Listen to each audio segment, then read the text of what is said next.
Yo, what is up, everybody? Your boy Ceresco back again with another short horror story for you guys. This one is titled The Grave Crawlers, written by Old School Horror. Remember to use the links in the description below.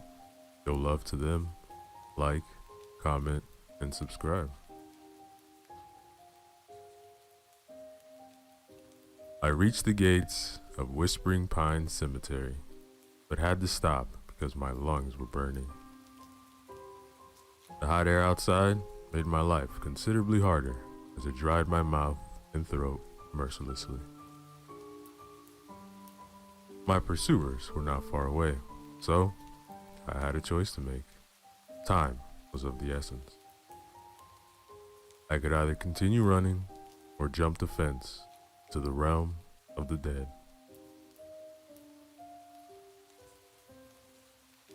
Looking to my right, I saw far away the torches of the mob, which was hell-bent on capturing and punishing me. The thievery I had committed was out of the utmost necessity. I still hate myself to this day as I'm writing these pages for that unlawful act. But my punishment had been greater than that which any mob could have inflicted upon me. For what I've experienced that night exceeds the most hellish punishments or nightmares any mind could comprehend.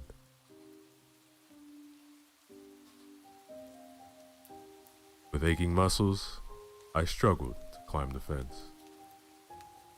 The mob was closing in. I heard their furious shouts. I jumped down on the other side, then hid behind a large gravestone several yards away.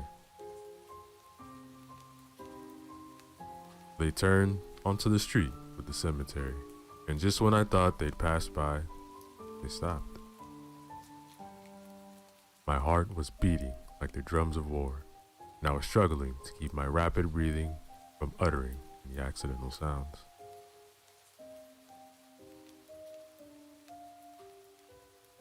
They were arguing outside the fence. Their voices were full of venom, rage. They were eager to capture me.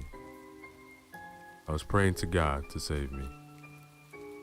To my knowledge, nobody had seen my face, so I had a chance to escape.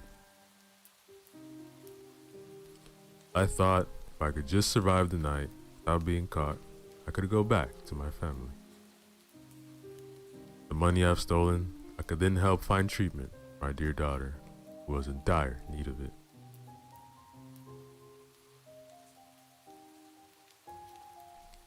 The arguing reached an end, and the mob decided to split up in order to increase their chances of finding me.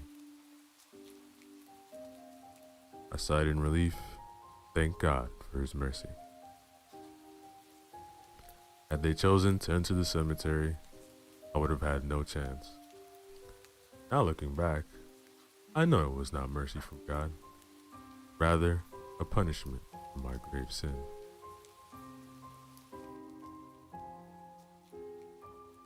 I waited until the raging mass of people dispersed and tried to figure out my next steps. One thing was certain, I could not leave this place. Not soon, that is. I was trapped in that garden of the dead with only ghosts for company. Or so I thought. This place bore an ominous feel to it. I sensed it after my heart and lungs calmed down. The smell of dried grass and dust accentuated the thirst I was feeling. Could have killed for a glass of cold water. Could even drink from a dirty puddle.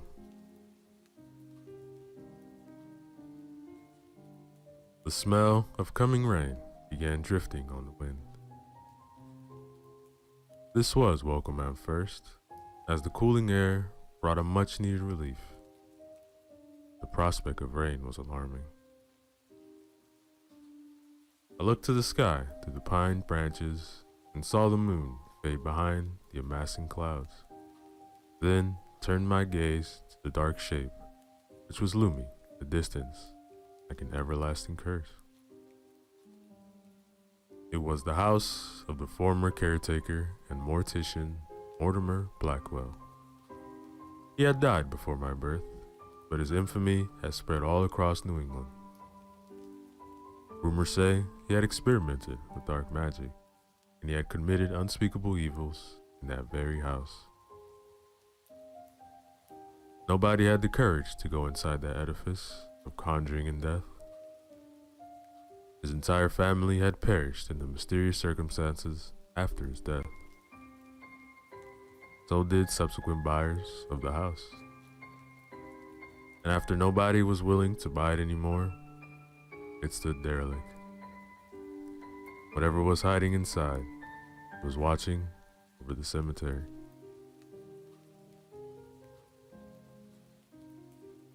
I shuddered as these thoughts ran through my mind.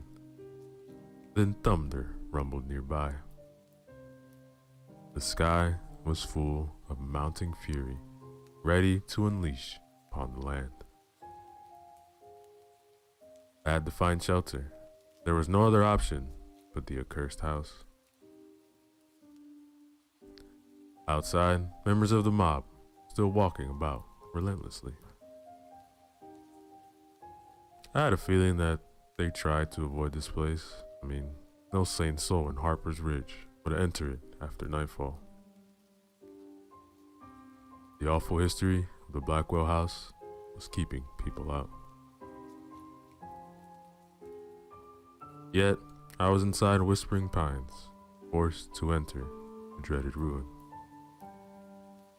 So, I gathered my courage and headed toward the Blackwell house, which was several hundred yards away, the gate. I kept convincing myself that if I only stay on the porch outside, everything will be fine. I thought it would be a miserable night. The temperature outside dropped, but being the end of summer, I could survive that. There was nothing which could have prepared me for the things I was about to experience.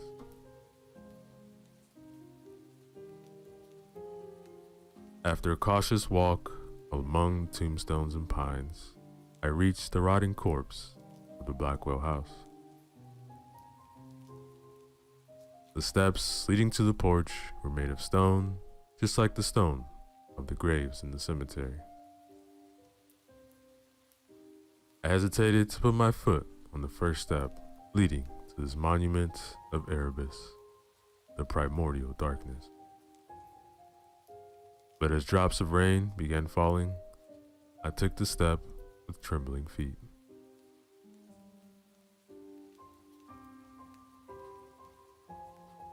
I went to the porch, which used to be covered with the shingles and woodwork lay in pieces on the mossy stone below my feet. Maybe I will stay in the rain, I thought. The prospect of going inside became ever more frightening. I looked toward the front door, but I saw only darkness. The clouds above blocked almost all moonlight. Fortunately, I remembered I had a few matches in my pocket. As I was fumbling for them, I heard a branch snap from down between the graves. I stopped, listened. Then came something similar to an owl's hoot, but it was sickly. A sound I did not recognize. It was deep and distorted. I turned, but saw nothing. Then another strange hoot sounded, this time from another direction. This one was slightly different, but still definitely not made by an owl, nor any other nocturnal bird.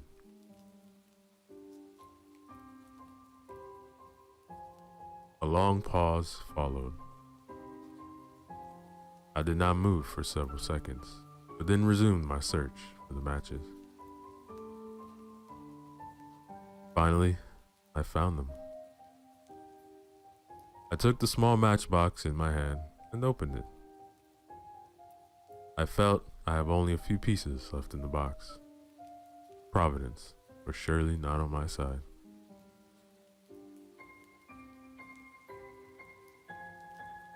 I lit one, then I recoiled in horror.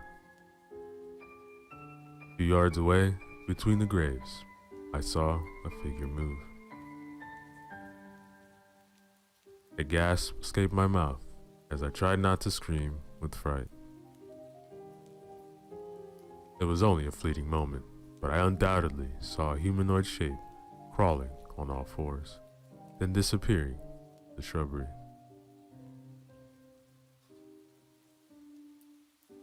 The match was quickly burning down, so I threw it away, took out another one. I lit it and tried to look around. The light was meager. The fire was almost touching my finger when I pointed the match to the grave where I saw a figure hide.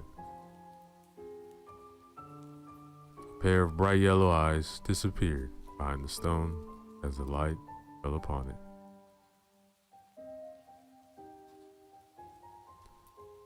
Something was lurking between the graves. There was no doubt in my mind about it.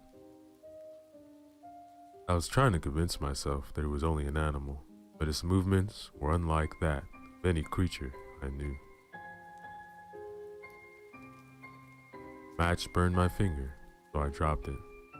Then I heard rustling. Something was coming from the direction of the grave. I took several steps back, but heard the thing approach the darkness. It uttered a menacing but unrecognizable sound as it closed on me.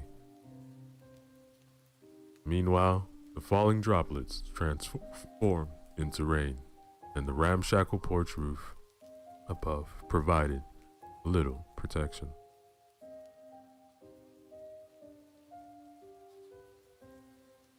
I dreaded the thought of entering the accursed house, but I dreaded more the creature a few steps in front of me. With a pounding heart, I turned and ran toward the blackness where the front door of the house was supposed to be. That thing bolted after me, but I reached the door just in time. My hand instinctively found the latch, and I opened it, stepped in, and closed it before the creature could catch me.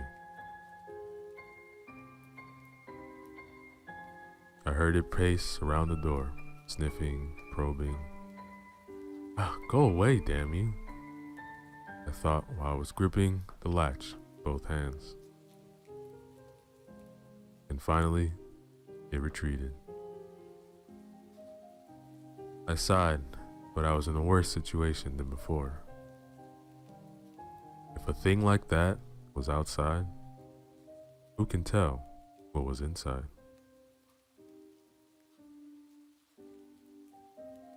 The smells drifting in the house were the most unnerving and peculiar. I felt as if I stepped inside a crypt, not the ruins of a house. Smell of rats and mold blended with the miasma of the grave, of unearthed bodies left to rot. Everything there reeked of desecration and unholiness. If there was a God, I think he was staying far away from this place.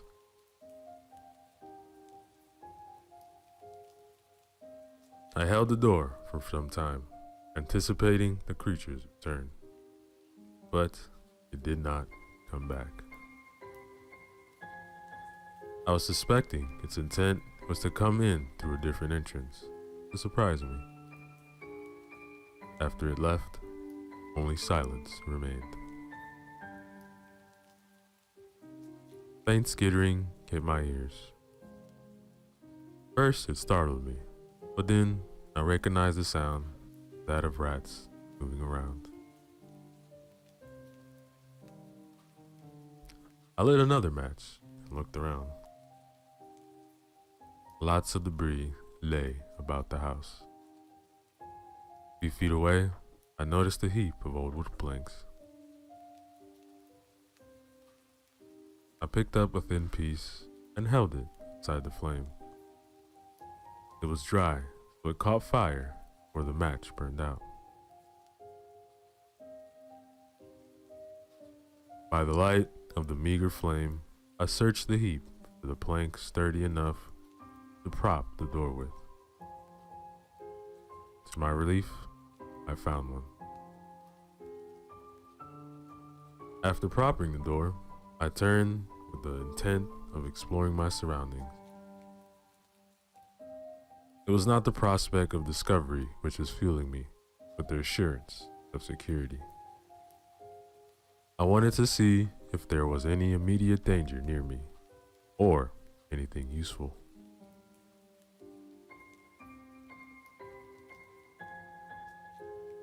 It was clear to me that surviving the night was exceptionally more difficult than I had imagined previously. At least I was sure the mob was not coming after me there. As I walked into the living room, I heard and felt the floorboards creak painfully under my weight. A thick layer of cobwebs and dust covered everything. Rat droppings everywhere. I noticed a large table in the living room, and my heart began pounding after seeing what was on it. An oil lamp enveloped in thick cobwebs lay upon top of it for who knows how long. I paced to the table, took the lamp, and in my hand, I felt right away there was still some oil in it.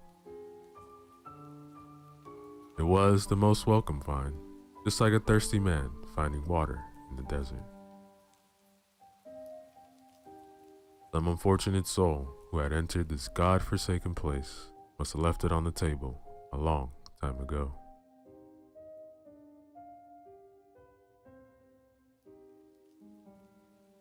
After clearing the cobwebs, I lit it. At first, the light it gave out was faint, but the flame got bigger after several seconds and illuminated the place much better. Weak flame, but thin piece of wood. Now, as the inside of the house was illuminated better, I saw my surroundings more clearly. The floor had several holes in it, and I noticed a large rat climb out of one of the holes. The light visibly confused it, and after staring at me with its beady eyes, it walked away nonchalantly to a dark corner while passing close before me.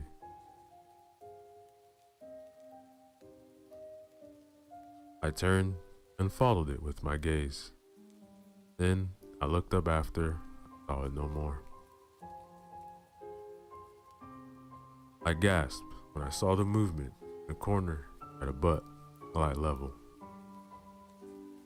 Something was moving there, or maybe my mind was playing tricks on me. Instinctively, I took a step back towards the middle of the living room. The boards below my feet squeaked, but I didn't pay much attention. My eyes were fixed upon the shifting, undulating darkness. Then, to my utmost horror, it came out of the corner and began floating toward me.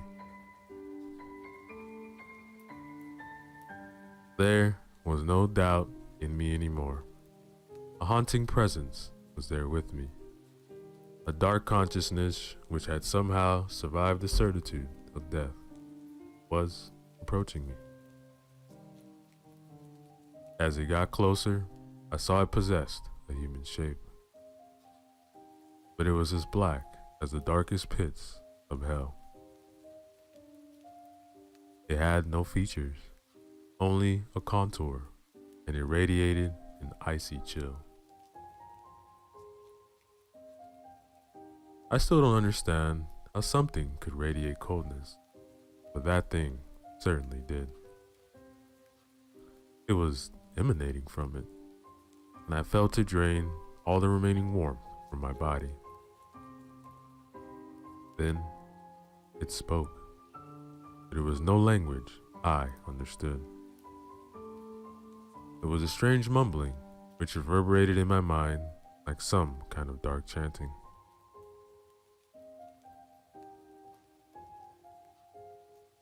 I took several steps back while my skin was crawling from the icy touch of fear. Then, on my last step, I heard a crack, and I was falling backward into the abyss. I screamed, of course, as the fall came as a surprise. I instinctively clutched the oil lamp close to my body to avoid breaking it. The last thing I wanted to do was set myself alight. I was expecting to hurt myself, but to my surprise, I felt on something really soft. The smell which hit me was atrocious. It was like being locked in a coffin with a rotting corpse for company. Then I looked around and saw what was below me on the basement floor. A pile of bodies in various stages of decomposition, with rats crawling all over them. I threw up right then and there, then scrambled to get up and move as far away from the horrible pile as possible. My incredible luck, the lamp was still burning. I was clutching it like a mother clutch her dear newborn child. I searched for the humanoid darkness which caused me to fall into this mass tomb, but I did not see it. The basement was littered with all kinds of waste. Close to the pile of bodies, I noticed a broken wood planks which had once been coffins. Then I heard rustling from near one of the walls. I looked towards the source in the sound and saw a large hole in the brick wall. Then I saw another a few yards away. Rustling became louder. It was as if something were crawling through one of these holes. Then I remembered the strange creature which attacked me outside. I was expecting it to come through one of these holes to resume its attack, so I looked for a way to escape.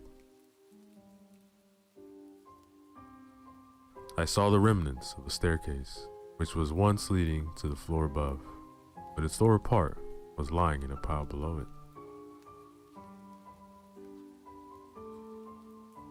I had looked towards the hole again as the crawling intensified, and I saw the creature.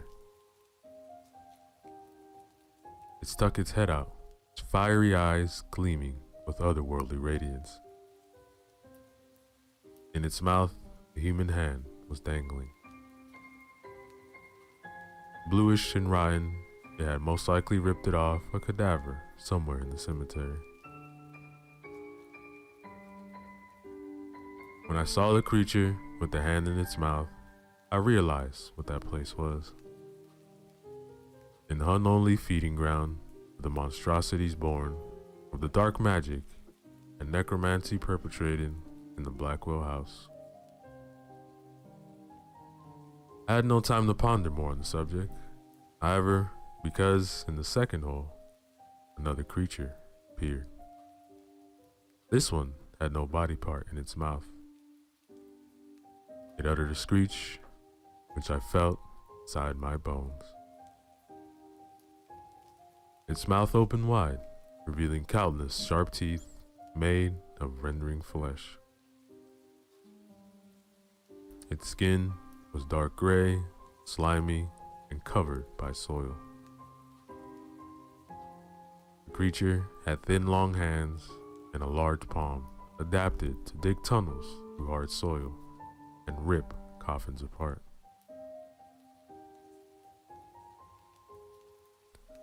My eyes darted around, searching for a way to escape.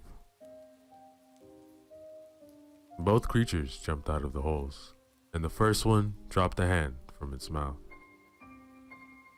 It fell to the floor with a soggy thud. More creatures followed the first two. That was when I genuinely thought, I will serve as food for these ghouls, just like the bodies I have fallen over. As I was retreating, I turned my head and saw a small opening on the opposite wall. It was a small basement window. I knew right away I had to try it. It was my last and only chance, but with the beast closing in, I doubted I would get out. They approached, trying to encircle me while more came from the holes in the wall. A larger one came through, and when it saw me, it growled menacingly, then jumped into the pile of bodies. Saliva was dripping from its mouth. It must have been their leader. That was when I bolted toward the window. The beast growled and ran after me. I reached the opening with a few steps, but I felt them close. I smashed the lamp into the ground behind me, and the oil spilled and caught fire, blinding the nocturnal creatures for a few seconds.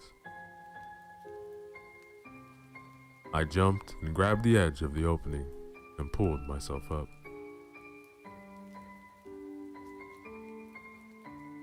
Under normal circumstances, I'm not sure I would have done that feat, but panic made me strong for a few seconds. I almost dragged both my feet up when I felt claws dig into my flesh. The pain was sharp, cutting like a razor blade. I screamed, caring not about who might hear me from the streets outside. At that time, I preferred the people hunting me infinitely more than the ghouls from the abyss. The creature was dragging me down, its claws sunk into my flesh like hooks. I clawed at the stone, trying to overcome the pulling force, but then felt the beast clawing itself up my body.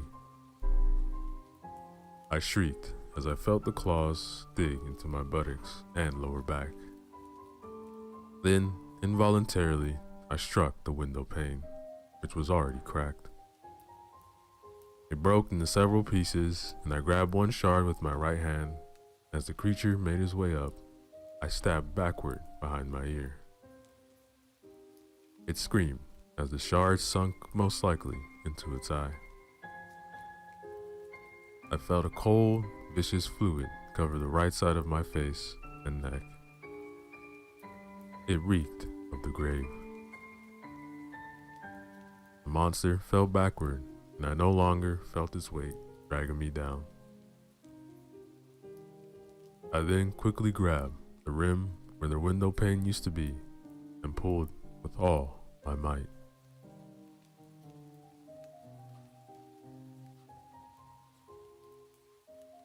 I didn't notice a shard of glass cutting deep into my palm. All I wanted was to get out by any means necessary. I did, but it was not over. I saw the shape of another creature in the opening. Rain fell on me mercilessly, but I did not care. It washed away the putrescent gore, which struck to me when I fell onto the pile in the foul blood of the monster I'd stabbed. In the basement, the fire caused by the broken lamp was already fading. By its dying light, I saw several hideous heads pop up behind the creature, which was already crawling outside. Having no weapons or anything which I could use to defend myself against, I ran towards the cemetery's edge. I heard them behind me as they gave chase. At the last moment, I changed directions with a sudden move.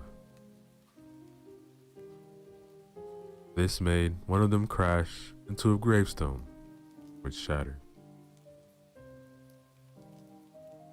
So I ran, changing directions several times. My body was screaming for me to stop. My lungs were at the end of their capacity, and my heart was bursting out of my chest. Fortunately, I reached the fence. I jumped on it, and in a few moves, I was already on the other side. There was no time to be careful, so I fell on my side in a large puddle of fresh rainwater and gasped desperately for air as my chest was exploding from the effort.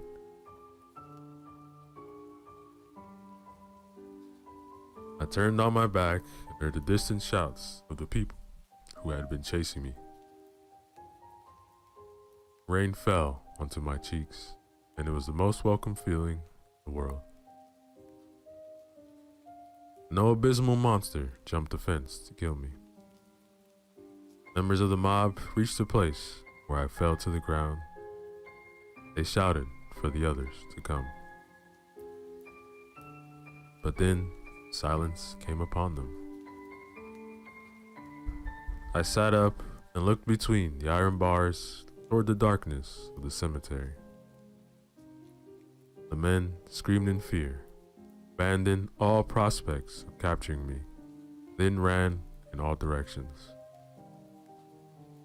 There, the crepuscular domain of the dead, countless grotesque figures were watching with burning hatred and hunger in their long dead eyes. But whatever ancient curse that awakened them, it also forbade them to step beyond the boundary of their domain. One by one, they faded back into the shadows. They retreated to the house of death, where the frigid ghost, Mortimer Blackwell, was still watching over his children. That, ladies and gentlemen, is the end of our story.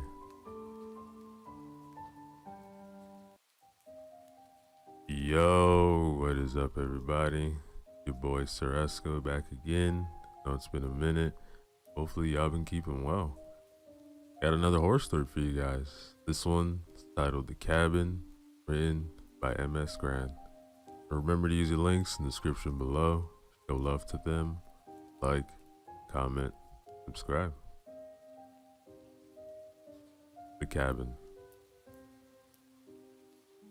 I'm writing this so that people will know what happened and what drove me to do what I did. I'm writing this as a warning so that no one else will follow in my footsteps. It began last week. I had recently inherited some money. Not I never have to work again money, but still a good amount. It was from an aunt on my father's side. I had really only ever met her a couple times when I was a kid. I hadn't had any contact with her after my father died when I was in my 20s, even though she was my last living relative. I instantly knew what I wanted to spend it on.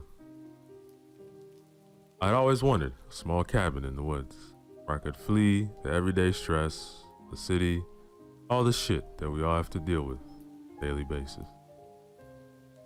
A place just for me, where I could kick back by the fire and just recharge my batteries. I wouldn't say that I'm an introvert. I just enjoy my own company more than spending time with others. That's all.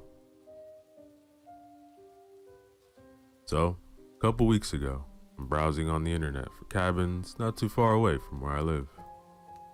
My curiosity was piqued by an ad of one of all the websites with houses for sale. A small one-story cabin suited right by a medium-large lake in the middle of the woods. Not another house for miles in any direction, and only about a 2-hour drive from my home. Looked exactly like the cabin I've always wanted in my mind whenever I've been daydreaming about having my own place like that. Now, it did seem a bit run down, but the price was almost too good to be true. I just had to see this place with my own eyes. Curiously enough, even though they've posted an ad on this place online, I couldn't seem to find the website for the agency. Only a landline phone number or an ad in itself. I called the agency, set up a meeting with their agent. After a few unanswered signals, a man answered. Down and out of breath, like he had a rush to answer the phone. We decided that I was going to drive up to their office on Tuesday last week and meet up with him. And together we were going to drive down to the cabin to have a look.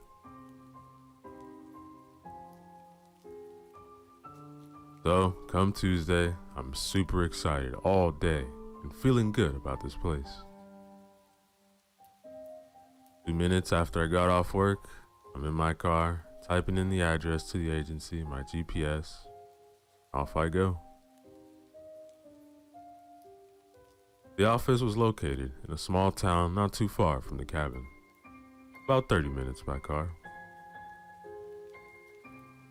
The town itself was your typical small community with small shops and stores that looked like they had been owned by the same family for generations. A small church, kids playing in their yards with the fallen autumn leaves, seemed to be quite a feasible place to live. Typical everybody knows everybody place. The not so gentle GPS voice abruptly advised me that I was coming up to my destination in a couple minutes. I took a turn and saw the sign for the agency, the other side of the street. I turned my car around at the next intersection, and when I came up to the place, a man was standing outside with a briefcase, constantly checking his watch, clearly waiting for someone to arrive. I parked my car, got out to go over to the agency when the man looked over my way. "Ah, you're here for the cabin, right?"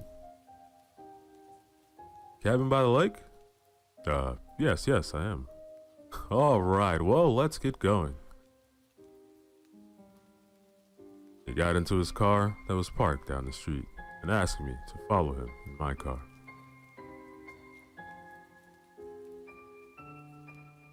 I noticed that he seemed a bit stressed, his face a bit pale, with beads of sweat on his forehead, like he was coming down with something. Anyway, we drove out the small town and was soon driving on twisting and turning small roads to the woods. The trees were exploding in autumn colors, yellow, orange, red. It was mesmerizing, like driving through an oil painting. After driving for about 45 minutes in this gorgeous scenery, the agent's car took a sharp turn down a small dirt road. If you didn't know it was there, you probably never would have seen it. It was overgrown with high grass and was a bumpy ride. Luckily, we only had to drive down it for about 10 minutes. Then, I saw it. The cabin.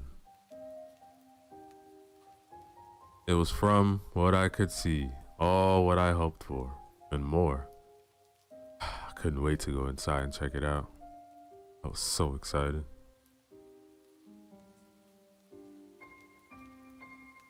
I parked my car next to his and got out.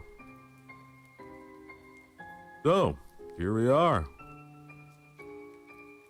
Indeed. God, what a beautiful place, I whispered to myself while looking around.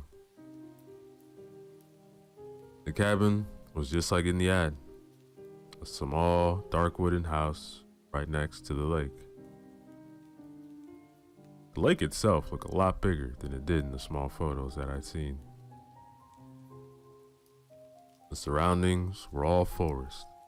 Everywhere you looked, all you saw were giant, ancient, majestic trees reaching for the skies, now full color. The ground was covered with the fallen leaves, some dancing around in circles, and the mild winds blowing. You really smell the fall air. Soon it would be winter, and I could only imagine how beautiful this place would look, covered in snow.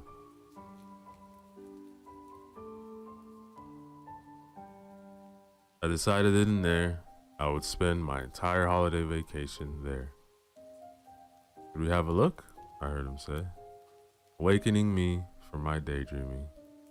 Oh, yes, of course. Show me the way. So, the cabin is old. In fact, we don't know who built it or when. But as long as we have the town record, the cabin has been here. We've been keeping it record for about 140 years. But I honestly think the cabin is much older than that. Now, of course, the cabin has seen a couple different owners over the years, and most of them has modernized the place in some way or another when moving in. For instance, there's running water and indoor bathroom, electricity. There is, however, no landline telephone, and the cell reception out here is sketchy at best. No worries. My plan is to come out here and get away from all this anyway. So that actually just good. Gives me another reason not to check my emails every 5 minutes. Oh yeah, I know what you mean. Come on, let's go inside. I didn't say anything, but his sales pitch was unnecessary. I had already made my mind up. I needed this place. It was, however, out of character for me to feel like this. I could easily spend several days browsing through different stores, comparing prices, just for a pair of jeans. Yet, here I was, ready to hand over quite the amount of cash for a cabin I have never set foot in. But somehow, it didn't bother me. It was like I was drawn to it. I needed it. I wanted it. Every fiber in my being telling me so.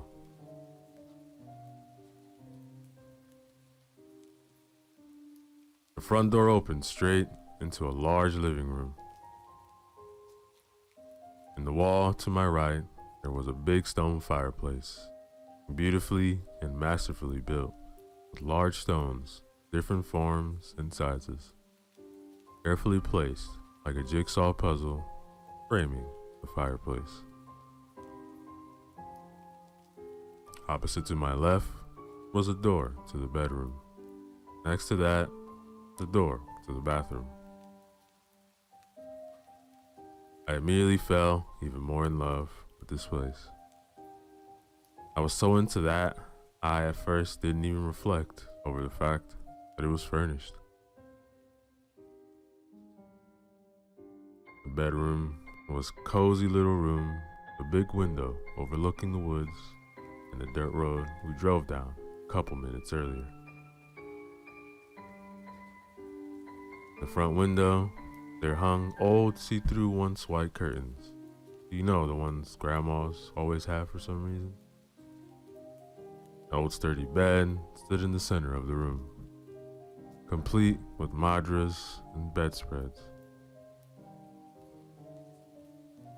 If not for all the dust, it looked like someone had just got up from this morning and left it. Next to the bed, there was a small-sized table with a candle holder, covered in old melted stearic.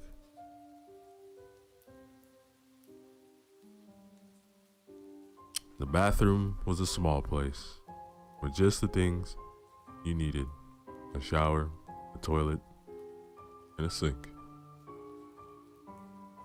You can tell this part was added not too long ago, but still, it looked like it had been there for quite some time. It needed some cleaning, that's for sure. But all in all, it was just fine. On the far side of the living room, there was 3 big windows with an amazing panoramic view of the lake and the surrounding forest. That was about it. The cabin wasn't much more than that, which was perfectly fine by me. I certainly didn't need any more than this. I could already see myself sitting in front of the fire, a glass of scotch, and nothing on my mind. This place was perfect. Yeah, the previous owners left everything behind, it seems, the agent suddenly said. Can't for sure tell you what happened to them. I just know we got a letter from them, including the keys to the cabin, saying they had to move and that we should contact them when the place got sold to wire their money. You keep the furniture if you want, or replace it or whatever. Weird though. I thought, but not unheard of, many people can move in a hurry for any number of reasons. I looked around and the furniture really did go well with the place. Big, strong wooden tables, leather sofa that looked like it would be really comfy, bookshelves filled with old books, lamps. Really gave the place nice ambiance. I'll probably have to buy a new bed though. I thought, feeling a bit weird about sleeping in some stranger's old bed.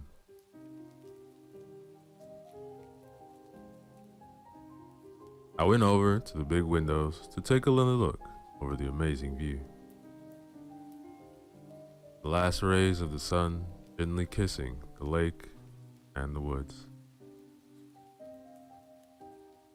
It was first then that I noticed an opening to my right, on the same side as the fireplace. It led into a small kitchen, which had all the basics.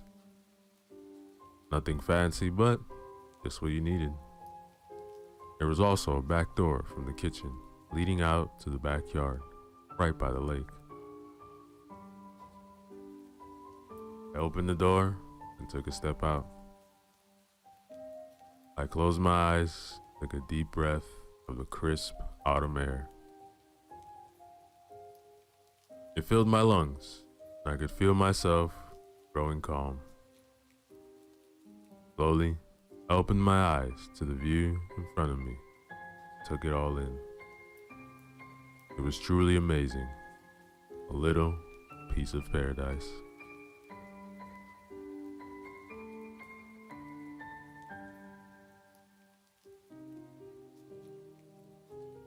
I drew another lung-filling breath where I stepped back inside, closed the door behind me.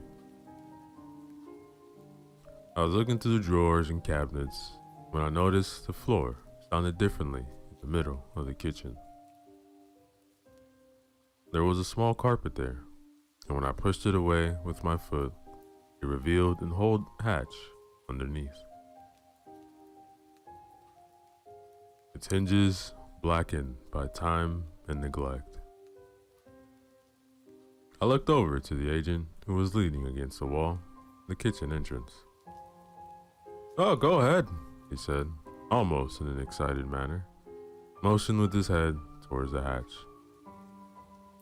Open it, I leaned down and grabbed the handle and pulled the hatch towards me. It creaked and groaned like it hadn't been opened in years. A deep, dark, empty space beneath it stared back at me. I was trying to see what was down there. A steep wooden staircase with questionable stability led down to the darkness. I looked around for a flashlight. Like he was reading my mind, the agent came over, handed one to me. There you go. I always keep one on me whenever I go into the woods. I started to descend down the stairs, with one hand firmly gripping the wall, and the other one holding the flashlight, illuminating the steps in front of me. About 15 steps down, I made it to what looked like a classic dirt cellar. The kind they used to have in old days when you needed somewhere to keep your food from spoiling. You didn't have access to a refrigerator. This dirt cellar, however, was a bit different. It looked like someone had used it as an office of some sort. There was an old desk, 2 big bookshelves along the walls, packed with books of all sizes. What an odd place to put an office, though. I shined the flashlight around the small space and saw that there was an old oil lamp hanging from the hook. I took it down and brought it back with me to the kitchen.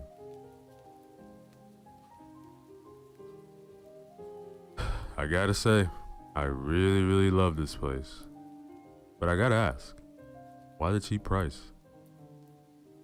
Well, to be honest, we've had this place on the market for quite some time now, without any luck. I really don't know why no one else has come along sooner and swooped this beauty up, because as you've seen for yourself, it's a beautiful and well-maintained place. Hell, if I had the money myself, it really is something. You know what? I'll take it. Where do I sign? I didn't think he could possibly smile any wider than he had done this whole time. But when I said I wanted to buy the place, I swear I thought his face would crack from how wide his smile was. Right here, he said while opening his briefcase that had been holding on to his whole time. Tossed it on the kitchen counter and opened the clasps on either side, pulled out a stack of papers. He had the contract drawn up and ready to be signed. Sign here, there, initials there, and there. He looked almost like someone who had 9 out of the 10 lottery numbers down and just wanted for that jackpot number.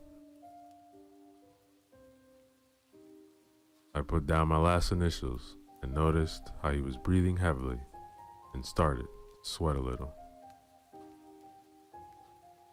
All right, there you go. You're officially a cabin owner. Congratulations.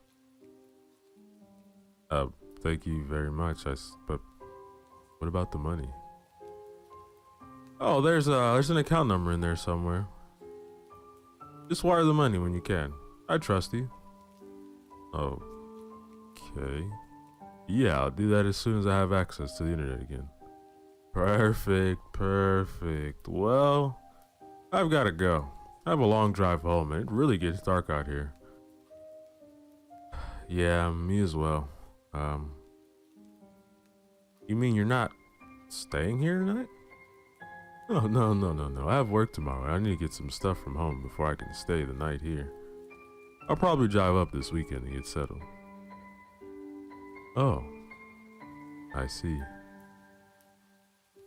He looked almost disappointed. Alright, well, drive safe and don't hesitate to call if you need anything. And with that, he was out the door and within minutes, driving up the dirt road again.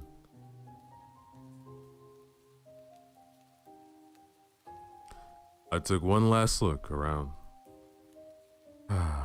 My cabin, I thought. My own cabin. I let out a slight laugh. I couldn't believe it.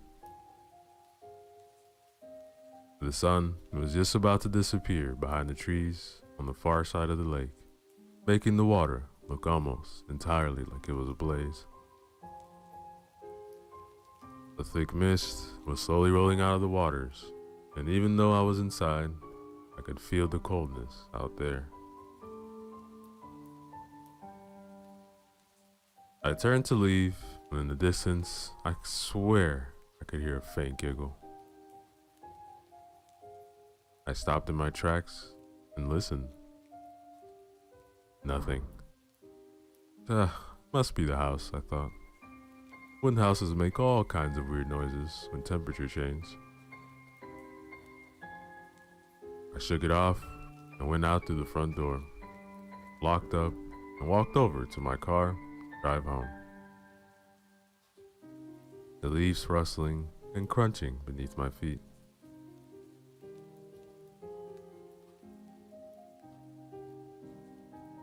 It was completely dark out by now, and I had to take it real easy to find my way out the main road again. Quietly reminding myself that I needed to look over that dirt road again and clean it up a bit. I had been driving for about 10 minutes on the main road back, twisting and turning, when I came up to the sharp right turn again. The second I came around that corner, I all of a sudden saw a person step out of the woods right in front of my car. I slammed brakes, but it was too late. The person in front of me turned their head and looked me straight in the eye. It all went so fast, but I could clearly see that it was an old lady. She was smiling ear to ear beneath the dark hood. I closed my eyes and prepared for the inevitable impact, but it never came. The car came to a screaming halt, and I slowly opened my eyes again, my heart beating like crazy. I was breathing so hard, I almost passed out before I could calm myself down. I looked all around me, but couldn't see anything or anyone outside. I loosened my seatbelt and got out of the car to see where the old lady had gone. Oh my God, is she under the car? There was no one. Nothing. I was sure she had been there just seconds ago. I could still see her old creepy face in front of me. Had I fallen asleep? I turned my warning signals on and walked back the way I had came. There were no signs of anyone.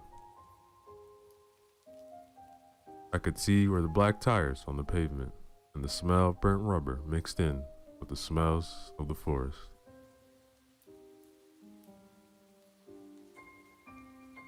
The wind was picking up, thrashing and tarring the huge trees from one side to another, branches cracking and breaking in the wind.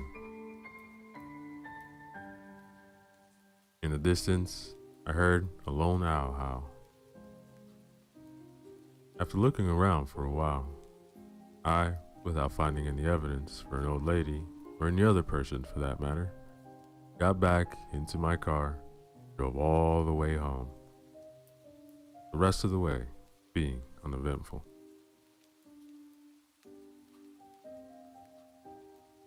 So, Wednesday and Thursday came and went. I had put the incident with my car behind me and wrote it down as stress or sleep deprivation, and was so ready to get back to my cabin, spend first of many weekends. My cabin, I thought with a smile. My bags were packed and I already was in the car.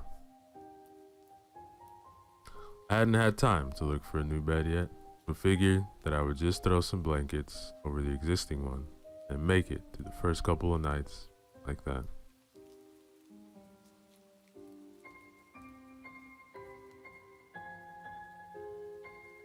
I sat in my office, counted down the minutes while staring out the window. Outside, the busy city was living its life. People in suits, stressing, get from one place to another, cars stuck in traffic, honking at each other, get out of the way.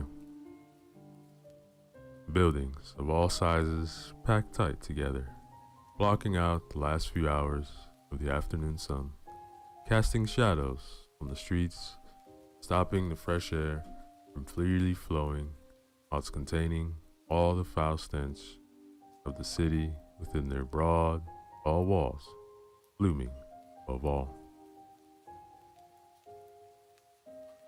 I absolutely couldn't stand it there. I felt claustrophobic among all this. I needed to get back out there, to the cabin.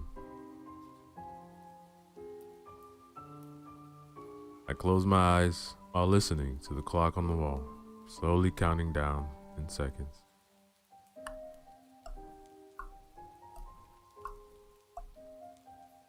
In my mind, I was back by the lake, feeling my lungs once again being filled by that pure, fresh air.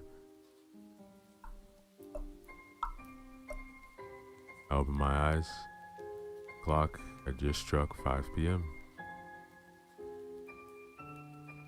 I slammed my laptop together, grabbed my stuff, and took off to the elevator and pressed the button for the garage. The elevator stopped on each floor to let more people in, pushing me further back. I could feel the panic of this containment creep closer, my pulse beating faster and faster. I stood in the corner at the back of the elevator when the doors opened once again. I couldn't see much from my position. The small metal box now packed with people, all wanting to get home as soon as possible. But for a split second, one of the mirrors of the wall, I thought I saw a familiar face step into the elevator. I tried to look past all the suits, all the trench coats in front of me, and that's when I saw her. One quick glimpse was all I got, but I saw her. The only one not facing the doors, but staring me straight in the eye. There she stood, the old woman that I thought I had ran over the other day, smiling.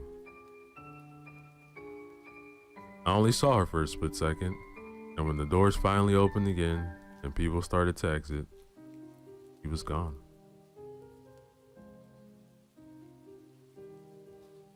I waited for all the people in front of me to get out before I slowly started to make my way to the badly lit garage, the other side of the doors, clutching my things tight against my chest, all the while looking around to see if I could see where the old woman had gone.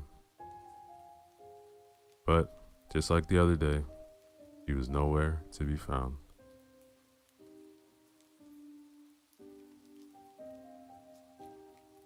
I finally got to the car, sat down, and closed the door behind me. I took a deep breath. You're imagining things. Come on. Another breath, I slapped myself to return to reality. And then finally, I was on my way.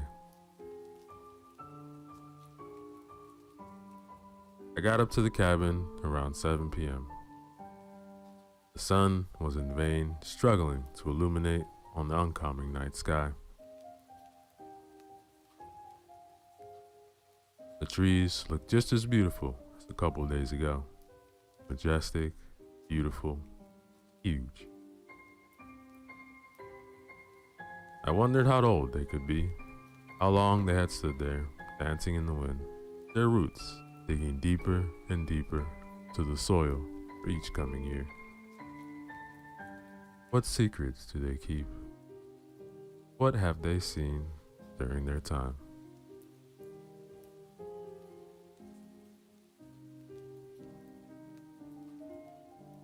After unloading my stuff from my car, I unlocked the front door and flung it open, dropping my bags and belongings onto the couch, and immediately started to get a fire going in the big fireplace.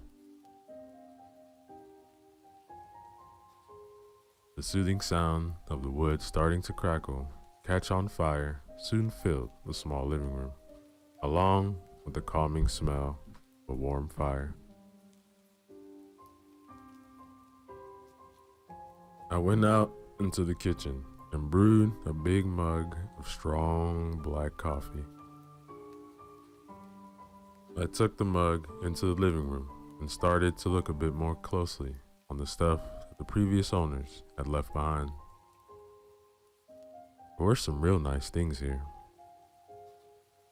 An old 50s radio, you know, the ones that took up half the room, a typewriter, all set up to be used with an old wrinkled paper still struck into it. Some figurines, random knickknacks.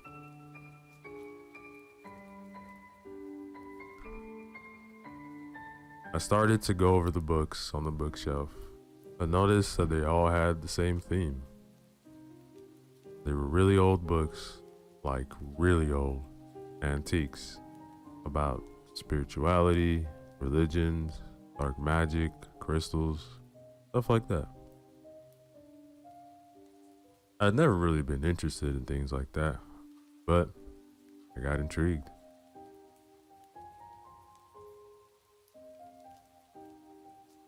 I pulled one of the books out and sat down on the couch, skimming through it while sipping my coffee and listening to the fire, now at full blaze, spreading its warmth around the cabin.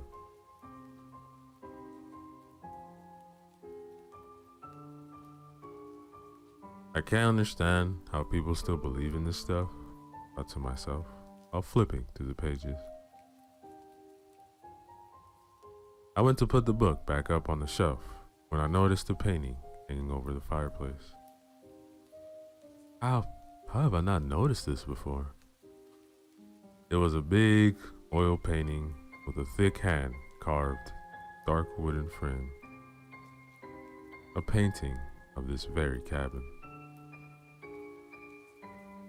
It looked old, but the cabin in the painting basically looked the same as it did now. The quality of it was amazing.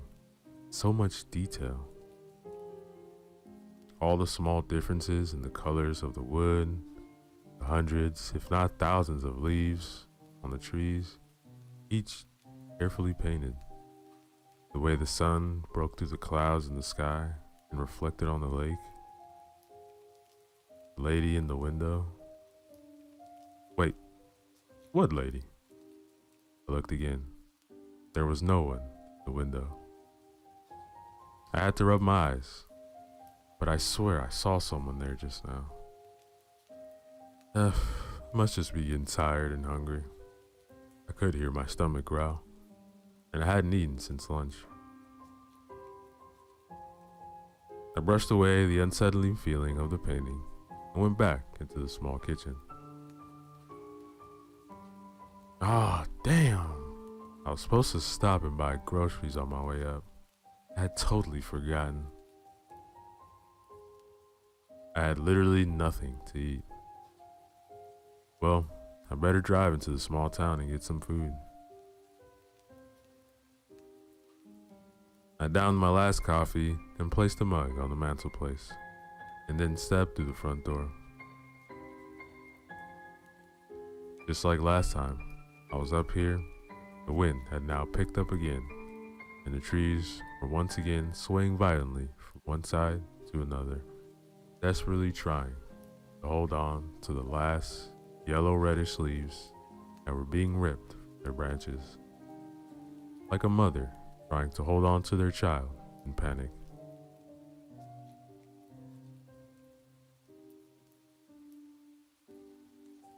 I got out to my car and started to drive away when I took a quick look in my rearview mirror and saw the exact spot that the painter must have stood while creating a painting above the fireplace.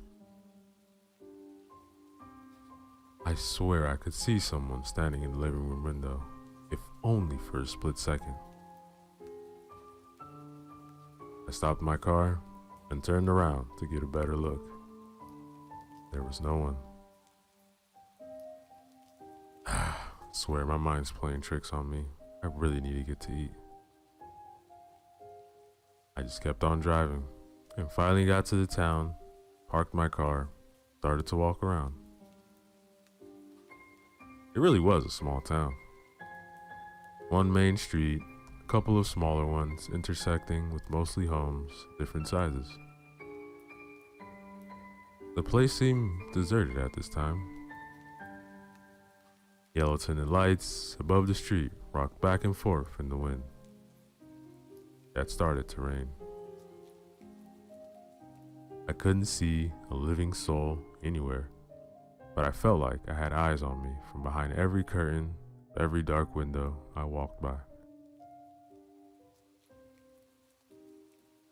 I wrapped my jacket closer and tried my best to avoid the cold rain as I finally found a small grocery store with the lights on and went inside. The store mirrored the rest of the town. It was like taking a step back in time as I went inside. It looked like a grocery store from the 50s. Big bags of wheat, potatoes, and seeds, and some sort of floor with hand-painted signs. Cans of all kinds of soups and preserved fruits, vegetables on the wooden shelves. The place was only lit by a dim light, hidden somewhere above the rows of shelves that took up most of the place of the small shop. A radio was playing quietly in the distance, and you could hear the rain, gaining in intensity as it poured down on the windows. There wasn't much to choose from, so I got some basics and went to the register to pay. The owner was an elderly gentleman with a white beard, brown glasses. He reminded me of Santa, I remember thinking. He looked up at me from his chair where he sat, reading a paper with a suspicious look. You're not from around here, are you? No. I just bought the cabin up there by the lake. Spending my first weekend. Cabin? By the lake? Huh. Yeah, it's a small place. I see.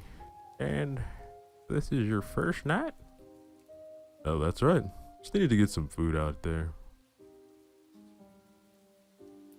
Mister, if I were you, I would get in my car and drive back wherever you came from. I just looked at him, dumbfounded. Didn't really know what to respond. So I just grabbed my groceries and started to walk towards the door, casting one last look back at him before I went outside. I'm serious. Forget the cabin. Go home. Why? This place isn't right. I know what cabin you mean. Stay away. Just go back home and forget all about it. Yeah, I think I'll be alright. Yeah, that's what they all say. Don't say I didn't warn you. I slowly walked out of there and closed the door behind me. Well, that was weird. I started to walk down the street, the rain now absolutely pouring down seemingly from all directions. Hard gusts of wind making the streetlights cast their beams all over, and in turn creating an intense show of shadows appearing and disappearing on the side of the houses all along the main street.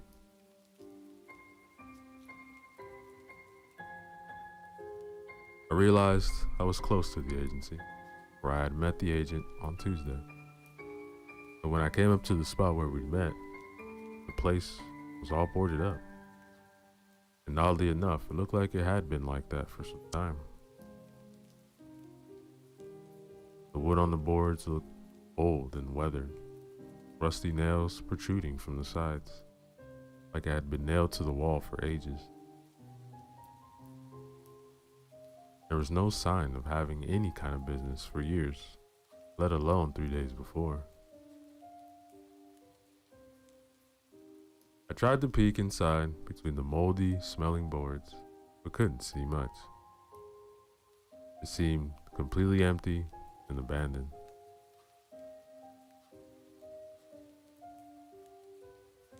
The growling sounds came from my stomach, brought me back to my senses. I hurried back to my car, realizing I was now completely drenched by the rain, freezing to the bones. Oh man, I couldn't wait to change into some dry clothes and sit down right in front of that warm fire back at the cabin.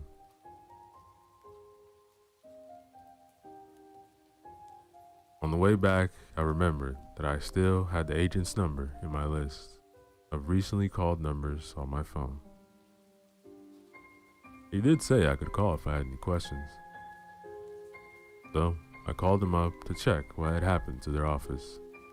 But as soon as I hit dial, I got the familiar tone that a number had been disconnected. That's odd. I'll just try him again tomorrow.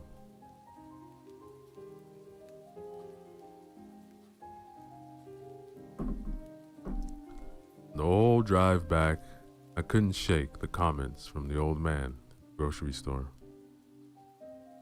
He really sounded like he meant what he said. He sounded almost scared for my well-being, like he knew something I didn't. Should I go back and talk to him? And what did he mean by, that's what they all say? Ooh.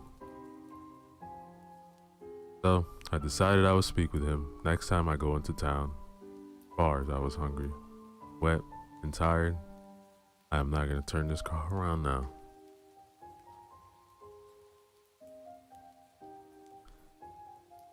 When I got back to the cabin, I parked the car and quickly went inside.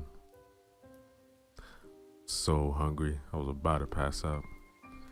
So I went into the kitchen, found the saucepan. It didn't look too nasty. Cleaned it up as good as I could, started to fry some eggs and bacon. The best I could find in that small town. I noticed that the old oil lamp on the kitchen table that I had recently brought from the dirt cellar. I wonder if the old owners had left any lamp oil laying around, and I started to look. After moving some stuff, I found a bottle with some fluid left and filled it up and lit it. It really gave a cozy light and a nice smell. I left it on the kitchen table while finishing making my late dinner.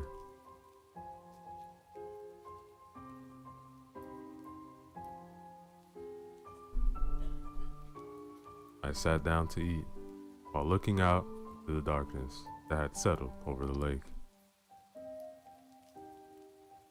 The rain crashing down on the surface like someone was throwing hands full of pebbles, all their might, to the lake.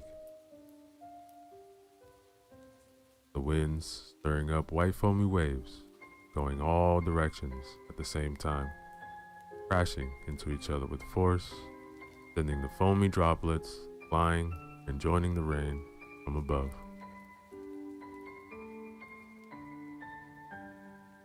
The cabin was moaning and creaking in the wind, and the rain was hitting the windows so hard I almost started to worry it could break the thin glass panes by the sheer impact.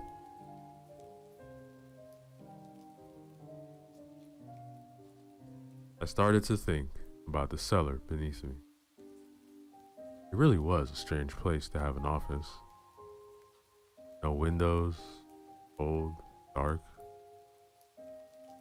I needed to investigate it further. I finished my dinner and placed the dishes in the sink. Before I checked out the cellar, I had put some more wood on the fire. You could really start to feel this was an old place. No great insulation, especially in weather conditions like these. If the fire went out, it would get real cold in here real fast. I went out into the living room, and the fire was almost out already. Red embers glowing.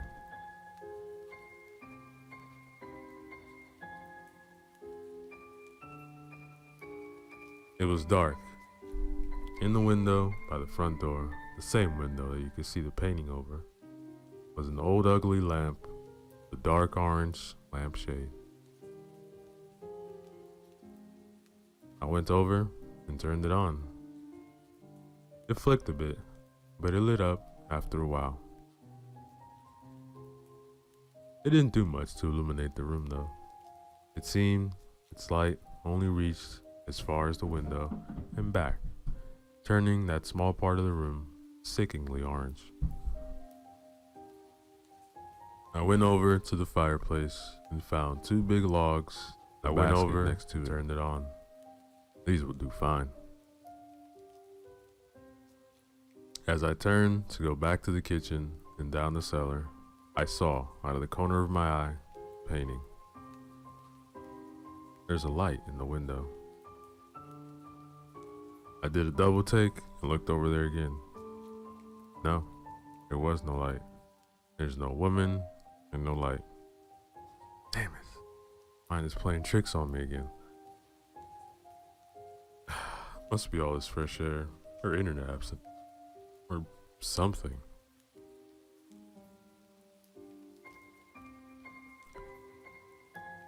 I went back into the kitchen and rolled up the carpet to reveal the hatch underneath. I grabbed the handle and pulled it open again. This time though, I didn't have the agent's flashlight to guide me. I had to take the oil lamp with me. It didn't light up anywhere near as well as the flashlight, but it was better than nothing. I got down and started to look around. The desk was an old, massive wooden desk. Oak, I think. How on earth did they get it down through that narrow hatch? The floor was basically just packed dirt. The walls were made of wood and the same kind that the rest of the cabin was. You could smell the rain from outside being soaked up by the wet ground on the other side of the walls. Two big bookshelves stood to my right, both packed with books. They were all in the same category as the books upstairs. Crystals, demons, witches, stuff like that. Some of them looked extremely old with cracked spines, all leather bound.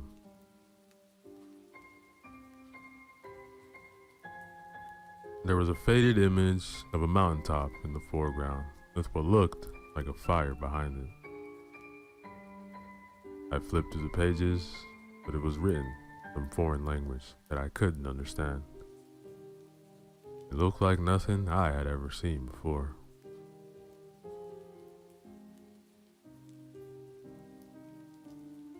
I put it back and continued to check out the inventory. I swear I thought I could see something that stood out against the old spines, tucked away in the back. I removed them and held the oil lamp to get a better look. And there in the back of the shelf was another book. But this one seemed a bit newer than the others. It had no title, no image on the front. In fact, it looked more like a diary than a book. I got intrigued. It was too dark to read down there, so I went to bring the book with me upstairs again. I turned around and towards the staircase. The second I stepped foot on the first step, the hatch above me slammed shut with such a force that it shook the ceiling. I got so startled, I dropped the book, damn near dropped the lamp as well. I rushed up the stairs and tried to open it, but it wouldn't give way. It lifted a few inches before it slammed shut again, almost like someone was standing above it. I swear I heard a giggle like before, only closer. I started to freak out and was about to yell for help when I realized that there was no one around for miles. I was alone. Alone in the dark, damp cellar. Claustrophobic panic started to set in again. But as quickly as it started, it stopped. Suddenly, the weight lifted and I could open the hatch again.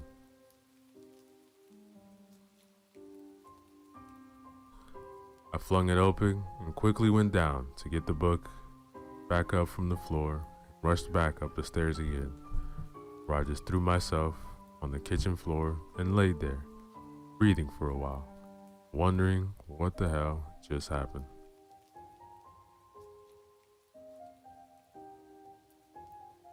I got up, closed the hatch behind me, went into the living room, and sat down in the leather couch in front of the fire. Outside, the weather had not started to settle. It seemed to only get worse.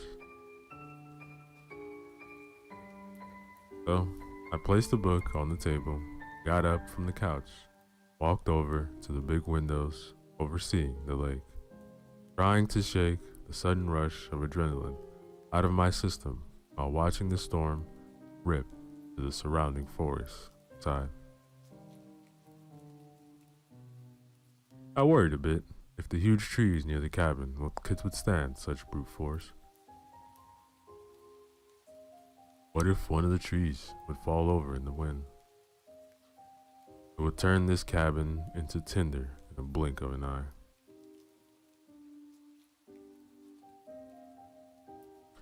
Alcohol. I need alcohol, and thought and remembered that I had packed a bottle of scotch in one of my bags. I got it out and found the glass in the kitchen. I poured myself a real generous drink and went back to the couch, took one big sip. Was it all in my head? Was I imagining? Was I freaking myself out with all these incidents? The old lady, the painting, the agency being boarded up, the man from the grocery store in his warnings, the hatch, all these weird books. I took another sip, then turned to the diary. I opened it up and read the first of the sentences.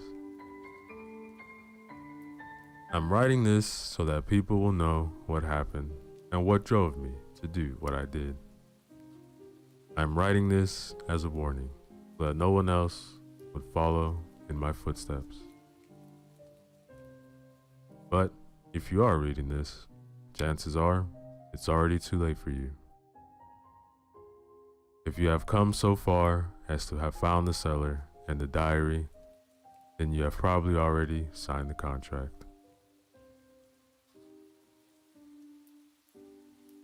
If you have signed the contract, it's too late. You have already given yourself to her. You probably already know who I mean. You've seen her out the corner of your eye, maybe in the cabin, maybe in the woods, maybe even in the goddamn painting over the fireplace. That damn painting is cursed. I threw it in the fire one day, only to find it back on the wall the next day. And that just the start. I tried to get away, but it was pointless. No matter how I tried, I still ended up where I had started. In that fucking cabin. I have now realized that there's only one way out. Tonight, I'm going to end it myself. I'll hang myself in the cellar. I won't let her win. She can't have me or my soul or whatever it is that she wants from me. I'm going out on my terms. Sorry to say, but if you're reading this, you're probably going to want to do the same soon. Might shut the book hard. What the hell is this? Thought. This must be some sort of prank from the previous owners. Then I heard something slowly being slid over a rough surface. I stood up and gulped down the rest of the glass with one big sip. Out of the corner of my eye, I saw my coffee mug suddenly fly across the room, from the mantelpiece, crashing to the opposite wall, a million pieces. Oh, fuck this. I'm going home. I grabbed my jacket, bolted out the front door, and ran for the car. The wind almost lifted me off the ground, and the rain felt like I was being hit by 1,000 tiny nails. I could swear I heard a distant voice in the wind, but ignored it, got into my car, and turned the key. It wouldn't start. I tried again and again and again and again, but no luck. It was dead. I screamed and got out again and started to run up the dirt road. The second I turned back to the car, a huge branch broke from the tree just above, came crashing down, straight through the windshield of my car, into the driver's seat. Holy shit! I exclaimed as I fell backwards into the mud. I struggled to find a grip into the slippery surface, eventually getting myself up again, immediately starting to run up the dirt road. I'll find my ride once I hit the main road, I thought. But in a weird sense, it felt like everything around me was trying to stop me from leaving. The wind and the rain were almost too much to run against, and the branches from the surrounding trees seemed to reach out after me like bony fingers, nagging me, trying to grab onto me. I ran, and ran. Man, was this road always this long? After running for at least 15 minutes in a straight line, I saw a light ahead. Oh, finally. Maybe it's a car. I ran faster. I gave everything I had. Then, in disbelief, I fell to my knees. The light in front of me wasn't from my car. The light was coming from the old ugly lamp in the window. The window of the cabin? Ow, I hadn't made a single turn. How could I be back? I looked behind me to get my bearings.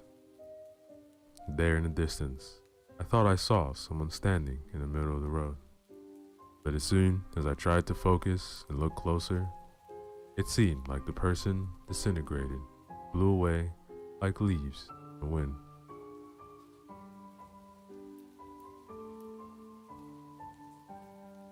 I got up and ran back to the cabin.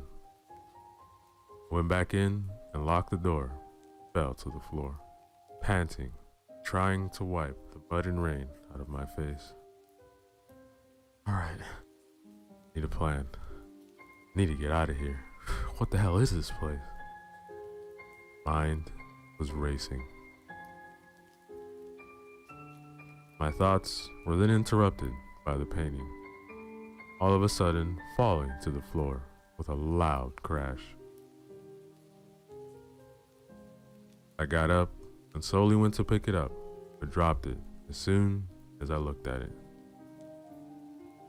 There, in the painting, was a woman standing outside the cabin, right outside the front door, clear as day. I stumbled back and fell down on the couch.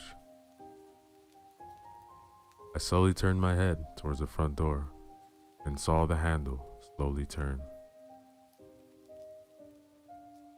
I flew up to make sure the door was locked and slowly backed away again. The door suddenly stopped moving. It was immediately replaced with the sound of an old typewriter behind me, typing.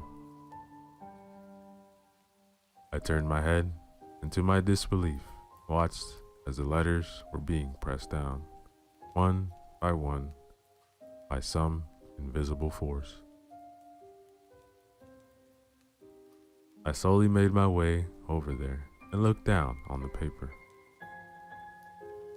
You are mine. You are mine. You are mine. Over and over.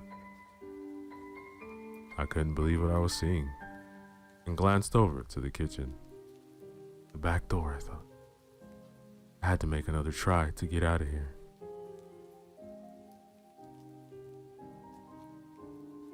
I took off into the kitchen and out the door. Once again, I slid down into the mud and got myself back up again and took off my left into the woods alongside the shore of the lake. There's bound to be a house somewhere along the shore. I tripped and fell, got branches in my face or my jacket. I didn't care. I was not going to stop. After about 20 minutes, I saw a clearing up to my left.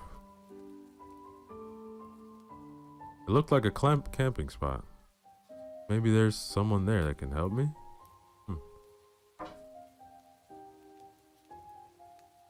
I tried to move as quiet and quick as I could while doing my best to keep the rain out of my face.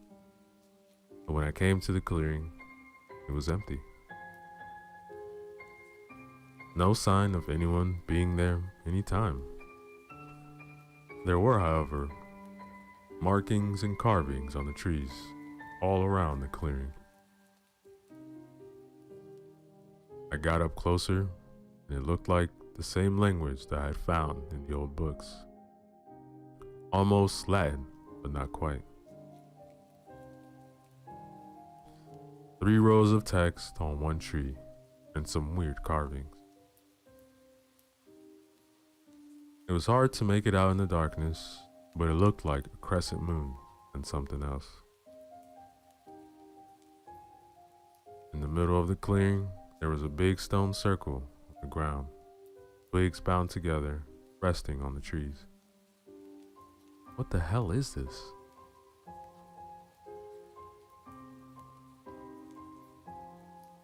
I went back down to the shore and moved on in the same direction that I had been going before, more than once tripping over fallen branches and stones, almost falling to the damn lake itself.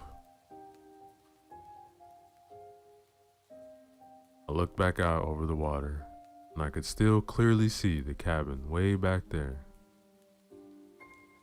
It looked perfectly peaceful from here, but I knew better by now. I turned my head to move on and got the wind completely knocked out of me. There, right in front of me, it stood. The goddamn cabin. I looked back behind me again, and a mist lay over the lake, blocking the view. Other than that, nothing but woods. All I saw was the fucking cabin behind me. And now, here it is. As if I had run full circle around the lake and come up to it from the right-hand side. I could feel my sanity go. Honestly, I think I'm losing it. But shit like this can't be real. I must have crashed my car on the way up there, ended up in a coma or something. This has to all be a dream. Yes, that's it. This is a dream. This is not happening. Reality does not work this way. I didn't know if this was in fact what was happening, but somewhere, somehow, gave me some small moment of relief. The thought of this might all be some kind of messed up dream. After all, what was more likely, more probable? That I somehow ended up what I only could describe as a haunted cabin? Or was this really just all in my head? Occam's razor and all that? The simplest solution is almost always correct. Almost always.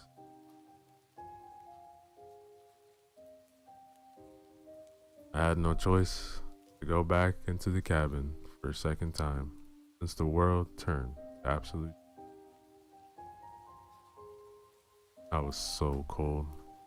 My teeth hammering against each other like a jackhammer trying to reach the center of the earth.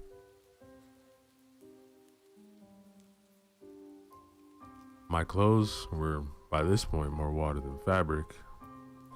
I got back in though, through the kitchen door, closed it behind me. Carefully looked around. No one in the kitchen, the hatch was closed, empty in the living room, bathroom, bedroom. The painting looked normal again. Front door, still locked. The typewriter was still... I walked over to it again, and the paper was blanked. There was nothing written on it. Coma, dream. I must be. Either that or I'm truly losing my mind. I sat down in the couch once again. A loud sigh, poured myself another drink. The fire was still going. Felt good. I discarded my soaking wet jacket on the floor and could feel myself calm down a bit. I glanced over at the table and saw the diary still laying there. I grabbed it, kept on reading. I just can't see any other way out. I don't know what happens if she catches you. I don't want to know. All I know is that I've been up here for 3 days now, and I can't get out. I've tried getting to the main road. I've tried running out into the woods. I even tried swimming over the fucking lake.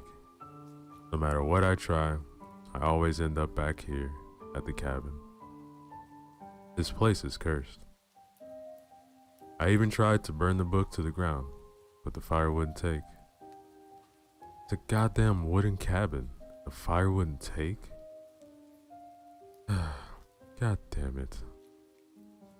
I'm writing this as a warning, but I don't know if it will make any difference.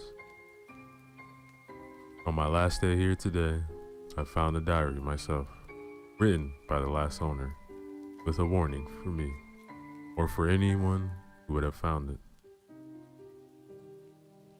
Poor guy before me couldn't take it either. He had ended his stay here, and on this earth, by going out into the lake to drown himself. I think hanging is probably faster. If only I had a gun, could have ended it in a second. I truly hope no one needs to read this, but if you do, I'm so sorry.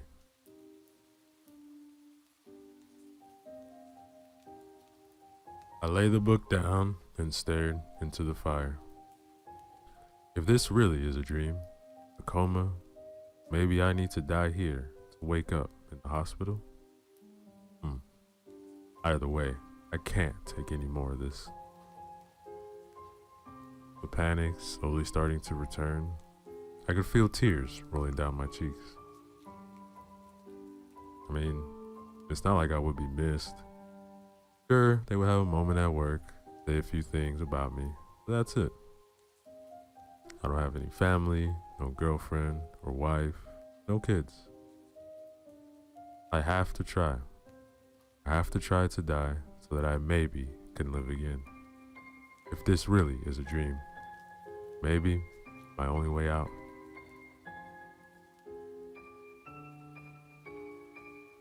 As soon as I had made up my mind, the old radio started to crackle. The dial lit up in a sickeningly yellow light. The needle on the dial slowly moving back and forth through the frequencies all by itself. A voice in the distance behind the static. "Oh, you are mine. You have signed the contract. You will not defraud me of what I own. You belong to me." And a loud bang on the door, and the handle started to wiggle furiously. I stood up in a panic, staring at the door, then at the radio, the dial now flying back and forth in a manic speed, and the room from nowhere burst with loud white noise.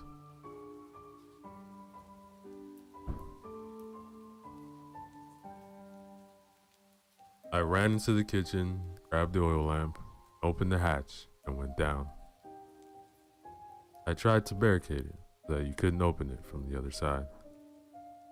All I found was some rope. I tied it to the hatch and secured it to the staircase, went down. Started to look around. I didn't know for what, but I glanced back up at the rope. Was it enough? I stopped and looked. There was a sturdy beam in the ceiling. Yes, I will follow the last guy here. But first, I went through the drawers, and after a while, found this book, this empty diary. I had to write this down. This is my warning to you, whoever you are. This is my goodbye. Maybe I'll wake up somewhere in a hospital bed with tubes coming out of me and machines all around. Maybe not. I just can't take it anymore. I have the chances. As I'm writing this, I can hear screaming from the white noise upstairs. I can hear furniture being thrown. I need to end this now, before she gets to me. I'm using the rope from the hatch, and I'm hanging myself on that beam. I hope you never have to read this, but I'm leaving the book in plain sight on the desk down there. Goodbye.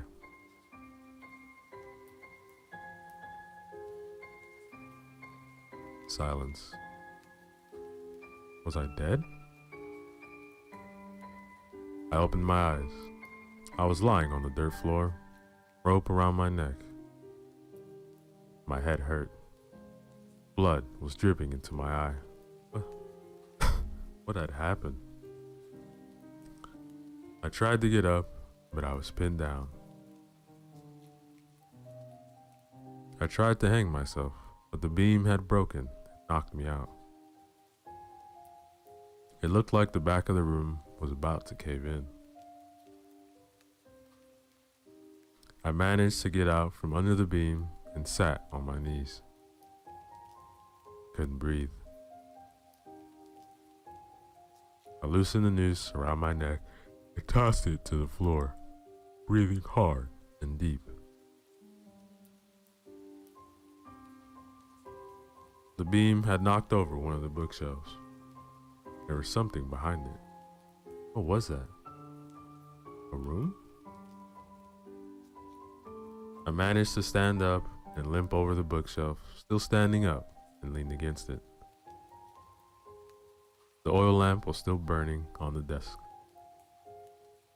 I took it and moved closer to the opening. I had to push the heavy shelf to the side to be able to slide in behind it. I entered the hidden space and held up the lamp to illuminate my surroundings.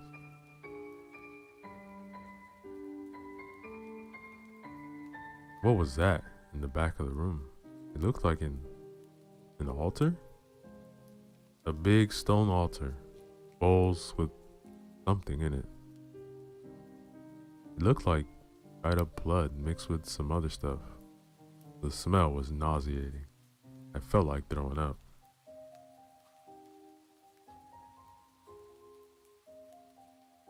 The walls were covered in weird symbols and sigils. In the center of the altar, there was another book. It looked like it was bound by small patches of leather. Was it leather? It almost felt like skin. There was a symbol on the front of the eye and a crescent moon. It looked like it had been burnt into the skin. I opened the book and it too was covered in text that I couldn't read. But somehow, I knew that this book was connected to all that was happening. Maybe if I destroyed it? I grabbed it and limped back out of the dirt cellar and up the staircase. There were still no sounds coming from up there. I tried to move as quiet as I could up the stairs and through the hatch. As soon as I had come up, I started to feel sick. I wanted to throw up. Everything was spinning. Suddenly, the white noise came back with a vengeance. It was deafening. It was like it was in my head.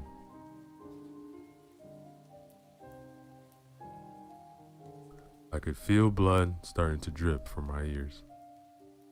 I have to destroy this book. This is all I can think of. I got sick in the sink and fell to the ground. Something flew by my head and crashed in the wall behind me. Plate? I looked up and the entire shelf on the wall was shaking, glasses flying right to me. I caught one right in the eyebrow, blood starting to pour down on my face. I mustered all the strength I had left and started to crawl towards the living room. Honestly, it felt like I was crawling up a steep hill, like gravity had shifted. I grabbed a hold of the wall by the opening and pulled myself closer.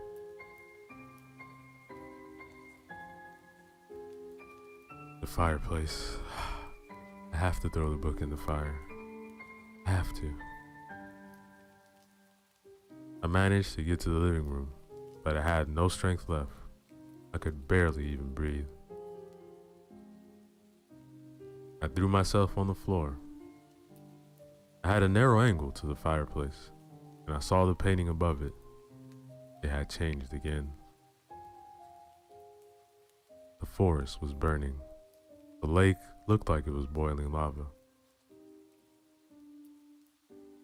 In the window of the painting she stood. I could see her clearly now. Her old, wrinkly face. Her eyes. Oh my God, her eyes. Pure white. It felt like she was staring into my soul. I turned my head and looked over to the actual window. There she stood. She slowly turned her head towards me. This was it. I had one chance, or I would be hers to do as she pleased. I aimed, still lying down with the very last of my strength, threw the book towards the fire. Time seemed to slow down. It seemed like everything was happening in slow motion. In the blink of an eye, she was over me hovering in horizontal position, her eyes just inches from mine. She smelled like death and carnage. Her dark, wet, greasy hair covering my face, her ice-cold hand firmly gripping my wrist. I could feel her long, yellow nails bury themselves into my skin. I could feel myself dying from the inside when the corner of my eye I saw the book disappear into the flames. An ear-piercing screech followed. It felt like the whole cabin imploded. A bright white light, and then nothing.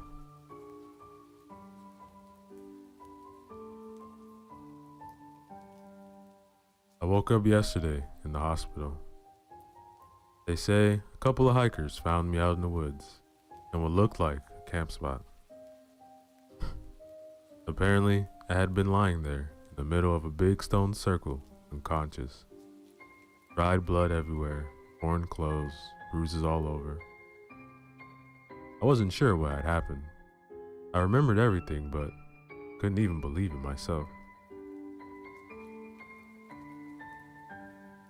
It had just to have been a dream, I thought. That was until they came to change my bandages. There, on the wrist, were two barely visible scars. A crescent moon and an eye.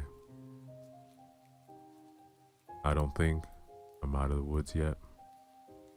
And that, ladies and gentlemen, is the end of our story.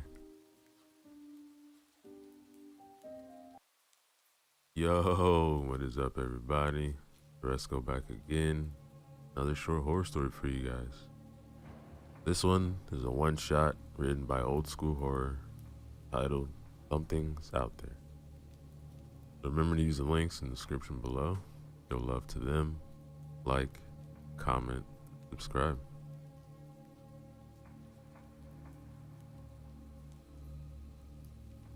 Dark roads lead to dark places. These were the words which went through Jake Harris's mind as he was driving on the lonely country road. He was coming from a dark place, a place which was not physical. It was in his past, and no matter how fast he was driving, he couldn't get out of it. Guilt is a dangerous feeling. It was eating him for years, so he was driving away from the big city. He needed some time on his own. The state of Wisconsin proved to be an excellent choice for him. Jake's late parents had a cabin somewhere north in the woods. He was headed in that direction in order to escape for a few days.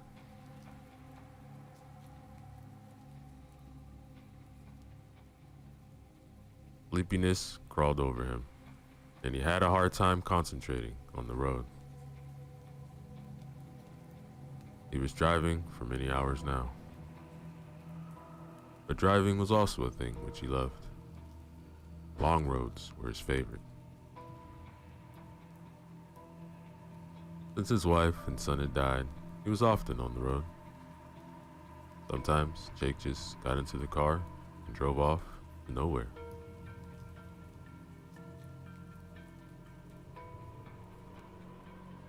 The road wasn't lit very well. It was a country road after all. It hadn't been rehabilitated since 1980. Now, in 2005, condition was already decayed by weather and because of the high frequency of truck traffic. Now, the trucks tried to avoid this road as much as possible because of the poor condition. Many of the lights weren't working, and nobody bothered repairing them. Jake had to pay extra attention to the road and anything on the side. He didn't want to risk hitting a deer or wild boar.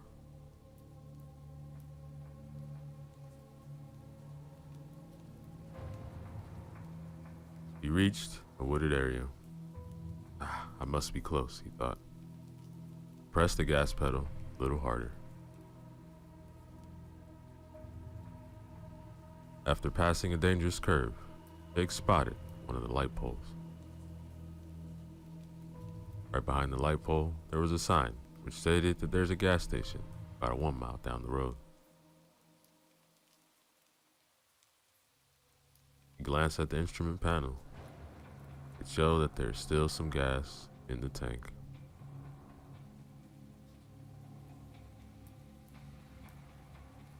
Glancing back at the sign, he saw that the light wasn't working properly. It kept fading and brightening again. It was a strange occurrence. Jake couldn't remember seeing anything like that before. Then his eyes caught something here in its shadows. It looked like there was a person standing there. For a moment, he thought he saw a pair of circular red eyes. Or were they red lights? He slowed down a bit, but couldn't see more. So, he kept on driving.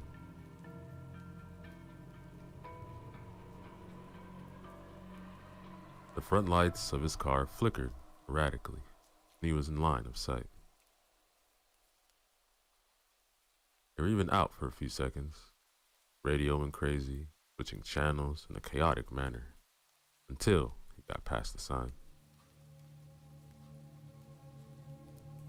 After about 30 yards or so, everything went back to normal.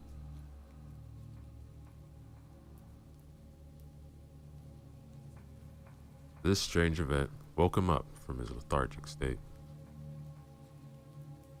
Jake thought that his battery might not be working properly. Faulty wiring combined with some interference might explain both of the phenomena.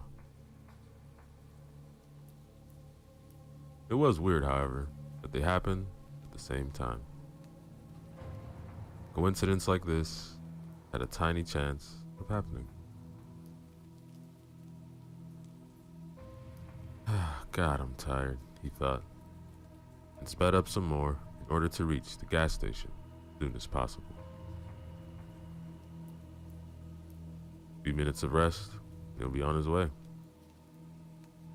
Maybe a cup of coffee would be a good idea.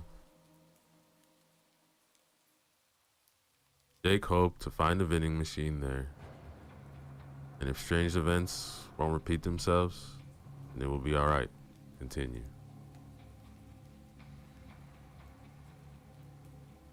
The tired man kept looking around to see if he can spot anything unusual between the trees. He couldn't see anything out of the ordinary. There were only oak and maple trees everywhere he looked.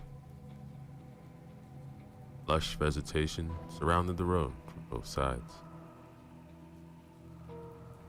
The dark parts, though, made him feel uneasy. He had to slow down and drive with extra care when going through those parts where the lights were out.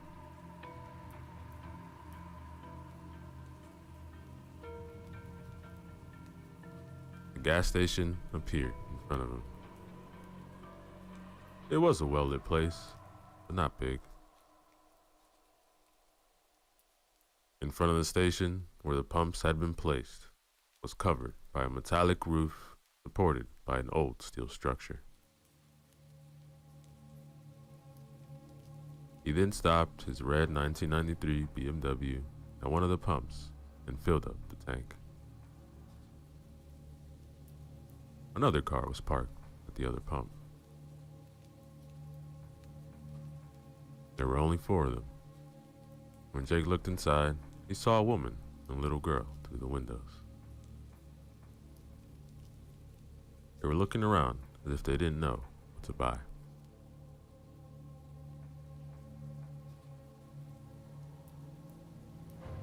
He looked around again, but couldn't see anything.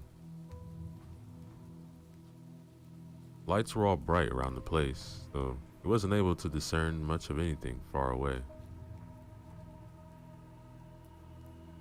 What he had seen earlier left an uneasy feeling inside of him. A shadow with a strange shape. Or was it his imagination?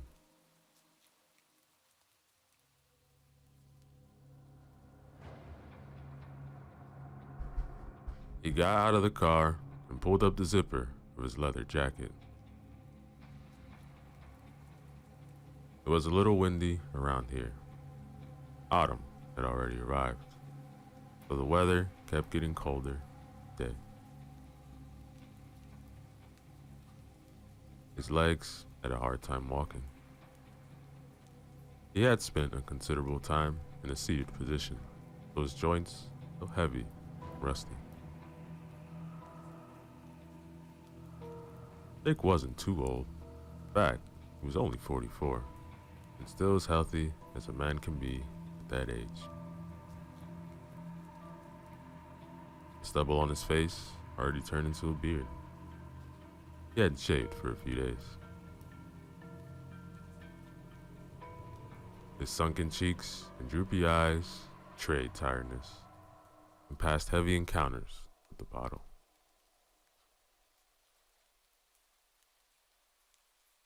He filled up the tank, then went inside the station and bought himself a coffee from the vending machine. He waited for the clerk while listening to the pleasant music which was playing in the background. It must have been the radio, but he couldn't see where it was. Then the gas station clerk came to the counter a few seconds later. He was a tall black guy, also a little skinny. The man didn't look tired at all, maybe a little bored. He had thick lips and dark brown eyes, characteristic of African American people. Jake paid for the gas, and before he could leave, an agitated man rushed inside. He was in his 50s and sported an enormous belly.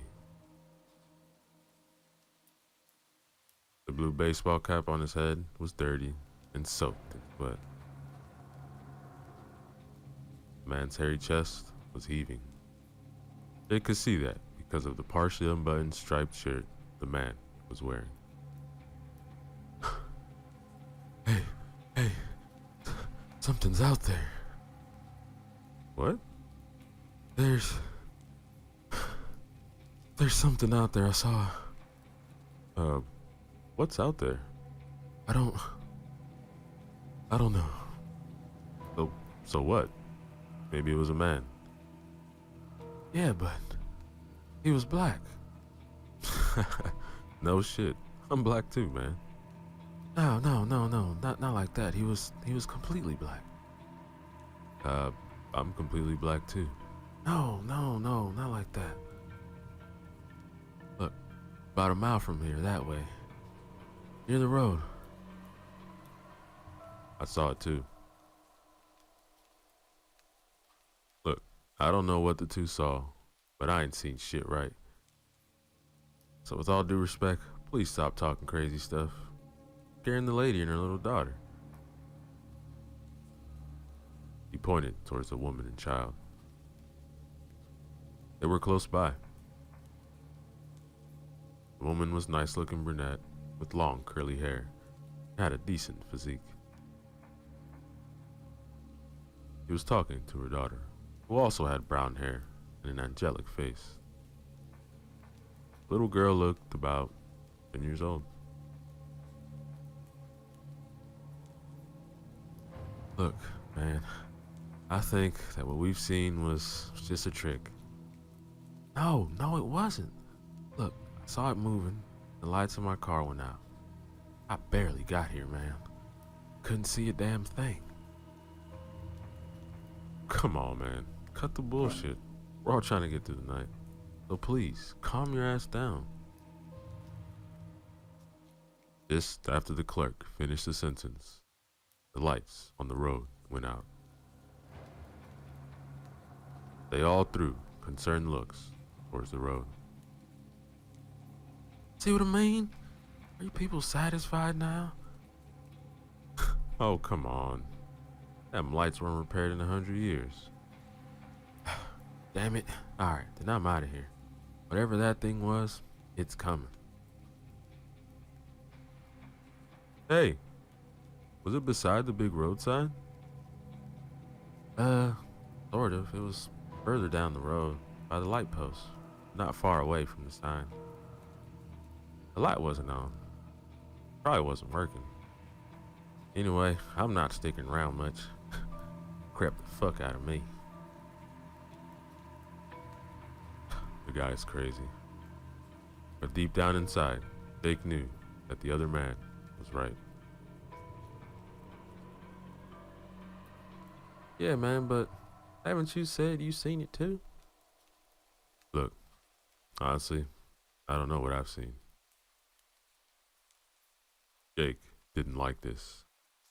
There was one more person who had seen the strange apparition, and there might have been something there after all. He didn't see it well, and didn't want to draw a conclusion. Might have just been a prank by local kids. He remembered a story from the teens. What he saw earlier was eerily similar to that. A long time ago, he and a few friends cut a piece of cardboard in order to resemble an evil face. Then they folded it up to look like a cylinder. After that, they glued a piece of cardboard to the top and one to the bottom. It resembled a jack-o'-lantern in the end. They cut a hole in the back, put a candle inside. Then they stuck the thing on a tree in the park in their hometown. After nightfall, a young boy and girl came to have some fun where nobody could see them. When they noticed it, they got scared and ran away screaming. Jake smiled at the thought. He still saw their scared faces. It sure looked like one of those pranks. The woman and the girl just arrived at the counter, and the woman wanted to pay. Jake looked at the woman and her child. They both looked back at him, smiled. He did the same, and headed to the door.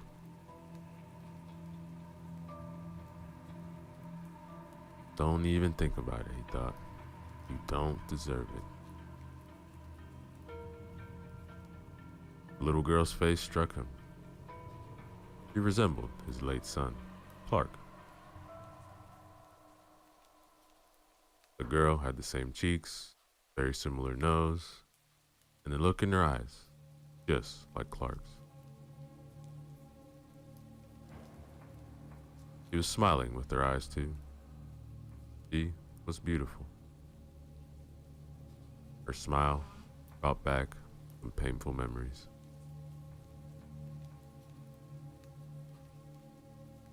These memories dated back 4 years, and Jake hated them as much as he hated himself.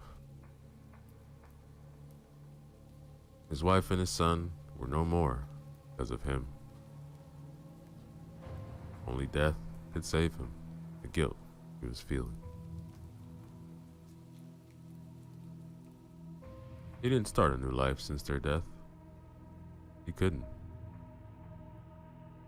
The road was his salvation when he wasn't working. Jake was driving because this way he'd avoid the damn bottle.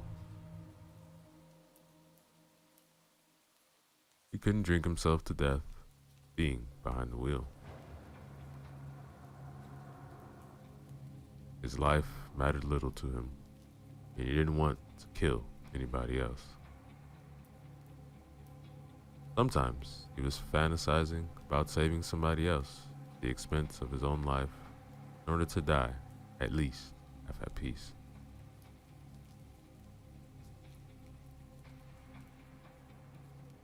Jake walked out the front door and saw the big guy driving out the station.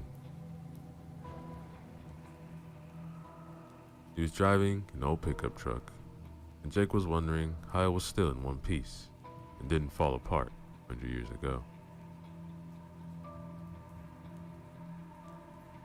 The man wasn't hesitating much. He must have stepped on the gas really hard because he was out of the road in no time. The fat man was speeding away, his decrepit excuse of a car, no working lights, and he disappeared behind the trees. He didn't get far, however, as Jake heard tires screeching and then loud crashing noise. Crashing noise was quickly followed by a harsh metallic one, then an elongated scream. Jake couldn't see anything because of the lush vegetation surrounding the station, but he knew it was bad. Rushed back inside right away. Hey, I think the big guy had an accident. All right, I'm coming right away, said the clerk. Grabbed the flashlight.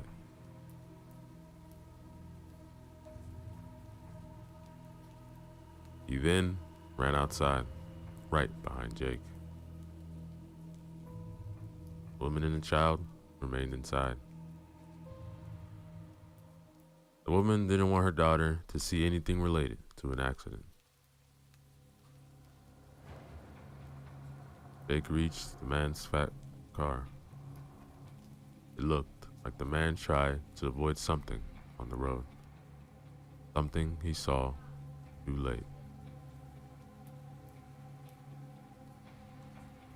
The car hit an enormous tree and now lay on the side of the road, smoking.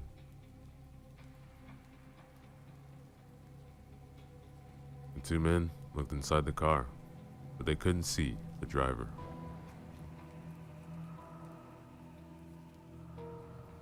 They saw right away that the steering wheel was bloody.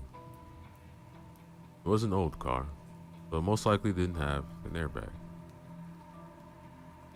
I mean, even if it had one, it obviously wasn't working.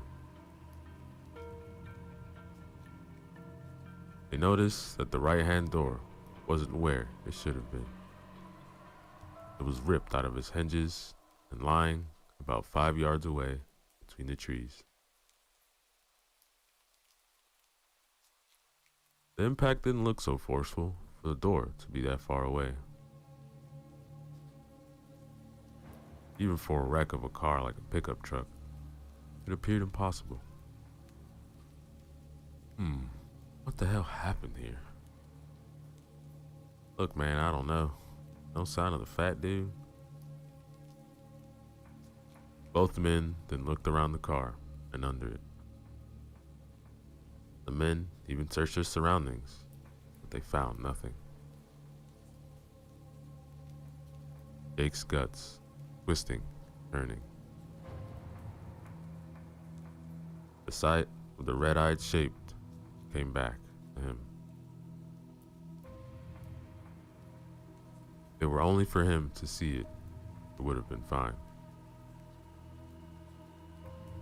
The really unnerving fact was that the fat guy had also seen something even closer to the station. What if that thing reached the station? Maybe the road lights turning off were a sign that it was here. Look, it's a mess, man. Yeah, but where the hell did he go? Look, I don't know, but let's not just stand here. I'm gonna call emergency. Yeah, that's a good idea because I heard a scream. That door, something took him. Yeah, man, something big. But I ain't gonna wait here to see it. All right, man, let's go. Let's get back inside.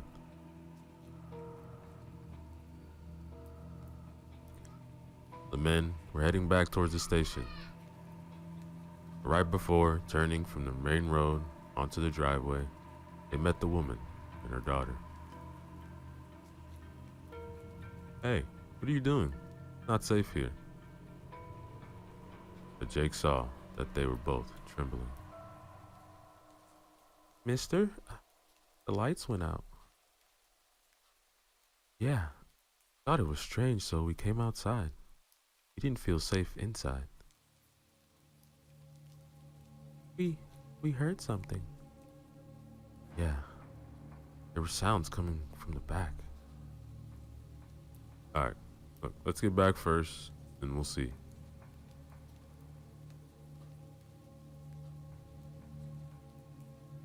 They all went back to the station. The clerk was in front with the flashlight, the girls were behind him, and Jake in the back. For a short time, he turned and walked backwards. He kept his eyes on the road, but couldn't see a thing. The night was still, and nothing moved on the moonlit road. Not a car passed as he arrived. It really did seem like an abandoned road. He was wondering why the owner of the gas station hadn't gone out of business. It seemed that the owner made little money out here.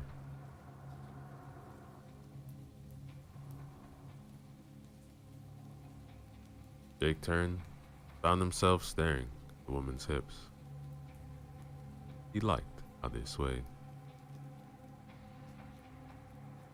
She wore tight jeans, which accentuated her curves.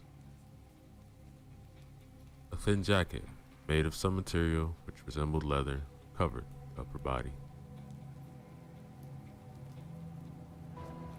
Beautiful woman, thought Jake again, then looked away with distaste.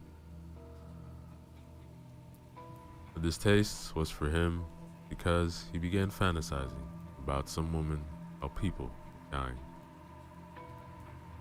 In the end, he thought, primal urges always win.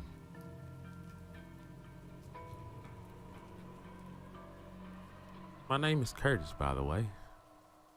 "Hi, I'm Jenna. This is my daughter, Claire." "Not the best circumstances to make friends, huh?" "Definitely not. I'm Jake. Nice to meet you."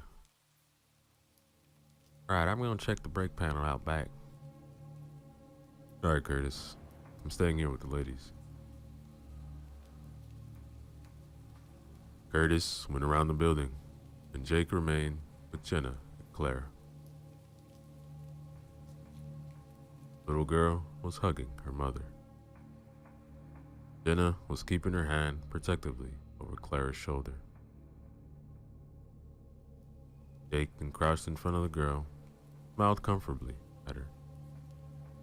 She smiled back. "How old are you, Claire?" "I'm 10. "Well, Claire, me and Curtis are gonna find out what's happening, and then..."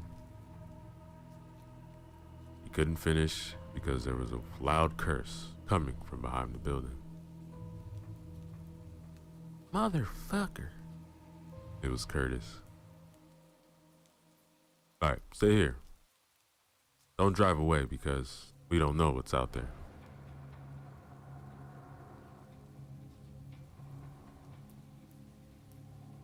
Jake ran after Curtis and found him frozen, a blank stare on his face. When he turned toward the breaker panel, he saw what frightened the clerk. Blood and brains covered the panel surrounding wall. That guy's body was on the ground near the panel. His face was gone, along with about half of his head. Now they understood why there was no light at the station. The thing that took the man from his pickup truck brought him here, bashed his head to a bloody pulp on the breaker panel, which got damaged. What the hell? Asked Jake. He couldn't really say anything else. Look, this is why we got no electricity. Panel's broken. I'm calling 911. Jake and Curtis then ran back to the girls. They could see right away that something was wrong. What's wrong? Nothing. Come on, come inside, said Jake as calmly as possible. Oh, wait. What happened back there? Look, let's just go inside, please. The girls obeyed, and after they entered, they saw Curtis frantically buttoning his phone. Could somebody please tell me what's wrong? Jake then took her by the hand and pulled her away from Claire, and quickly told her about the body. She gasped in fright, but tried to muffle it with her hand. Jake told her they would try to call the authorities, solve the problem without Clara knowing much of it. Protecting the little girl was imperative.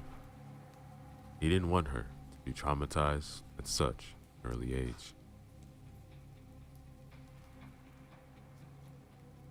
Damn, my signal is bad. Here, let me try the landline. Picked up the phone, dialed 911, then waited.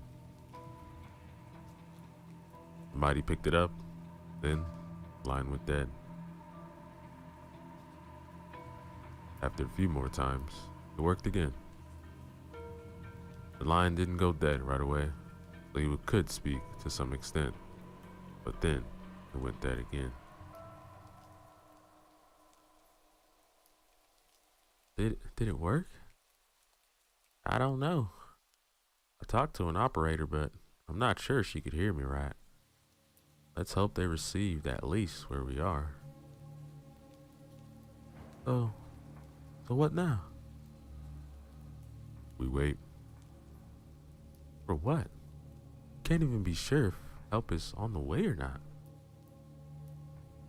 Because the thing that did, Jake began, didn't realize it is a mistake and stopped mid-sentence. What thing? Nothing, honey. Could you please help Curtis find what he was looking for? Yeah, sure. Look, sorry for scaring your daughter, but going away is risky. We don't know what's out there. Then why is waiting here a better option? That thing could be anywhere, even inside. Yeah, I know. But I saw the fat guy drive away. Now he's dead, alright? Looks like we don't have a right option. No, not really. The only sure thing is that being outside is deadly. Also, there has to be something with the lights. Yo, what do you mean? The road outside is not well lit. Yeah, damn politicians ain't want to fix shit here. Yes, I know. The thing is, when the fat guy left, his lights weren't working. Yeah, he told us, man. I remember now, but what's your point? Yeah, what's with the lights? He also said his lights went out when he saw something on the roadside. I saw it too. When I got close to it, the lights went downright crazy. You mean like in the horror movies?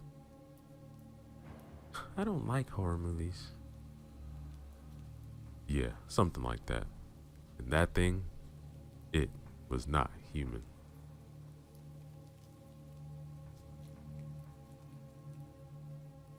You listening to yourselves? Really? Horror movies? Monsters? You two must have smoked something. Alright, come with me. Excuse me? Look, just come with me. I'll show you something. I won't hurt you, don't worry. Alright. Watch my daughter, Curtis. Yes, ma'am, no problem.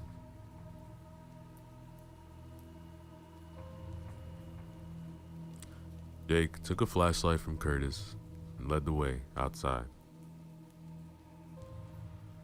He knew it wasn't a good idea at all, but he also wanted to make sure that Jenna understood the situation they were in. They went back to where the breaker panel was, along with the dead man. What the fuck? What? What's wrong? There should have been a dead body here. Oh my God, said Jenna, and her hands jumped to her mouth. The bloodstains were still there. Bits of brain were still plastered to the panel. It looked like something bashed the poor man's head against the panel with substantial force. Oh my God, what is that? Looks like a tongue? They stared for a second at the fat man's tongue, which laid in a small puddle of blood a few yards from the panel.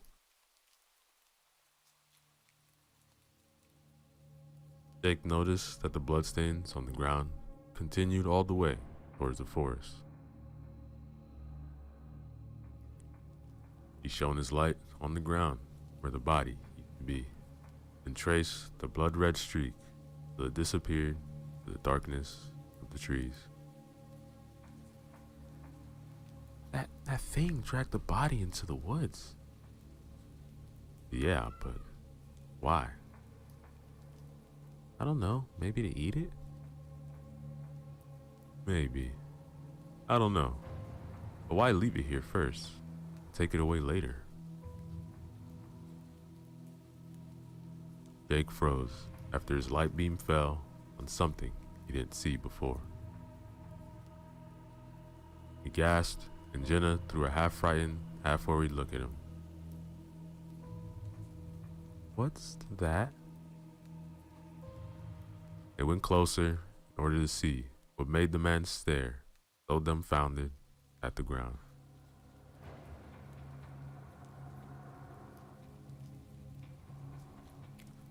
There, on the decades-old asphalt, near the bloody drag marks, a name was painted on the ground.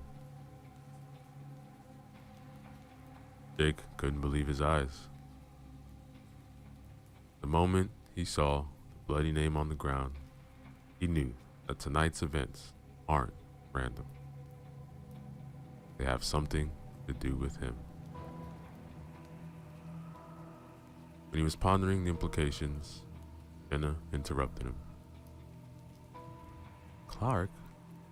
Who the hell is Clark? He was my son. Was? He died. I'm sorry. Yeah, thanks. Let's get back to... Then a loud scream interrupted him. It was Claire. Couldn't have been anybody else. Oh no, Clara! Shouted Jenna, and ran back towards the front of the station. Jake followed.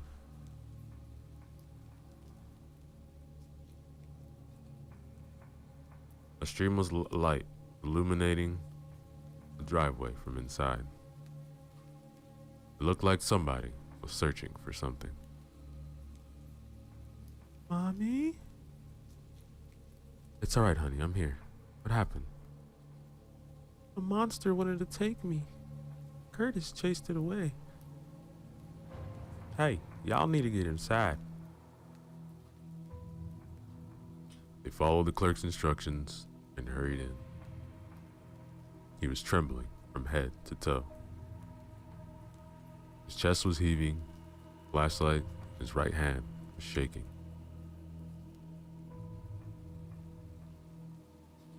What happened? He said she wanted some candy, you know. So I let her search for candy. She wandered away, then I heard the scream, so I ran to her. She was by the big glass wall in the front. I pointed the light to her, then I saw the thing we were talking about behind her. Jenna held her hands to her chest like she was having a heart attack. She felt relieved because Clara was still alive, but she also knew that her daughter's life had almost been ended. Alright, then what happened next? It disappeared. It dissolved in the thin air. I can't explain it. I couldn't see much, but it was big, man. The light made it go away like you've said before. Will the monster come back, Mommy? I don't know, honey. All I know is that we will not let it hurt you, alright? The girl just nodded and buried her head into her mother's shirt. He didn't want to let her go. Jenna really wanted to protect her daughter. What kind of mother wouldn't? The problem was, he didn't know how. He had to rely on the two men who were as lost as she was. Yeah, doesn't like light. That's why he took out the breaker panel. And that's why it could scare the fat guy. His lights weren't working. Yo, the fat dude said his lights were out when he passed the thing on the road. You passed it too, but your lights are working, right? Yeah, I think so.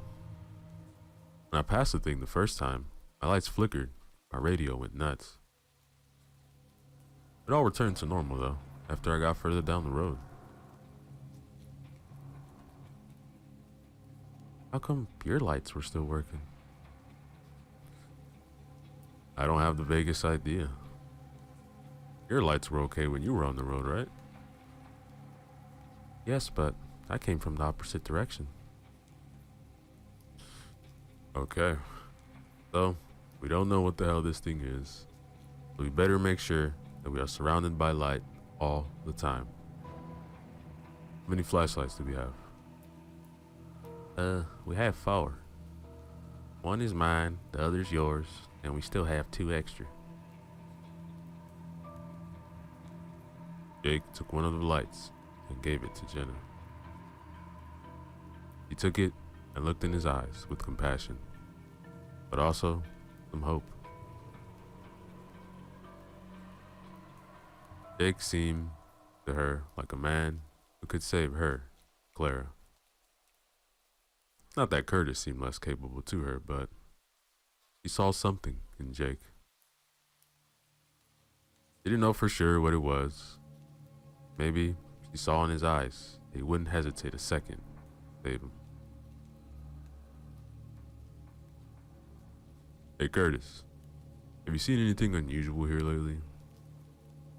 Anything which might explain all this? Yo, look, I'm working here for a month or so. Not sure as hell I ain't seen anything crazy going on. Sit around here and get weird until your ass showed up last night. Jake lowered his head. He was thinking. Maybe these events are truly tied to him somehow, but he couldn't understand how. I don't know, Curtis. Let's just get through the night, okay? Let's do it, man. Hopefully our batteries are gonna last. Aren't you selling flashlights here? Jenna asked, perplexed.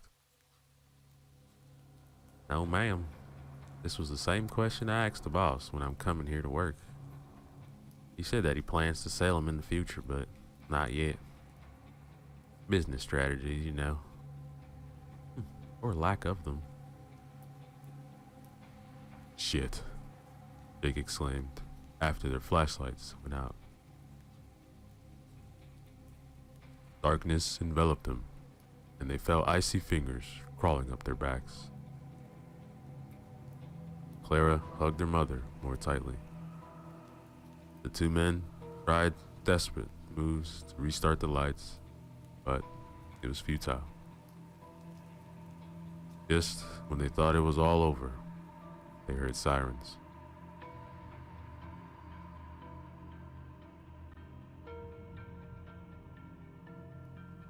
Soon, a police cruiser turned onto the driveway with its blue and red lights whirling around. People inside the station died in relief. Finally, they had been rescued, and the ordeal was over. At least, this is what they thought. Better stated, this is what they all wanted to be true. The car didn't get too close because its siren and lights went dead in an instant. The driver tried to start the engine a few more times, but was unsuccessful. He also tried the radio, but it was dead. Jake opened the front door and was heading out to meet the police officers, but then halted in his tracks. To his right, between the tall bushes, he saw something moving. At first, he thought it was something in the wind. But no, it had an abnormal form. A tall, dark shape emerged onto the driveway. It had no visible features, only an outline. Otherwise, it was complete blackness. Outside was dark, but the visibility was still acceptable because the sky wasn't clouded. The faint moonlight somewhat illuminated the surroundings. Other than that, there was nothing else. No lights were working, but the sheer blackness of the creature was still obvious.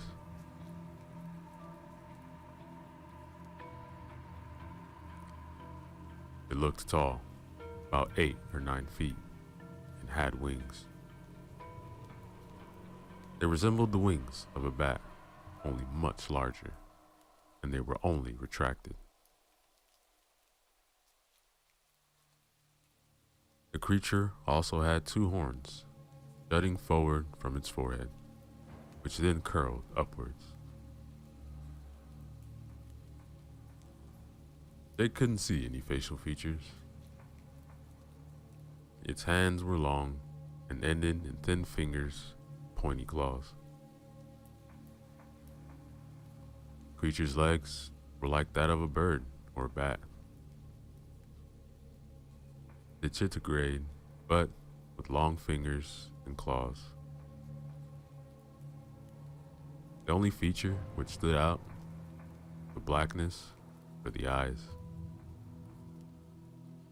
Brown and red, positioned in front of the face like those of humans. They were looking straight at the cruiser. They told the others to stay inside and began signaling the officers to watch out. He was waving both his hands frantically, shouting, He knew that this was his most idiotic thing he could do, but didn't want to have more people on his conscience. His wife and son were enough for him. Watch out! Watch out! To your left! The creature was already marching towards the car. Those inside surely noticed Jake signaling and approached the menace, because both front doors were opened with force. The driver couldn't get out because as soon as the door opened, the black thing made a tremendous leap and landed beside the car. This was when Jenna took her daughter and rushed to the back of the station. He didn't want her to witness anything of what was going to happen. What the fuck? Came the panicked shout from the police officer as the creature grabbed the door and ripped it off like it was nothing.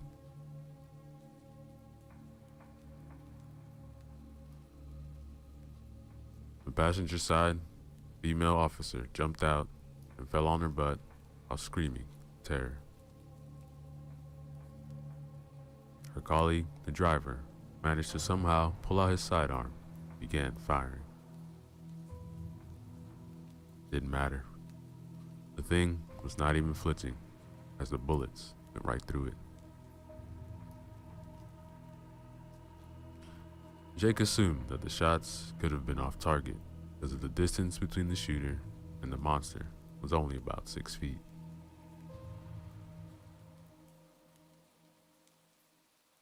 Jake was standing there, transfixed, as the black thing with raging red eyes got hold of the police officer and yanked him out of the car. And then, a terrorizing roar spread its wings. It was one hell of a sight. Creature's wingspan was at least 10 yards, maybe even more. Police officer was alive and screaming, but he couldn't do much against the winged darkness. It jumped in the air, then, with a mighty flap of its wings, it got even higher. Then, each consecutive flap got further and further till it disappeared in the night sky with its prey.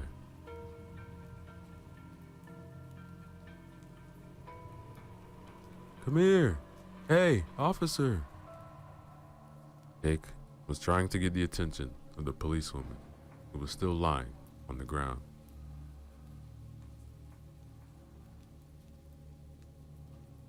She looked at him, and Jake saw with fear in her eyes. Maybe she's in shock, thought Jake. He was right. The officer's look was lost and confused. Her eyes showed panic. Jake extended his arm, and only after calling to her a few times did she wake up from her stupor. Hey, come with me. Not safe here. All right. He helped her get inside the station. And when Jake opened the front door, a beam of light hit his face. What's that? Oh, sorry. Looks like the flashlights are working again. What the hell is that thing, man? I can't believe this shit. Yeah, me either. But I don't know what it is. Looks like a bat straight out of hell. Are we going to survive this night? Jenna asked as she glanced at Jake. He only sighed. He didn't have an answer for that. After witnessing the formidable abilities of whatever the winged thing was, he wasn't sure at all if they survived. Deep in his guts, he felt that they can't fight this thing, and neither can they run away. Jake put these thoughts aside and wanted to do something. The sight of the crying little girl and the look on her mother's face broke his heart. Look, we have to do something, man. I know, Curtis, thinking. Look, all we know is that its weakness is light, and it can interfere with electronics. Yo, that's right. Problem is that we need electronics to have lights. I sure ain't starting no campfire here. Okay, but what about the generator? Don't you have some kind of backup generator for emergencies? I don't know. As I said, I've been working here for a month. They don't show me much when I started. There is a generator, said the policewoman. The others just looked at her without saying a word, like she was some kind of alien. They almost forgot she even existed. She was young, close to 30, but not yet there. Her long blonde hair was tied up in a ponytail, and her otherwise harmonious face were now contorted under the pressure of fear and shock. She was sitting on the floor with her back to the counter, hands on her knees and head down. Sorry, ma'am. Are you sure? Yes, my name is Sarah. My brother used to work here. He had told me that he had to use the generator once because of a power outage. And do you know where it might be? Because I ain't see it around here. Somewhere in the back. I don't know. Might be in the equipment room. Go check. Alright, I'm gonna go check it out. Alright, I'll come with you, Curtis. Can you, take care of the girls? Yes, of course. I think I'm okay now. Just go. The two men rushed out, lighting their way with flashlights. Curtis was leading Jake to the back where they had found the body of the fat guy. The toilets were here, and also a small room for different tools and equipment. Curtis fumbled a little with the key, but soon the door opened, and they were greeted by a dirty and cluttered rectangular room. The smell of dust and gasoline hit their nose right away. All right, let's see what we have here. As Curtis and Jake began searching.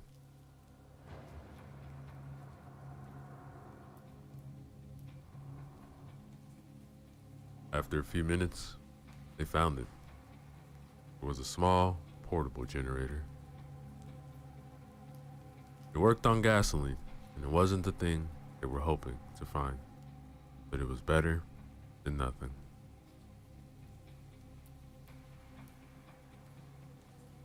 Look, I have to find some gas to fill this baby up, but we'll see if it's working or not. I really hope it's gonna work. Yeah, Jake, we'll see about that. Look at this, man. A searchlight. We could use this, baby. Yeah, damn right, said Jake, and inspected the object, which was larger than the flashlight and had a long cable attached to it.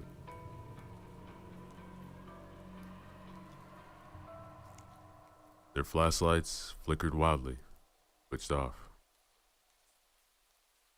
3 screams erupted from the front, and the lights switched back on. They both got startled by the sounds, and Curtis darted for the door with a panther's agility. "No," said Jake. "We'll need light as soon as possible." "All right, man, go," Curtis replied, and his hands were already shaking. Jake ran to the front to see what had happened. When he reached the entrance and looked to the glass wall, he almost screamed himself.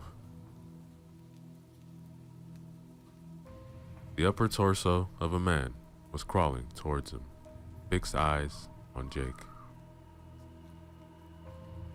Sarah was standing in the doorway without a clue about what he should do. Jenna was inside. She was cradling her daughter, so she doesn't see horrible events.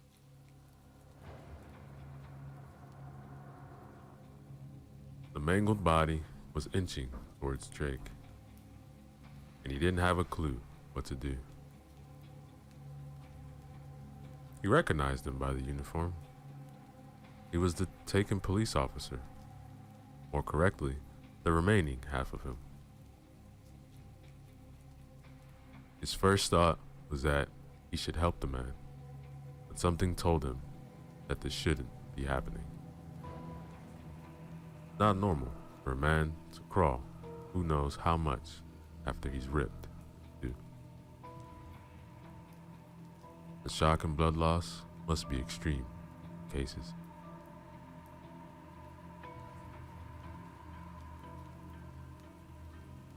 He remembered an event which he witnessed as younger.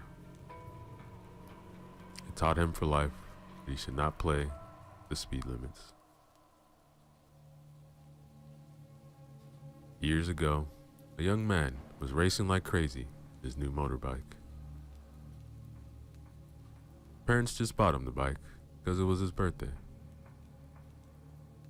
The guy lost control of the bike, side of a car, and flew sideways straight to a pole. His body cut in two pieces. Poor bastard was still alive for a few seconds because of the adrenaline. He tried to crawl to his lower body, somehow put it back.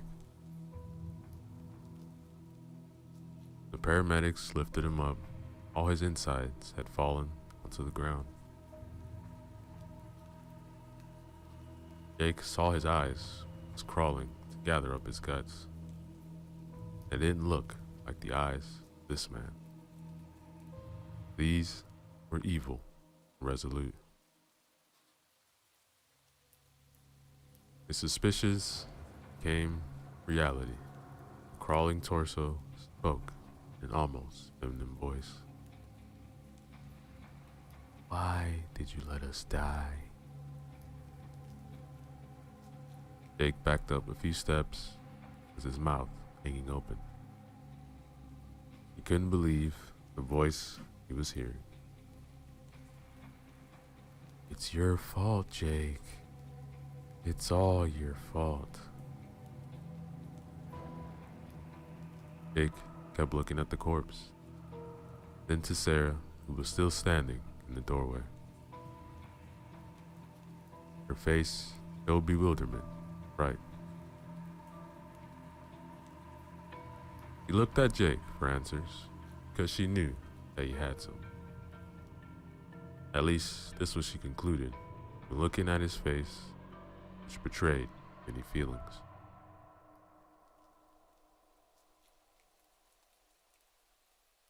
"Hey, come inside." Jake couldn't say a word. Old feelings rushed back to him like a torrent. The floodgates had been opened. That which was just slowly flowing through recently healed cracks came down on him again, bathing him in a shower of sorrow. He crashed to the ground and hid his face in his hands. Sarah hurried to him, bent down to the grieving man, put her hand over his shoulder. Come on, don't do this. We need you. I killed him. You didn't kill anybody. Now come inside, will you? The man woke up from his stupor, got up. Sarah led him back inside the station. His legs were barely obeying him. His mind was in some other place, a dark place. After Sarah brought Jake back inside, Sarah and Jenna looked at him, questioning him. What was that? How could that man still be alive? I don't know. He wasn't. What do you mean? He couldn't have been alive. It was just a sick game played by us, by that wingman thing. But what about the voice? That voice was not him, I tell you. But whose voice was it? Tell me that voice has something to do. Yes, it has. It was my wife's voice. Almost. Your wife? Yes. She died 4 years ago, along with my son, Clark. Oh. Really sorry to hear that. But I don't understand what that's got to do with what's happening tonight. I don't either, believe me. So, what's the story? Well, the fucked up story is I was married and had a son. He was 10 years old. He looked very much like your daughter Clara. What happened to him? Asked Clara. Well, our relationship wasn't that good, you know. So, I sought some fun elsewhere. You know what I mean? Yeah, you cheated on her. Yes, that's right. And there's not a single fucking day on this earth when I don't regret doing that. He found out eventually. We had those unavoidable arguments. Then he filed for divorce. Got divorced, got custody, but I got to see my son at least. What happened then? One night, they went to their grandmother's. It was a night like this. We were driving on an abandoned country road. She was tired, found herself face to face with a truck. Couldn't avoid it. My God, I'm sorry, said Sarah. Yeah, me too. Every damn day. The weird thing is that Clark found himself almost all his head missing, several yards away in the forest. Some wild animal dragged him from the wreck. It's like the body of the first victim. Was there a first victim? Asked Sarah. Yes, replied Jenna. The back. And what about the next one? When the emergency services found my wife, only her upper half was left in one piece. The engine was pushed forward, and it crushed everything from her waist down. Ah, I see now. You think that these events have something to do with that? Definitely. I don't know how, but they are related. If I hadn't cheated on her, they could still be alive. Look, it wasn't your fault, said Sarah.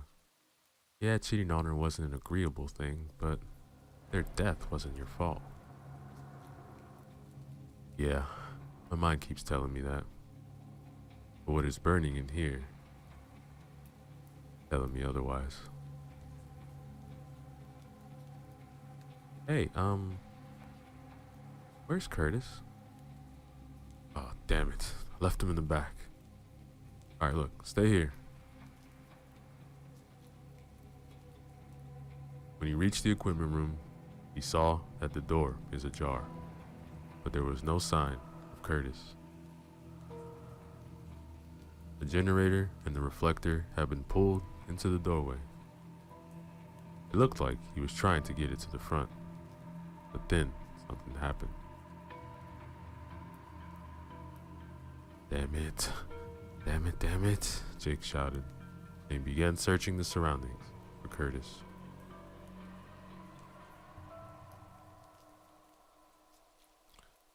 His heart was racing. He didn't want to lose Curtis. In fact, he didn't want to lose anybody. He wanted to make sure that they all survive. But it seemed that it is not a plausible task. Jake kept calling for Curtis, but no answer came. Only the eerie sounds of the night greeted him. Crickets were chirping endlessly in the forest, and from deep within the woods, owl hooted. A harbinger of death, he thought briefly. Is this his destiny? One minor mistake, and then only pain and suffering? He didn't deserve this, he thought. Not this much, at least. Others shouldn't pay with their lives just because he was stupid once.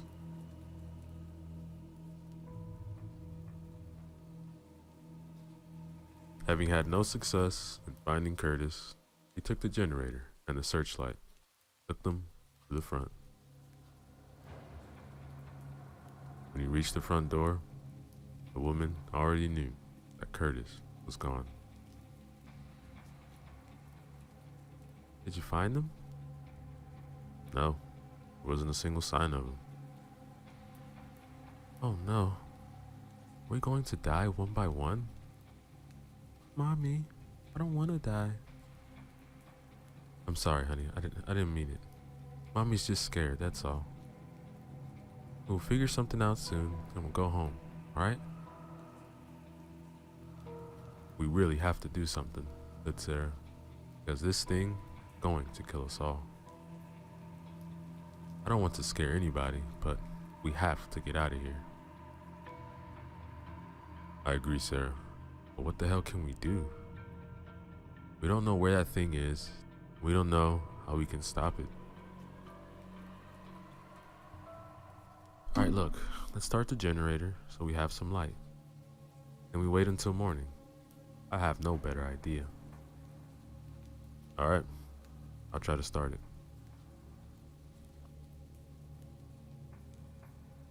He took the generator further inside and switched it on. It was working fine. He then connected the searchlight to the generator. After switching it on, bright light filled the place. It was much more powerful than their flashlights. The steady roaring of this generator's sound was a welcoming one. Ah, great. It's working, exclaimed Jenna. Yeah, let's hope the gas is gonna last. Alright, Sarah, so now what? Jake then said, now we wait. We'll have a few more hours till sunrise.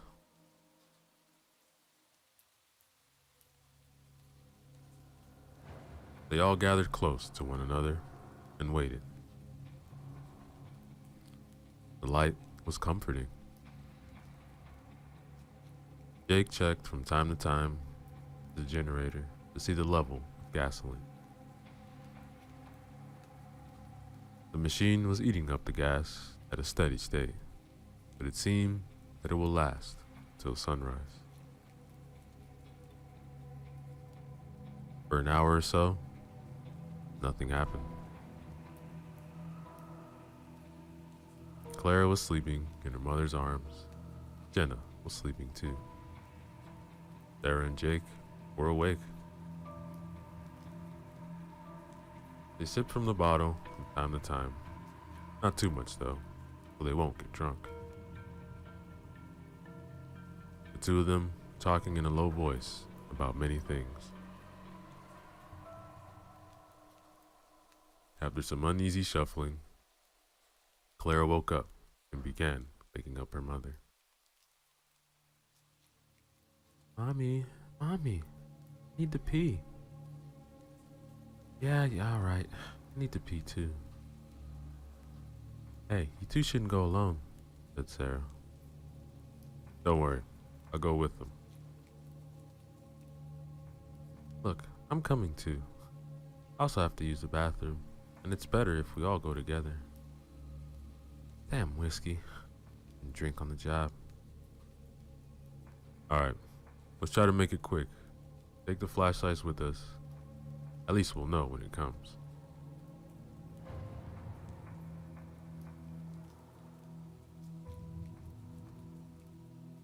They took the flashlights, switched them on. They were working fine. The trip to the back to the station was uneventful. After all of them finished what they had to do, Jake started leading them back inside. Then the light from inside went out, and they heard a few clattering sounds. The flashlights flickered again. Sign something bad happening. Something not natural. Sarah unholstered her sidearm, and Jake could hear sighing deeply. They were standing at the corner of the building. What do we do now? Asked Sarah. I don't want to die, Mommy. Don't worry, honey. I'm here. Alright, let's check, said Jake. A winged creature couldn't have done it. It hates the light.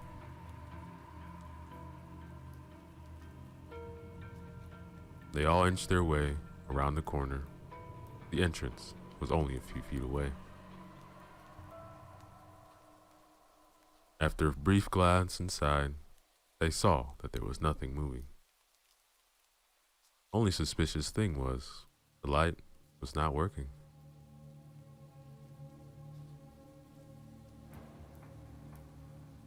Sarah opened the door, then she went inside. Jake followed, and after him, Jenna, Clara. They waited here for some seconds and listened. Nothing moved. Everything was still. Jake inched towards the generator, which lay broken on the floor. It looked like something took a sledgehammer to it and broke it into pieces. Gasoline was lying on the ground in a great pool. Who's there? Shouted Sarah. What? Something moved there. Wait, said Jake. A faint rustling came from the back, but they couldn't see anything because of the overwhelming darkness. The smell of spilled gasoline was heavy in the air. They had to be careful not to do something stupid, ignite it accidentally. Sarah and Jake took careful steps towards the back. This was when they heard the flapping of heavy wings from outside. Both of them turned towards a glass wall, but couldn't see a thing. They were between shelves anyway, and it was dark too.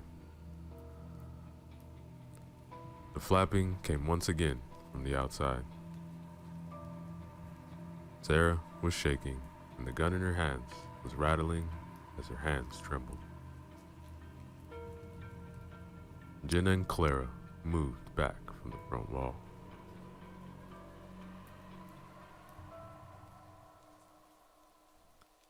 The next moment, Jake heard Sarah scream. He turned and saw her being grabbed by something. She screamed again as a black figure bit into her neck. Jake jumped to help her. That was when he saw that the black figure was Curtis. Or was he? It looked up and growled. Blood was gushing from Sarah's neck. It bit through the jugular. Jake knew in an instant what that had meant. He only had about half a minute to live.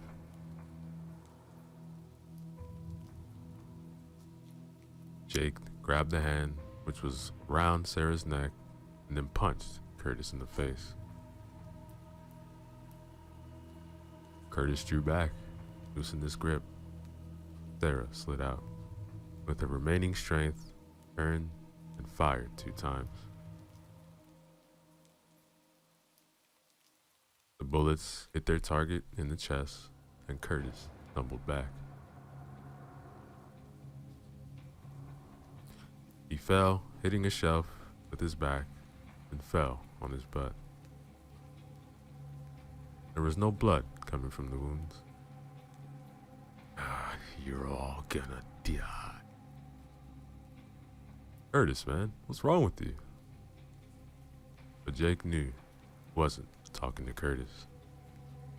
You let me die, just like you let the police officer die. Just like you let the fat man die. Just like you let... Shut up.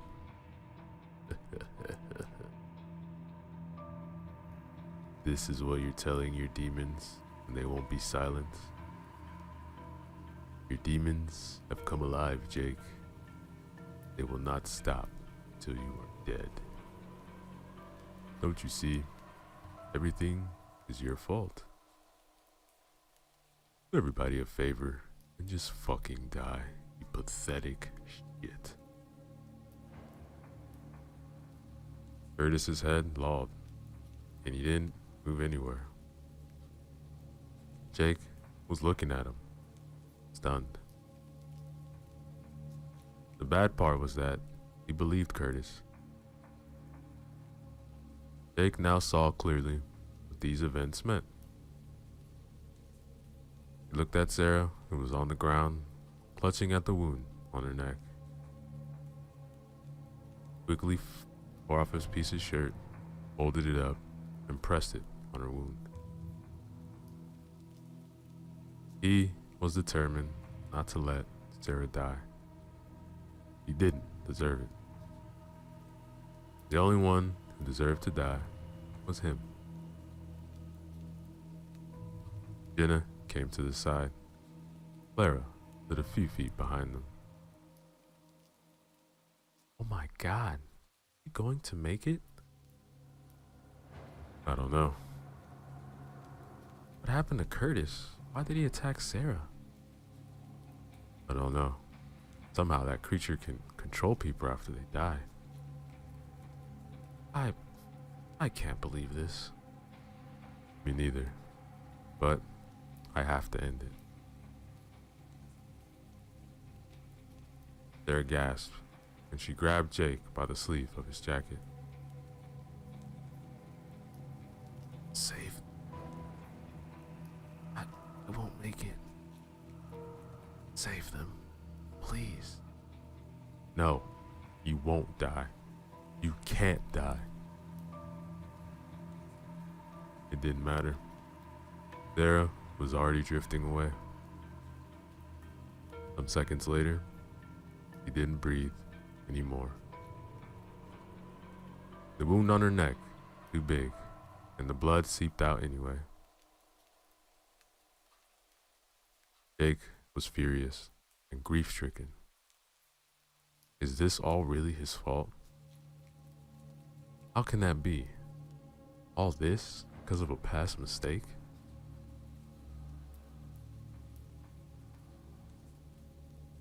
He took Sarah's sidearm from her lifeless hand and checked it. It was a revolver, and it still had 4 bullets in it. After checking her pockets, he found some more bullets and replaced the 2 missing.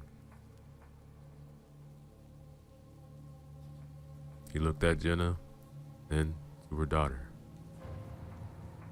These 2 will make it out alive. He will do everything in his power to save them. Jake, what are you gonna do? Going to end it. Gasoline, which had flown out of the generator, gave him an idea. He went to one of the shelves, grabbed some duct tape. Jake also searched for some matches, soon found them. They were cheap, but the stock was plentiful. He took one of the hoses and began sprinkling gasoline all over the place, except the entrance. Then he taped the lever to the handle so the gas could flow without him holding the hose. He threw the thing to the ground, then went to Jenna. Look, that thing will come eventually. I think it wants to finish what it started. And what are you gonna do? I prepared a surprise for it. Look, when it comes, you 2 run as fast as you can. And what about you? Look, that thing won't stop until I'm dead. I have to face it before it hurts you or your daughter. Even if I kill myself, I can't be sure that I won't transform into a monster like Curtis did. I have to make sure that everything is gone.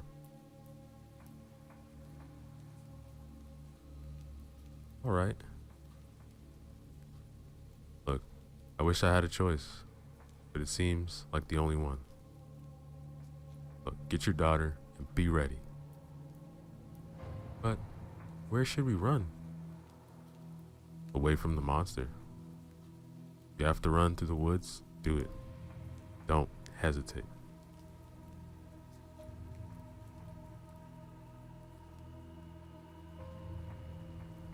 The flapping of wings came again. Jake braced himself near the pumps and readied the gun along with the matches. The creature came down top of the building. It let out a terrifying screech. Then he could hear its steps along the roof. All right, girls, be ready. They just nodded and waited beside the front door. The creature was taking its time. The steps sounded carefully, calculated. Jake's heart was beating. It wanted to jump out of his chest. The girls were terrified, but eager to get the hell out of there.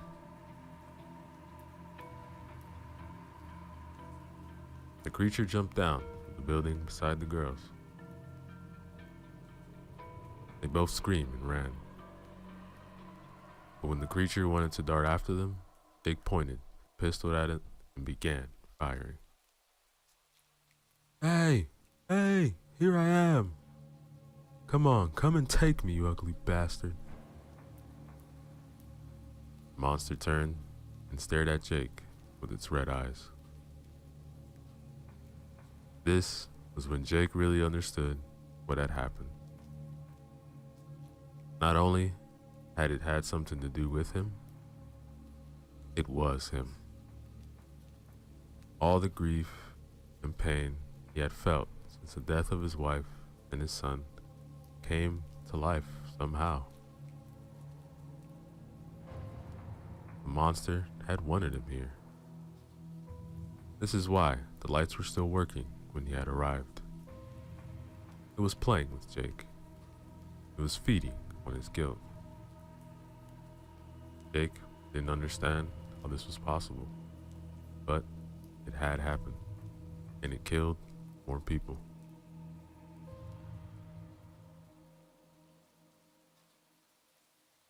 He fired more shots, but they didn't hurt the monster. He got closer and closer. Jake saved the last bullet for himself and glanced behind him. Jenna and Clara had already run away. Monster closed in. Jake took out the matches and lit one. "You're coming to hell with me." And when it got closer, he threw the match at its feet. The gas lit up with an infernal roar. The creature cried in pain as the light hit and fire hurt it.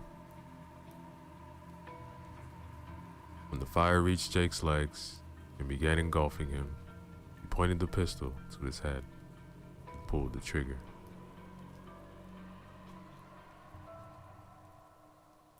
A few seconds later, Jenna and Clara saw from the road as the underground gasoline containers exploded in a fiery blaze of light and heat. The cries of the creature reached their ears too. They saw the creature's body, blazing, body rise from the flames and dissolve in a few seconds into thin air. Yo, what is up everybody? Let's go back again. Another little horror story for you guys. This one is from the collection titled Short Horror Stories, written by Laurel Hope. Remember to use the links in the description below. Show love to them. Like, comment, and subscribe.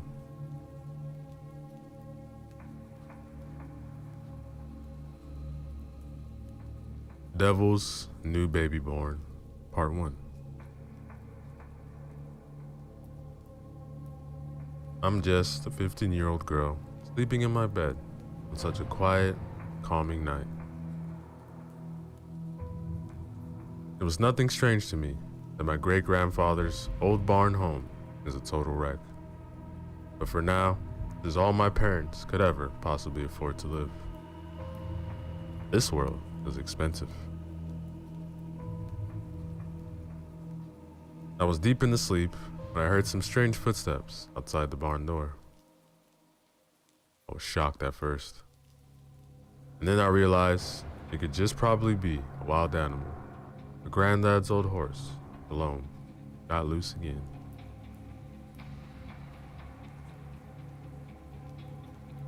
I went back under my tattered sheet, while my parents are fast asleep around the back, like they were almost dead. Apparently, the door swung open quietly to reveal an old dog carrying the corpses of a baby boy.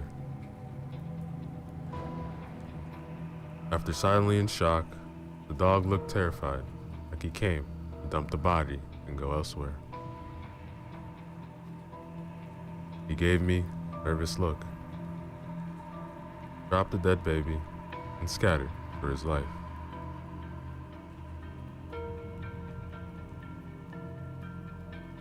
Which was deeply strange now that I think about it.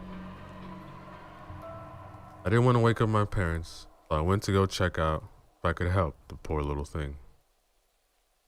Maybe it wasn't even dead after all. As I took a step forward, I felt a strange negativity blocks my innermost passion inside.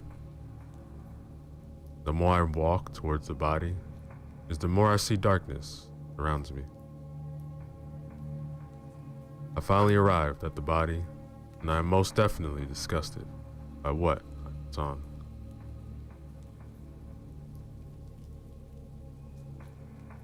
baby eyes were a deep mystery, as if you were looking and to find something that never existed. Its tears of blood was as if it was suffering on the inside more than out. Furthermore, there wasn't a nose in sight. There was just a huge mark on where the nose was placed. Looked like it was chopped off, or even worse. The mouth was in an awkward position, as if the child was born with a handicap. It was located at the far end of the right side of its face.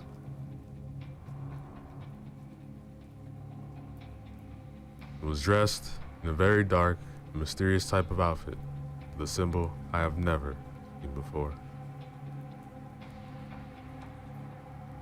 The more I started to look at the baby, I felt a sharp pain inside my heart, like someone got a hold of it, was trying their utmost best to kill me.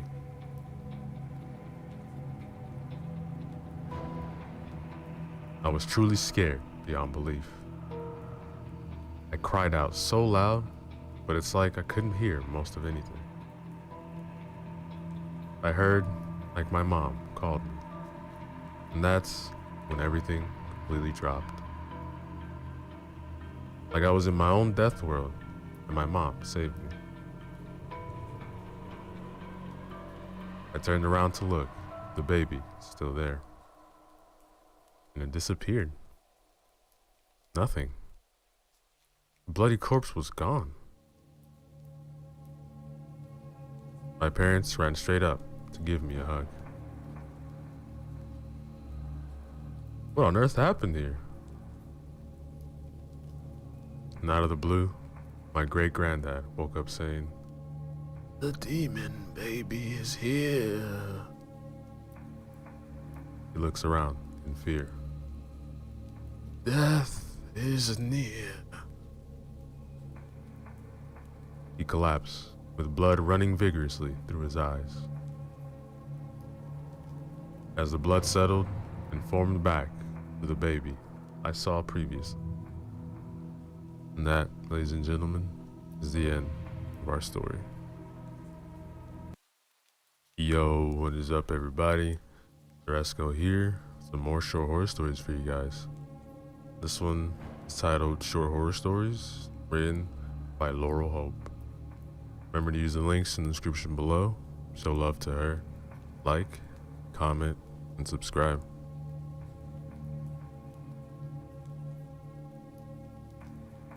The Legend of the Black-Eyed Children.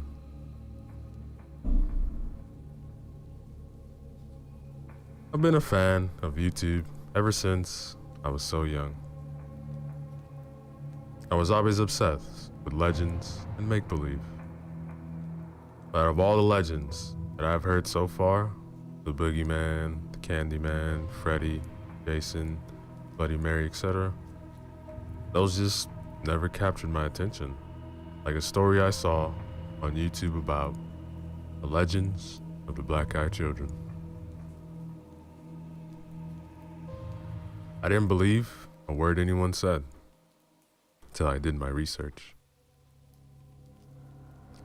I captured a great location where all the reports the Black-Eyed Children had been spotted recently. I told my friend Rush all about it because he's too obsessed with all the fables, fantasy, and legends. And of course, he's down for a challenge. Alright, we leave by 8. Off to New York we go. The search for a legend that I don't think exists. I probably think people online make up shit like that to get noticed on social media. But what if it's real though? Suppose we die? Rush replied. Well, do you want to die? No, let's turn back then. Yeah? No. The journey must go on. Besides, I want a selfie with it. Our flight arrived in New York at 1:54 p.m. Tired, confused, and bored. So do we go straight to Sydney right now, or? You can't be serious right now, Rush. We at least have to rent a motel or something. I'm tired, man. Plus, I have $5,000 to mess around with. Aren't motels for runaway couples and teen lovers? Oh, shush. Come on, man. Taxi's waiting.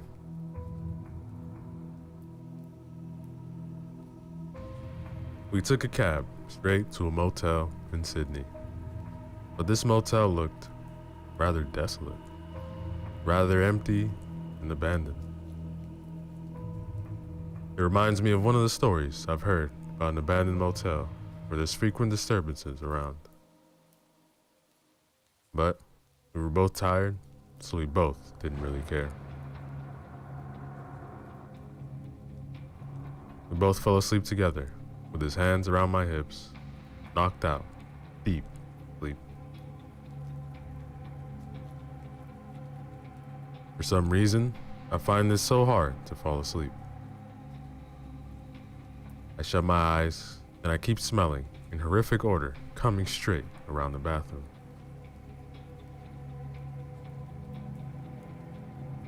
I didn't want to risk getting up. Then, it was a wild dog ready to attack, and I didn't have a weapon. I got to sleep either way. A couple hours in, we both heard a knock on the door. Cooks, get up. He got up and headed for the door to look at the people to see who it might be. Can I come in? Go away. I don't need cookies. Who is it, Rush? Some stupid kids want to sell cookies.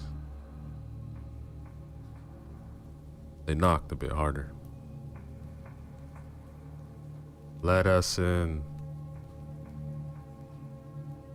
I started to get suspicious and attempted to go look through the peephole when I noticed something strange. I noticed that they were children. There was a pretty tall, skinny-looking male, a girl looking like she was 7, and a baby boy looking like he was around 5. What was also weird was their clothing.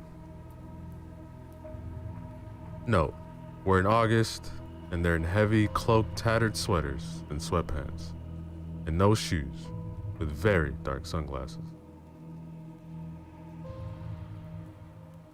I got even more suspicious when I looked at their skin. They looked sunburnt and patchy, like they've been walking in the treacherous sun for days.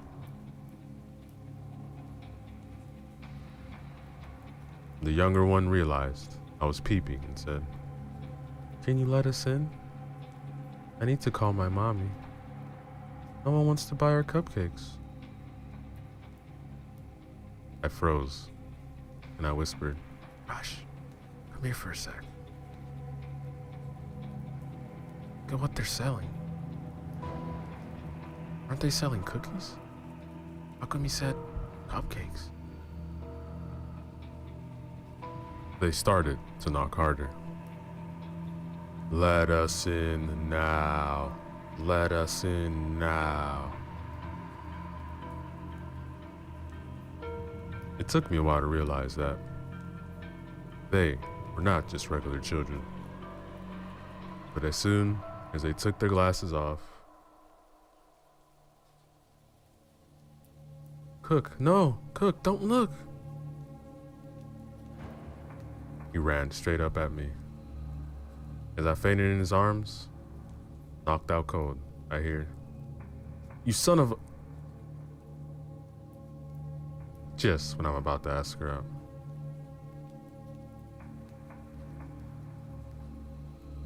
Rush ran towards the suitcase and took out his AK-47 his eclipse sunglasses as they hung on the old tattered door. He opened the door and said, "Bitches, say hello to my little friend." He shot all three children straight in their eyes. As their eyes fell straight through their head, rolling down the old stairs, blood lingered down their faces as they fell in slow motion. Slid down the stairs with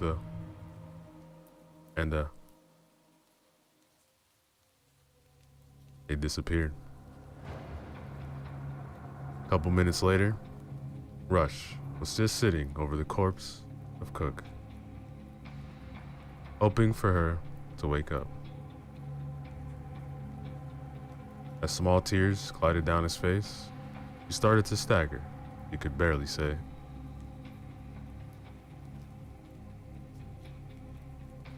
His tears turned into joy as he got down on his knees and eloped Cook with a tender hug, embracing with a tender kiss on the cheek, saying, "I miss you, girl."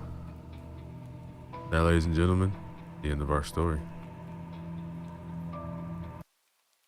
Yo, what is up, everybody?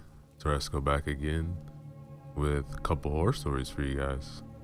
This one is titled Horror Tales, written by Corey. Remember to use the links in the description below.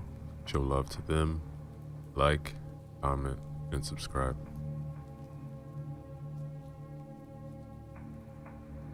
Creatures who smile.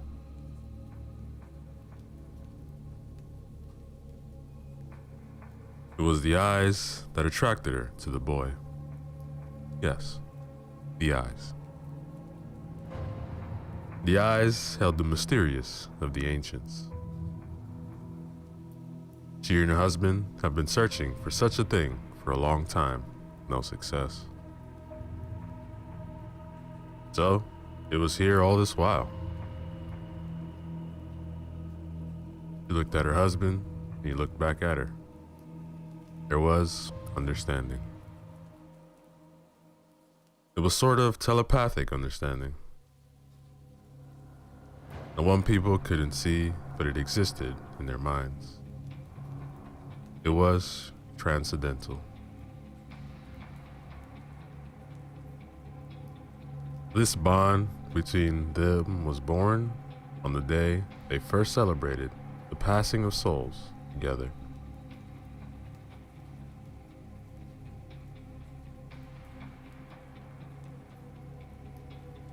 She beckoned on the fat woman standing at one end of the room. The woman walked faster than her legs could carry her. She whispered something to the fat woman and pointed to the boy. The smile on the fat woman's face vanished as she laid her eyes on the boy.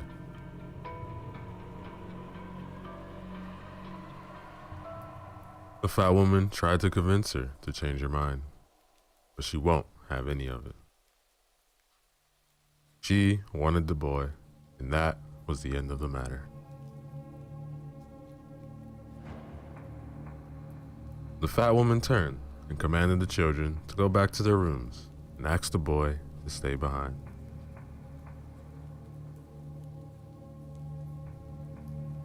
There was a short gasp of surprise from some of the children when they realized the couple were interested in the boy and not them. Well-mannered and cultured children they were.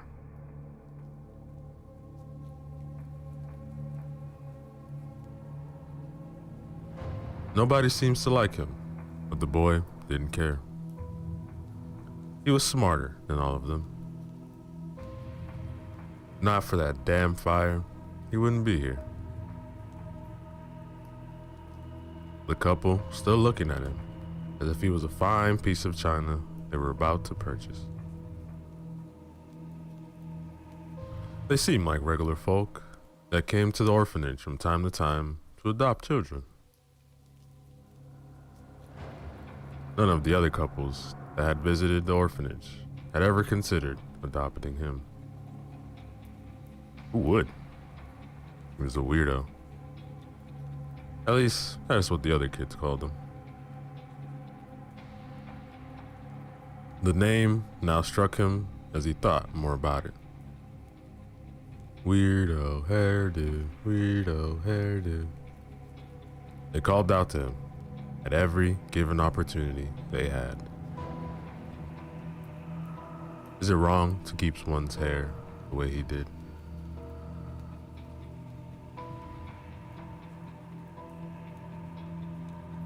People will always hate what they don't understand. The voice said. He looked up at the man. He was the person that just spoke. Isn't that right? The boy nodded. He didn't feel like talking to these strangers, but he felt they understood his pain. He didn't know how, but he felt it. What's your name? James. James what? The other name is not important. If you adopt me, it will be gone. So no need of talking about what is not important. The boy replied in a nonchalant tone. He didn't have time for all these formal questions that were probably on the paper in front of them. They let silence reign for a couple of minutes.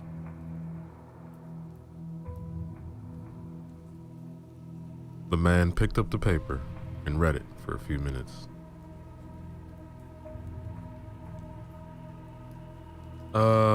It says here that, your family died in a fire accident? Did you watch them die? The question was harmless and did not imply anything, but to the boy, it churned his heart. An avalanche of tragic memories flooded his brain. He was back home. He could still hear the screams, the dreadful cry from his younger sister as it split the hot air from her. He looked down at the scar on his hands, a sad reminder of that night.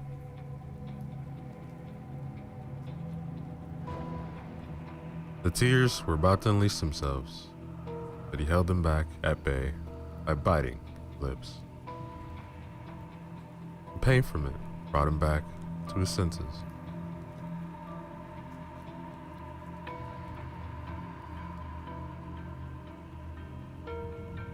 The man was watching him diligently. The boy handled himself well. He was lost, and with the right guidance, he will find his way. The man vowed in his heart that he and his wife will help the boy discover his true potential.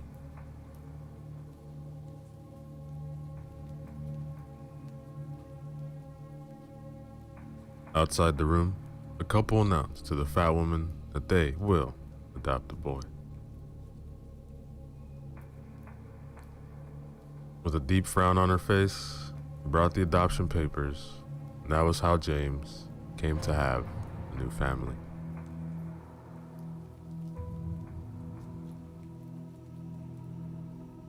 She showed him to his room and advised him to rest. I'll give you a tour of the house later. James went straight to the mattress and jumped on it. The mattress was way better than the one he was conditioned to sleep in at the orphanage. He lay there, face up, looking at the ceiling. There were strange markings on it.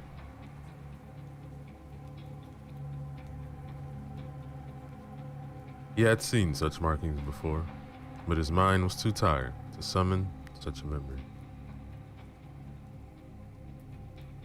Better to think of other things, he said to himself. His new surname surfaced to his mind. He tried pronouncing it. Agua? James Augusta. Name isn't bad.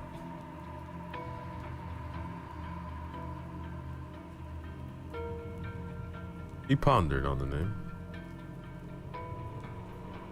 What it meant. Why the family chose it as a name for themselves. James thought of the orphanage. He will not miss that place. He didn't have any friends there. He didn't have friends anywhere.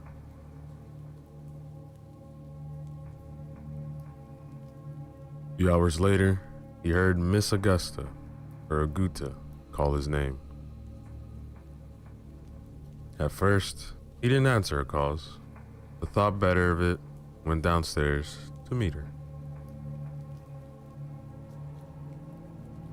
He smiled and she watched him climb the stairs. She put her hand around his shoulder and said, "Hope you slept well? Food's ready. Come to the table. Let us have our first meal as a family."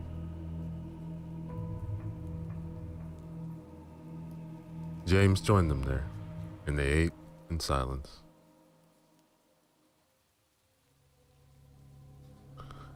He was starting to like his new family. They knew when to talk and when to keep their mouths closed. He enjoyed the food. He hadn't eaten such a delicious meal ever since his family's demise. He complimented Miss Aguda on the delicious food and thanked the family once again for bringing him to their home. As he got up to leave, a question suddenly popped into his head. What is the meaning of your name? Augusta? Letting curiosity get the better of him, the couple quickly exchanged glances. Mr. Gouda cleared his throat and said, "Gatherer of the dead." James looked at him, patiently waiting for the moment he will laugh and say he was joking, then tell him the real meaning. No laughter came. "Alright, well, weird name," James said and walked upstairs to his room. Mr. Aguda turns to his wife and says, "Finally got the right one." "Yes, we got the right one."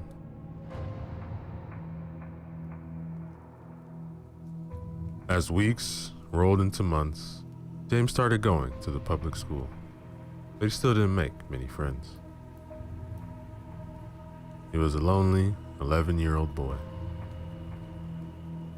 Even the weirdest group at the school avoided him. He was very tall for his age, but no bully dared look his way. He and Mr. Gouda now talked more, especially during dinners. Mr. Gouda told him about the Inuit culture. His eyes lit up and his smile grew wider each time he talked about the ancient traditions.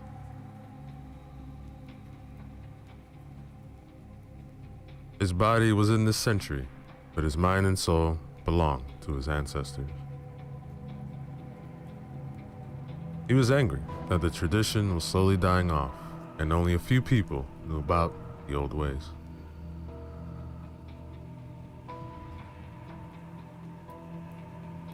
James thought of what life must have been in the ancient Inuit tribes. The tribal wars Mr. Aguda told him about was something he would have loved to be a part of. James still couldn't believe that life was that interesting in the barrow. Barrow was at the edge of the world, and people rarely came to these parts. I mean, who in their right senses will come and live in Alaska? In Barrow? The weather was treacherous and can penetrate the barriers of clothes and bite the skin.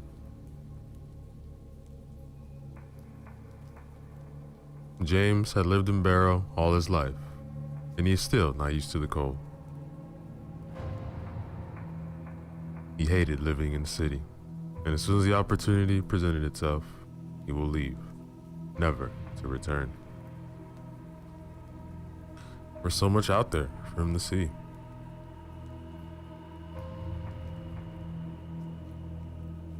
The town experienced a beehive of activities during the annual Kivglik, the Messenger Festival. Though the festival had lost its importance, you could still find free booze and have fun. The festival also attracted people from other places. Barrow would come alive again, Saguda said one day during dinner. Her husband and James nodded in agreement.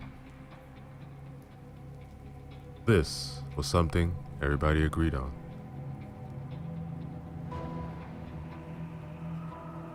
In the days leading to the festival, the couple frequented the basement a lot. They took some boxes out and replaced them with other boxes. James watched from a distance. He really didn't care about what they were up to, and he didn't bother asking.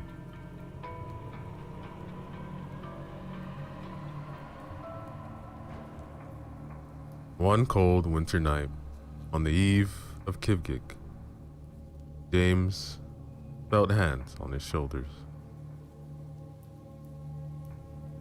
The hands shook him softly in the bed and woke him from his sleep.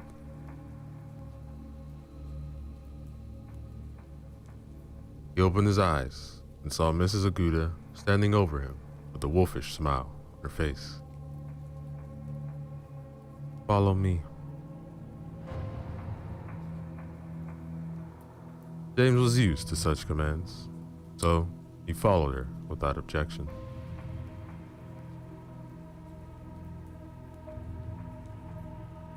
She walked down the stairs leading to the basement. James wondered what they were doing here at this time of night. Mr. Aguda usually took him to places during the night to teach him the ways of the ancient tribes that used to occupy these lands. But none of these teachings occurred this late, and not with Miss Aguda involved.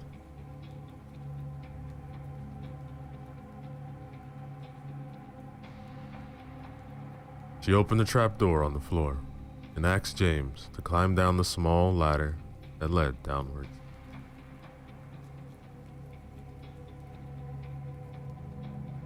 He didn't know there was a trapdoor in the basement. Guess there are a lot of things I don't know about this house, huh? James climbed down and waited for her at the bottom.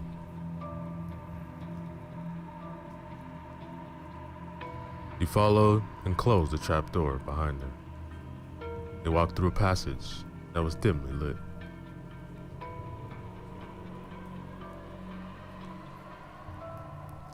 He had to walk carefully, not to trip and fall. Miss Aguda obviously knew her way. He could tell from the confidence in her gait.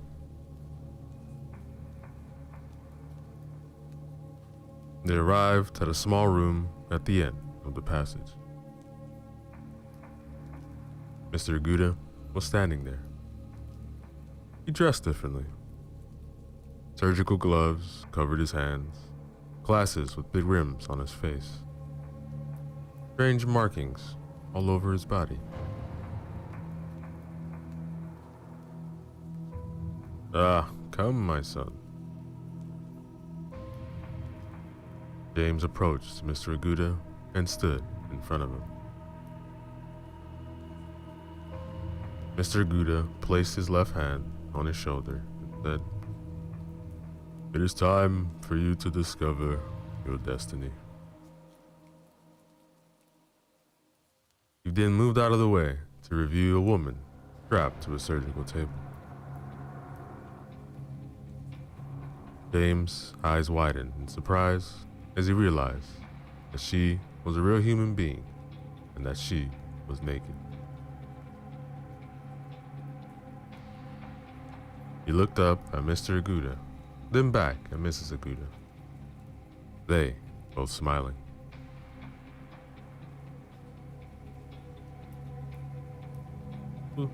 Who is she? "Ah, my son, she is the messenger." "What is she doing here?" She is here to lead the dead to the other world."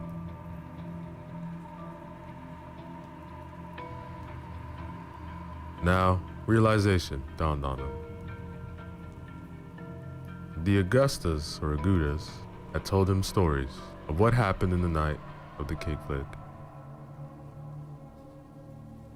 A messenger will be sent forth into the spirit world to open the door for the spirits of the dead trapped in this world. The messenger must be a virgin. Virgins are pure and cannot be harmed by the dead. It all made sense to him now. But how were they going to send the messenger to the spirit world?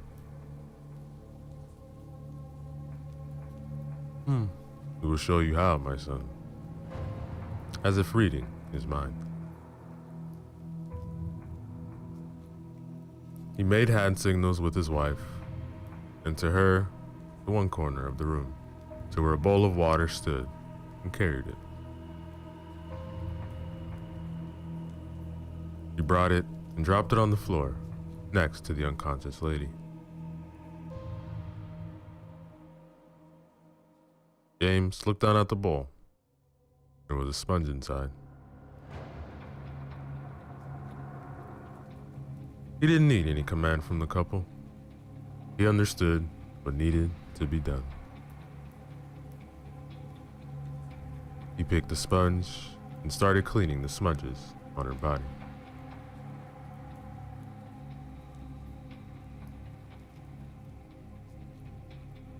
The next day, Mrs. Aguda led him to the basement and down the trapdoor, the little room. The woman was still strapped to the surgical table, but this time around, she was conscious. James could see the fear in her eyes. He frantically looked at the people standing above her. He pleaded with their eyes as they met with the boys. She could have pleaded with her mouth, but it was muffled with duct tape.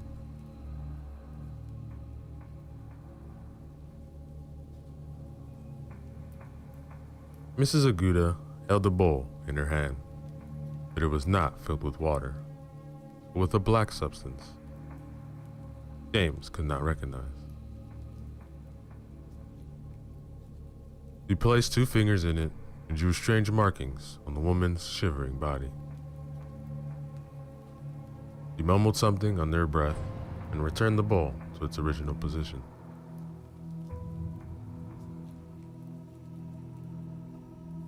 Mr. Aguda brought a toolbox and started bringing out different tools from the box. James watched as he brought out a surgical blade and examined it. He then made an incision just below the woman's breast. He continued making cuts until he finally opened her chest to reveal the organs that lay beneath it. James remembered this part of the ritual. The heart is taken from the messenger, so she will not be influenced by the evil spirits in the spirit world.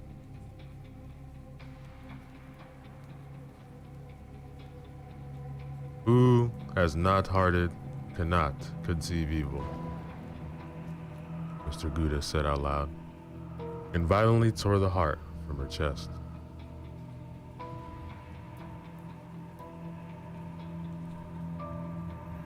Her body became stiff, and she was finally gone.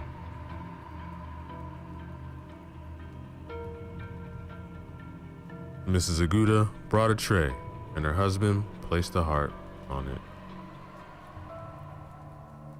James knew what to do next. He had been instructed on what role he would play in the ritual. His eyes searched around the room, and he found what he was looking for. He reached for a cup, which had strange markings on it, and gave it to Mr. Aguda.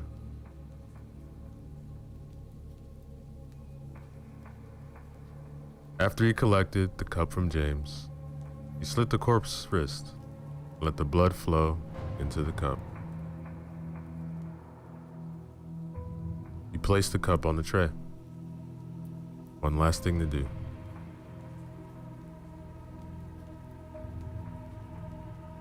"So you mean you all eat from the victim's heart and drink the blood?" "Yes."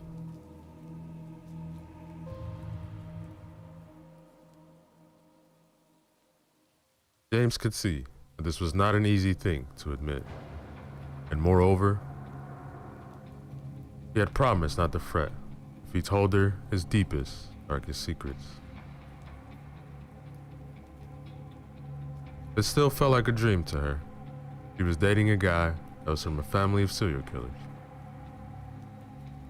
Most notorious serial killers in this part of the world.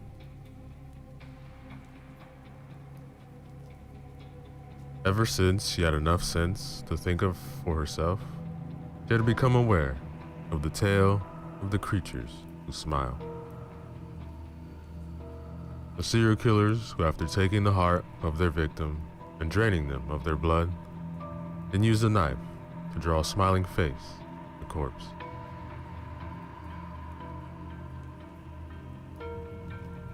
The federal agents that came to Barrow to investigate the murders concluded that the killings involved some sort of ancient rituals, and the killers were a group of fanatics who adhered to the gruesome practices of their beliefs.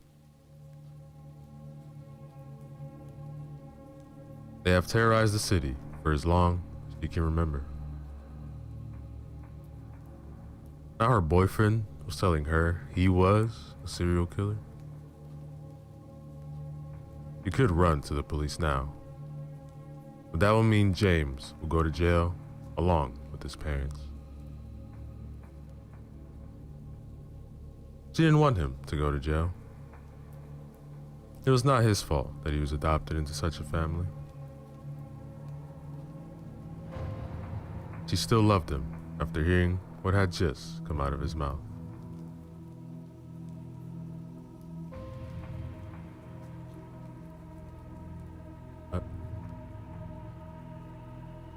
I don't know. He finally said, "You could run away." He looked at her in the eyes. Yes, he could run away, but to where? Where would he get the money for the trip? It's not like he could just drive out of town. The only way out of Barrow was from sea or the air, and the ticket was expensive. He couldn't think straight now. He needed time to come up with a plan. I'm not feeling well. Can we talk about this some other time? Sure. She understood what must be going through his mind now. James had a hard exterior, but if you get to know him, you'd find he was as soft can go. That is why she loved him anyway. He gave her a kiss and walked out of the park, heading home.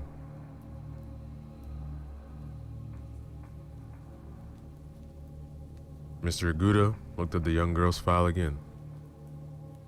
Then he looked at her sitting alone at the park bench. He had been watching the young couple discuss for hours from a distance. He could not be spotted from the position the car was parked. His son's girlfriend will be the next messenger. He smiled at this thought. Now, ladies and gentlemen, is the end of our story. Yo, what is up, everybody? Fresco back again. Another little story from the collection titled Short Horror Stories, written by Laurel Hope. Remember to use the links in the description below. Show love to them. Like, comment, and subscribe. Nightmare Moon. 8:27 p.m. Romario, time for bed. Hope you've packed all your stuff. Shh. Before I was rudely interrupted. My name's Romario, age 18. I'm currently not at a school because of how broke my family is. We just keep moving from place to place. I'm a reader, I love books, I crave for fantasy and horror stories. I have around 36 books relating, but 15 books alone are from my favorite artist in the world, Jack Daniels. He inspired me a whole lot with his stories. Like it almost seems so realistic. Like I could just enter the book within. There was the next book that was to be published 10 years ago, but everyone claims the author's dead. But his books brought me to believe that he hadn't died, but there might be a 98% chance that there's no form of proof. One day, I descended to finding the truth on what really happened to Jack Daniels, even if it kills me.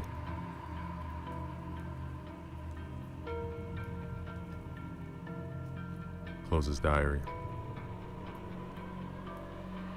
I really hope this barnyard homestead is as good as it looks on the brochure, because this would be the 4th time my mom and dad got ripped off for a desolate home.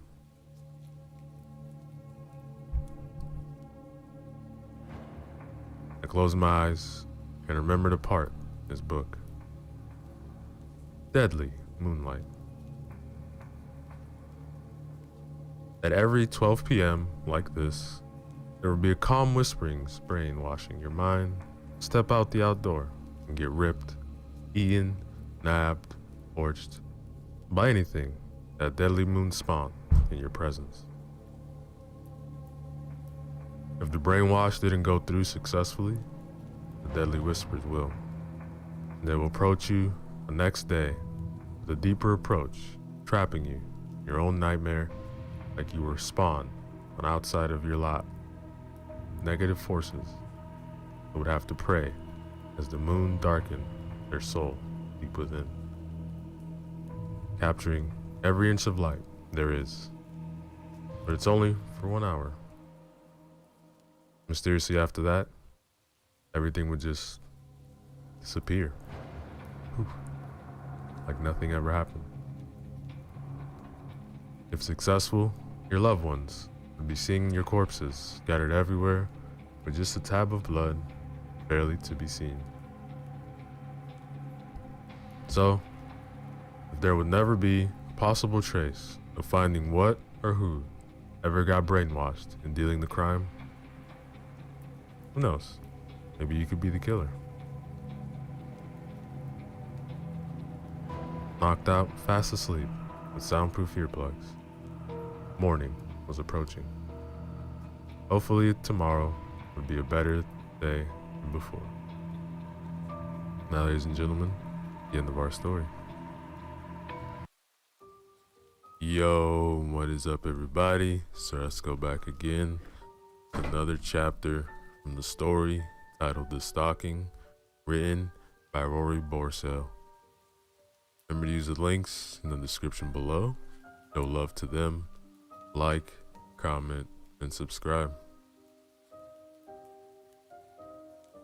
Chapter 3.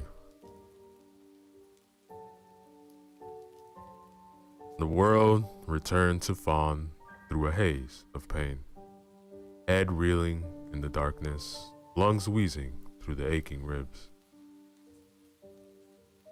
Her first instinct was to touch her face, fingers aching to trail gingerly over her skin for signs of trauma. Yet, no matter how hard she willed it, her arms seemed to protest against the movement. Her body felt heavy as lead. An icy shot of fear streaked through her. She had fallen roughly 60 feet and was still living. Was she paralyzed? Easy now, Thomas. Almost there.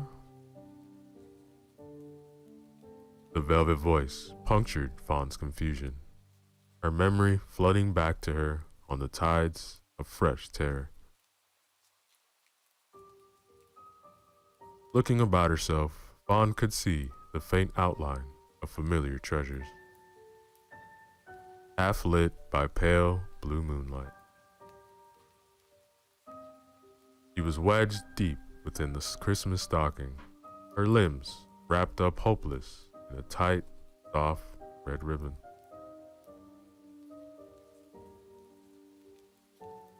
Oh, no, no, no, no, no, no, she whimpered, her body straining against the pull of her bindings. Overcome with panic, she began to thrash wildly till the thunder of the master's voice fell upon her like a blow, immobilizing her on the spot. Thank you, Walker. You're a fine man, a gentleman. A low laugh rumbled outside the stocking, sending tremors breaking through. How could such a harmless sound be so threatening? Yes, all right, Thomas. Easy now. Just lay down.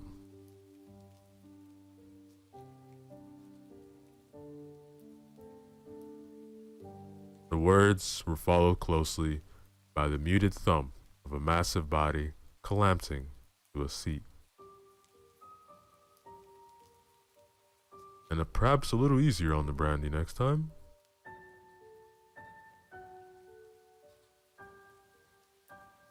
The disembodied voice was growing near, the stranger's presence looming so closely over the stocking she could almost feel the weight of his shadow. Fawn smothered a wail as the living walls of her prison shifted suddenly around her, sending her sliding deep into the pit below. A hand casually inspecting the stocking before letting it swing back into place. You do worry me sometimes, you know.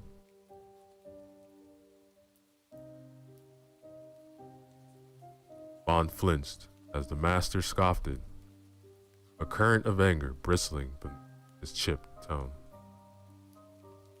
I'm perfectly well, Walker. Perhaps you should tend to your own house before trying to fix mine. A long pause ensued, in which Fawn could hear only her own ragged breathing and the hammering of her wild pulse. Forgive me. I didn't mean it's just this damn house. Their memories, the emptiness, it weighs on me. I never wanted it, you know. The house. It was meant to be inherited by William.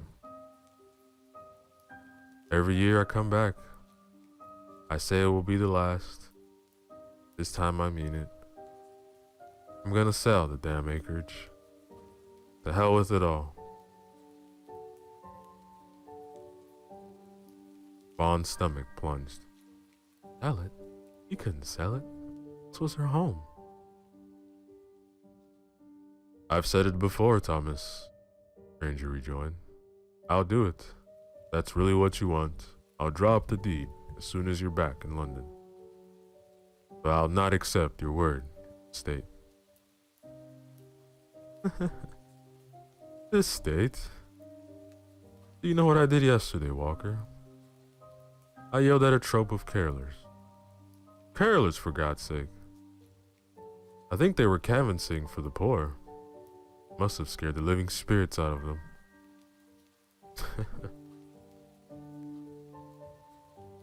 It's this goddamn season.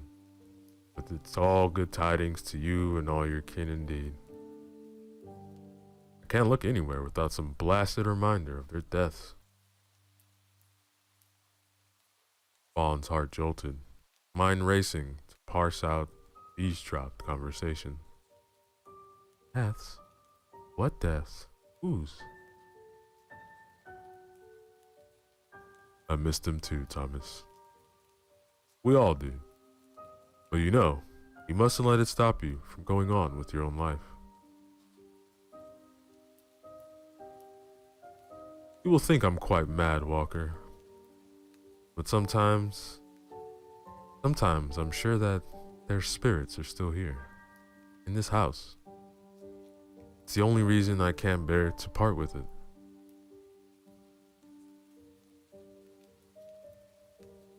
Thomas. No, listen to me, Walker. Things go missing all the time.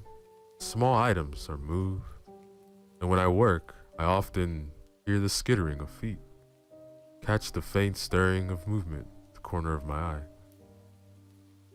Mice. It's mice. It's an old house. Yeah, I thought the same thing at first. But mice cannot hum, and I'm sure I've heard the sound of humming. Faintly, yes, but recognizable all the same. Last week, I even saw a shadow flicker over the wall. It was human in shape, and yet, when I turned around, there was no one there. Vaughn felt the blood drain from her veins.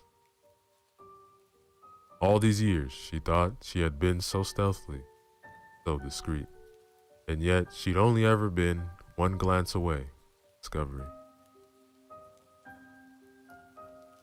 What's worse, her carelessness had toyed with the master's sorrow, made him believe the house was visited by the ghost of his loved one. He blanched. What would he think tomorrow when he found the mantelpiece dressed in Yuletide cheer? A Christmas stocking strung up inexplicably? What would he do? Found her inside and realized she'd never been any spirits in this house at all.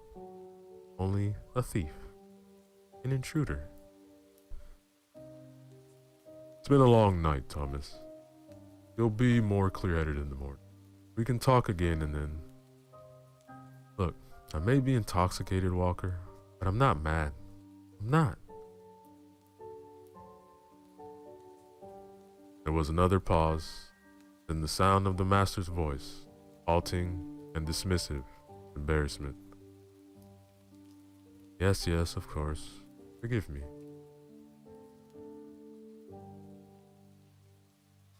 Bond tensed up as the floorboards creaked. The shifting of clothing and the brush of farewells followed closely by the muted thud of the stranger's gait receding down the hallway.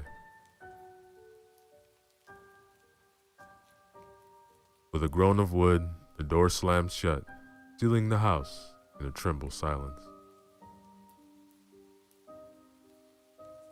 In the heavy darkness, Bond frantically pieced together the pieces of the puzzle. A photograph on the mantelpiece, the deaths of his loved one, the end to all Christmas celebrations. A cold sliver of dread snaked up her spine.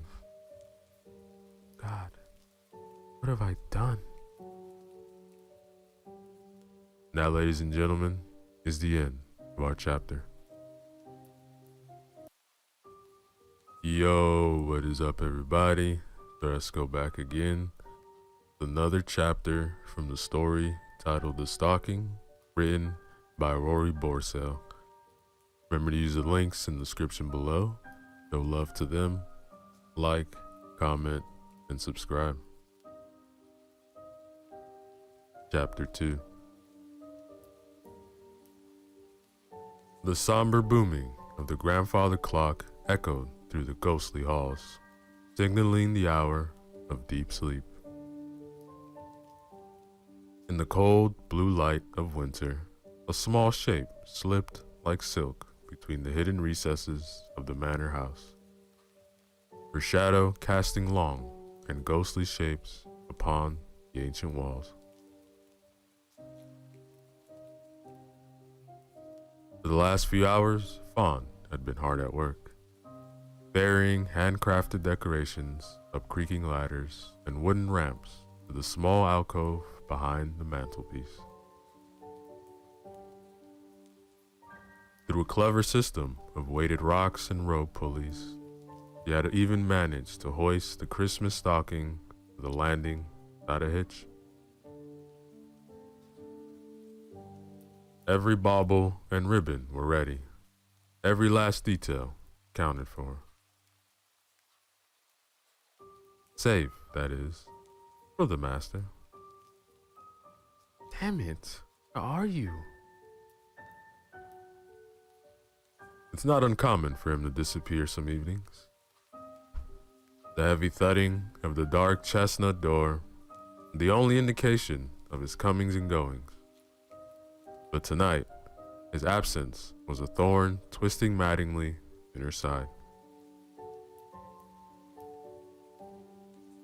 Frightened by the prospect of him catching her off guard, he had stayed anxiously hidden, awaiting his return by the low, smoldering flame of a single tea light.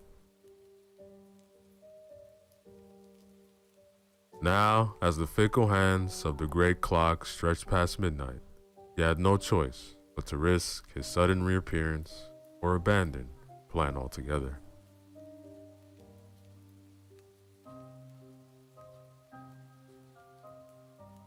With a terse sight, she trailed her hand across the rough clay brick wall, blundering fingers feeling for the slight groove that marked the loose slab. Heart thrumming steadily, she pressed her shoulder flush against it, heaving her weight until it ached open with a dull scrape. Pausing at the entrance, Fawn waited until her eyes adjusted to the gloom, body angling instinctively toward the familiar sounds of nighttime. The pendulum's heavy swing, the creaking of the house's bones, the wind caught somewhere in the lofty rafter. Outside, the lonely call of a horned owl carved a path through the dark trees.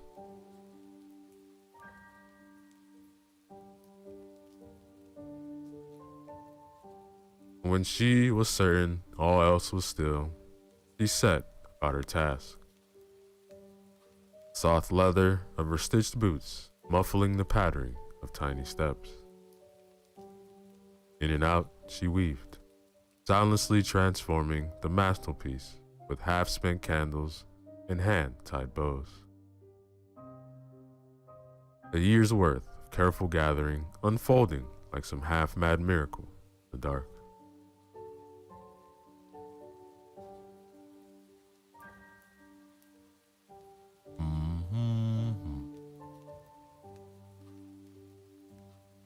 At long last, all that remained was to hang the stocking from the mantelpiece and stuff it to the brim with small treasures.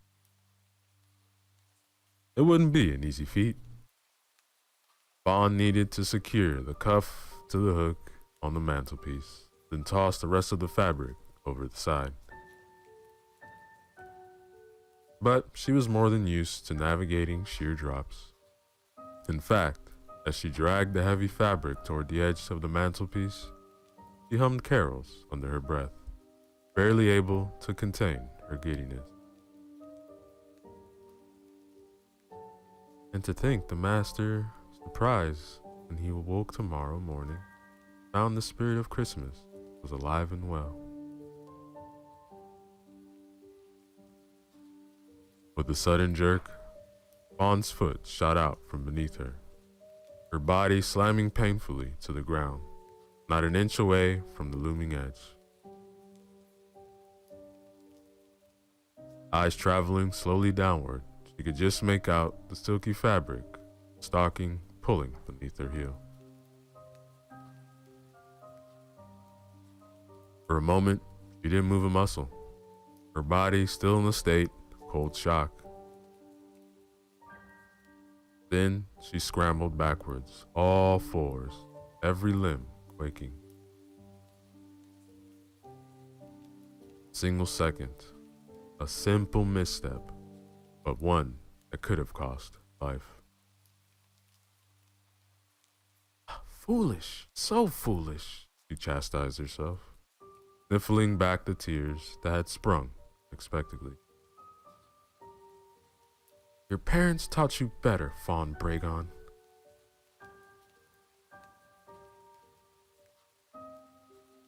Wiping her eyes, she stood up shakily, inching backwards towards the wall, despite the ample space left on the mantelpiece. Grabbing one of the stray ribbons, she began to twist it around her arms and waist, looping it under her thighs and back up to her chest. Knotting it expertly, she went. Always wear a harness, she muttered. Wrapping the loose string around herself a few more times for good measure, she fixed the end of the stray nail in the wall, tugged. Confident that it held steady, she got to her hands and knees, crawling toward the edge of the mantelpiece. Gathering up as much fabric into her arms as possible, she peered over, the floor seeming to shrink further and further away from this dizzying height. Well, here it goes. With one enormous heave, Fawn tossed the stocking over the edge, watching with a mixture of dread and awe as it tumbled and unfurled gracefully in the air. Its descent stopped short with a jolt, the fabric swinging slightly as it settled over the fireplace.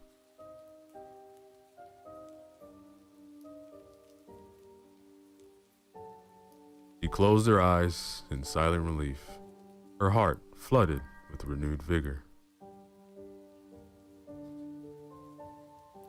Gathering up the stocking stuffers, she leaned forward against the pull of her harness, began to carefully lower them down one by one.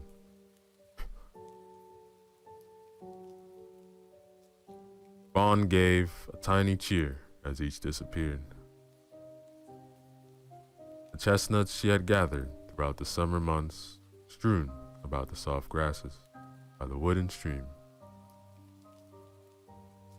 The brass buttons and elegant cufflinks she had recovered from the magpie's nest. The pouch of golden guineas and silver shillings she retrieved from the cushion cracks or beneath the floor. And finally, a handwritten note of Christmas well wishes folded up tight and sealed with a dollop of wax.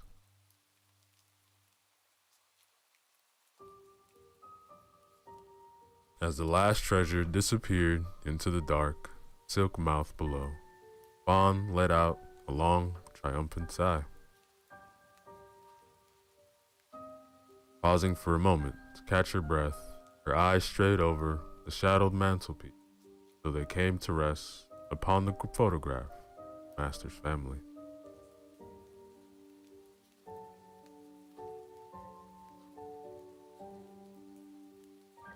Fawn had spent many hours gazing upon the Yuletide scene over the years.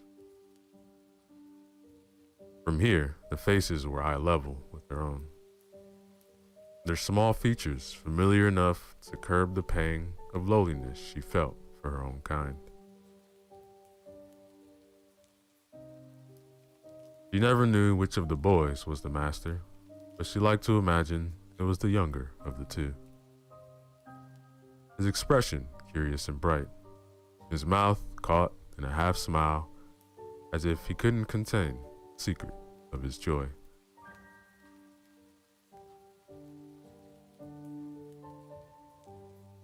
She tilted her head, raising a hand up hesitantly to touch his face.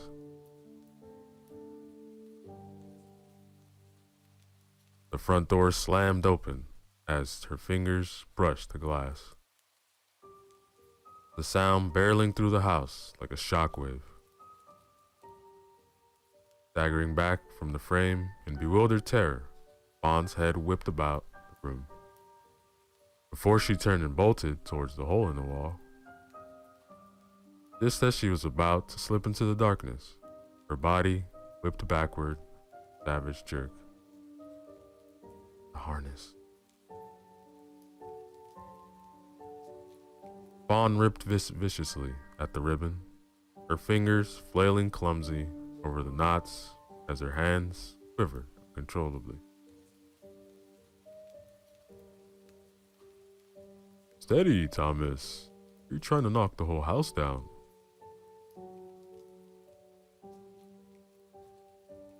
Fawn's heart spiked at the unfamiliar, bellowing voice, lungs fighting frantically for air.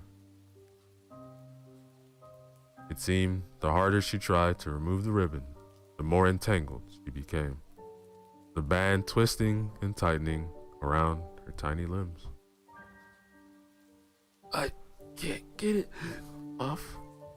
I can't. I can't. Grasping the trailing end between two hands, she jerked at it wildly, fighting to tear it straight from the nail. Blood roared in her ears as the fabric strained. The booming storm, heavy footsteps thudding ever closer. With a terrible rip, Fawn staggered backward into freedom, then into freefall. The world hurtling over itself in a mad spin as she plummeted over the edge of the mantelpiece and down to the fathomless dark below. That, ladies and gentlemen, is the end of our chapter.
Yo, what is up, everybody?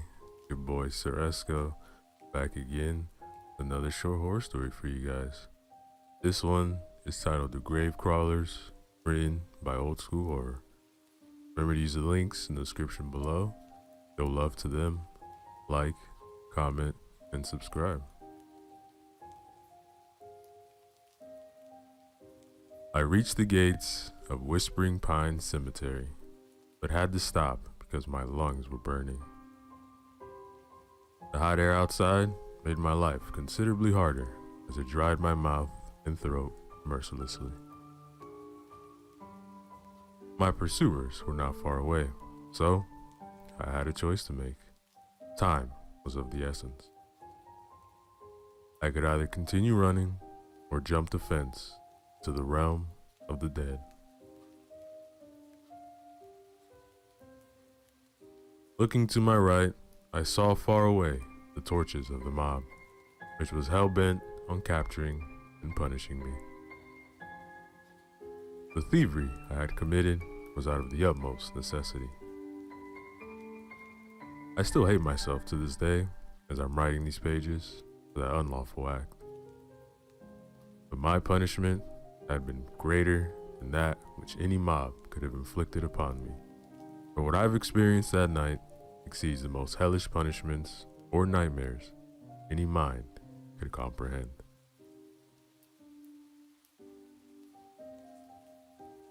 With aching muscles, I struggled to climb the fence. The mob was closing in. I heard their furious shouts. I jumped down on the other side, then hid behind a large gravestone several yards away. They turned onto the street with the cemetery, and just when I thought they'd passed by, they stopped. My heart was beating like the drums of war, and I was struggling to keep my rapid breathing from uttering any accidental sounds.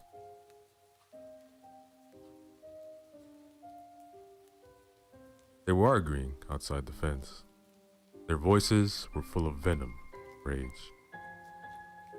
They were eager to capture me. I was praying to God to save me. To my knowledge, nobody had seen my face, so I had a chance to escape. I thought if I could just survive the night without being caught, I could go back to my family. The money I've stolen, I could then help find treatment for my dear daughter, who was in dire need of it.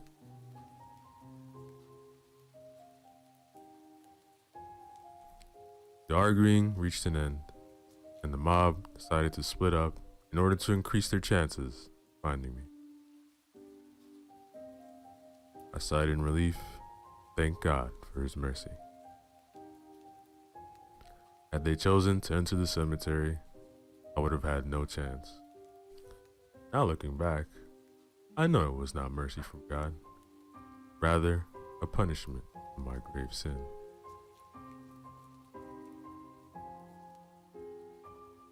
I waited until the raging mass of people dispersed and tried to figure out my next steps. One thing was certain, I could not leave this place. Not soon, that is. I was trapped in that garden of the dead with only ghosts for company. Or so I thought. This place bore an ominous feel to it. I sensed it after my heart and lungs calmed down. The smell of dried grass and dust accentuated the thirst I was feeling. Could have killed for a glass of cold water. Could even drink from a dirty puddle.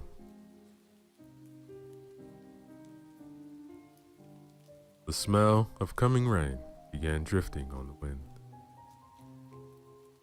This was welcome at first, as the cooling air brought a much-needed relief.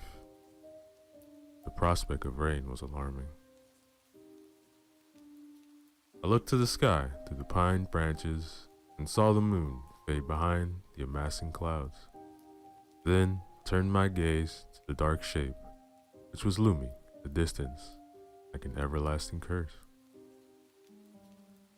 It was the house of the former caretaker and mortician Mortimer Blackwell.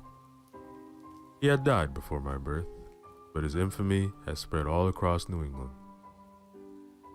Rumors say he had experimented with dark magic, and he had committed unspeakable evils in that very house.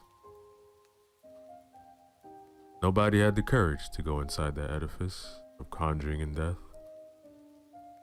His entire family had perished in the mysterious circumstances after his death.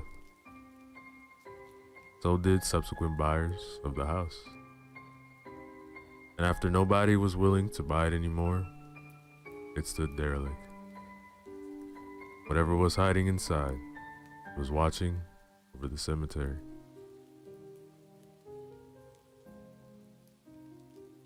I shuddered as these thoughts ran through my mind. Then thunder rumbled nearby. The sky was full of mounting fury, ready to unleash upon the land. I had to find shelter. There was no other option but the accursed house. Outside, members of the mob still walking about relentlessly. I had a feeling that they tried to avoid this place. I mean, no sane soul in Harper's Ridge would enter it after nightfall. The awful history of the Blackwell house was keeping people out. Yet, I was inside Whispering Pines, forced to enter the dreaded ruin. So, I gathered my courage and headed toward the Blackwell house, which was several hundred yards away, the gate. I kept convincing myself that if I only stay on the porch outside, everything will be fine. I thought it would be a miserable night. The temperature outside dropped, but being the end of summer, I could survive that. There was nothing which could have prepared me for the things I was about to experience.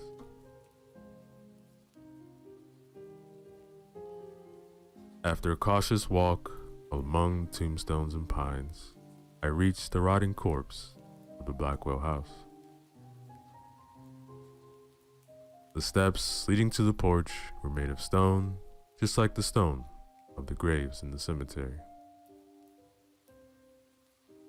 I hesitated to put my foot on the first step leading to this monument of Erebus, the primordial darkness.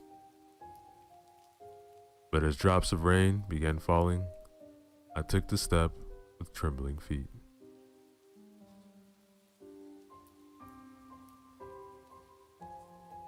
I went to the porch, which used to be covered, but the shingles and woodwork lay in pieces on the mossy stone below my feet. Maybe I will stay in the rain, I thought. The prospect of going inside became ever more frightening. I looked toward the front door, but I saw only darkness. The clouds above blocked almost all moonlight. Fortunately, I remembered I had a few matches in my pocket. As I was fumbling for them, I heard a branch snap from down between the graves. I stopped, listened. Then came something similar to an owl's hoot, but it was sickly. A sound I did not recognize. It was deep and distorted. I turned, but saw nothing. Then another strange hoot sounded, this time from another direction. This one was slightly different, but still definitely not made by an owl, nor any other nocturnal bird.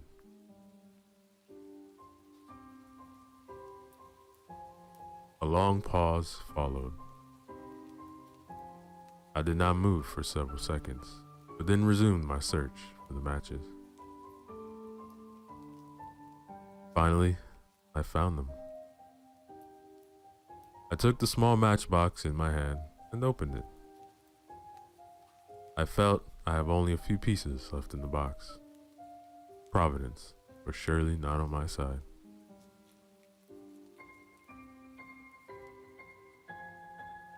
I lit one, then I recoiled in horror.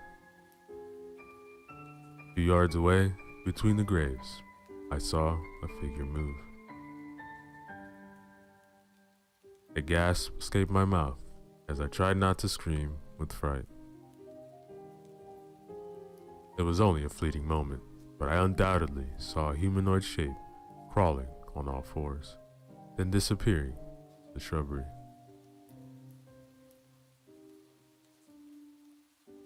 The match was quickly burning down, so I threw it away, took out another one.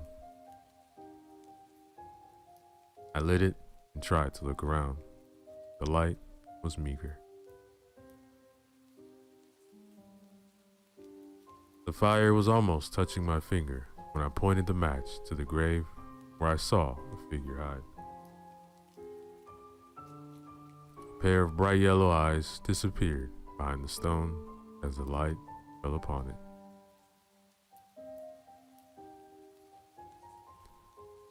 Something was lurking between the graves. There was no doubt in my mind about it. I was trying to convince myself that it was only an animal, but its movements were unlike that of any creature I knew. Match burned my finger, so I dropped it. Then I heard rustling. Something was coming from the direction of the grave. I took several steps back, but heard the thing approach in the darkness. It uttered a menacing but unrecognizable sound as it closed on me. Meanwhile, the falling droplets transformed into rain, and the ramshackle porch roof above provided little protection.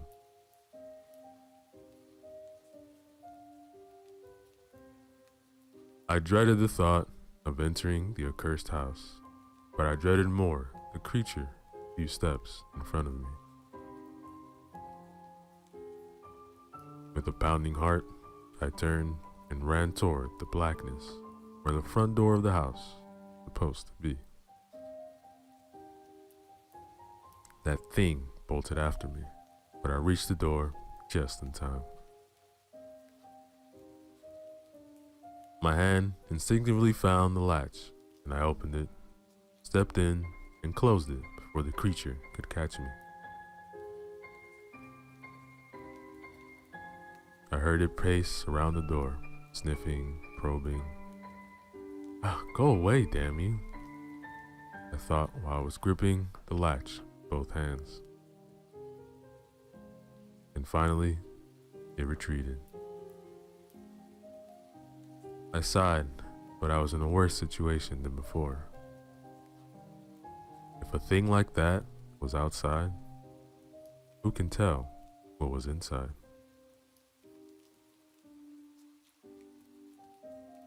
The smells drifting in the house were the most unnerving and peculiar.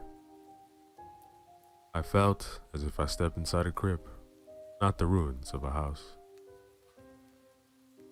Smell of rats and mold blended with the miasma of the grave, of unearthed bodies left to rot. Everything there reeked of desecration and unholiness. If there was a God, I think he was staying far away from this place.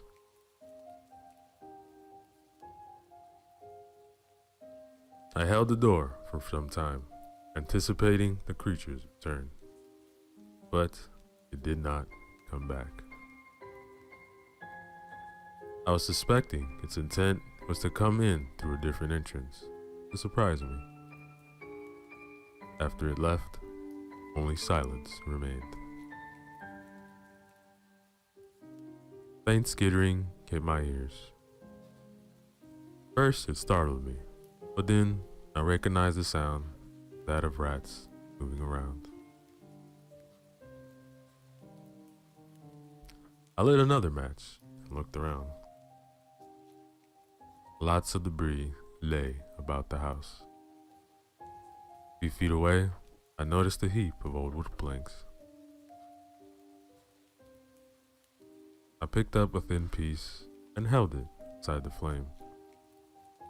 It was dry, so it caught fire where the match burned out. By the light of the meager flame, I searched the heap for the plank sturdy enough to prop the door with.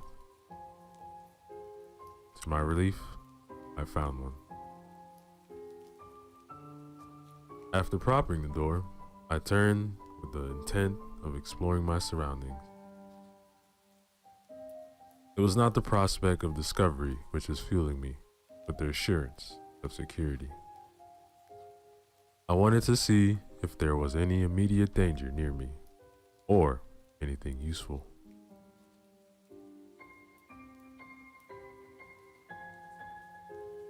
It was clear to me that surviving the night was exceptionally more difficult than I had imagined previously. At least I was sure the mob was not coming after me there.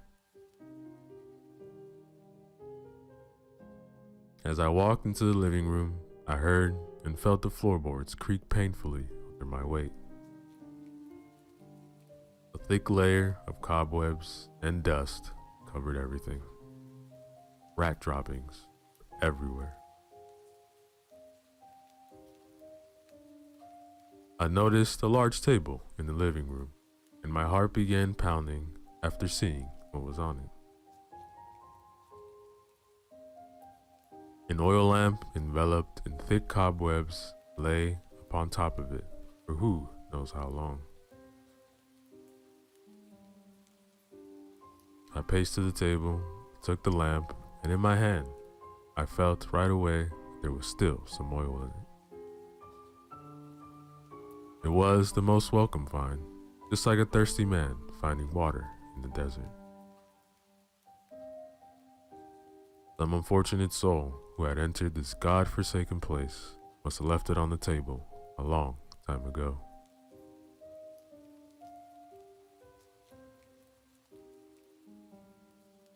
After clearing the cobwebs, I lit it.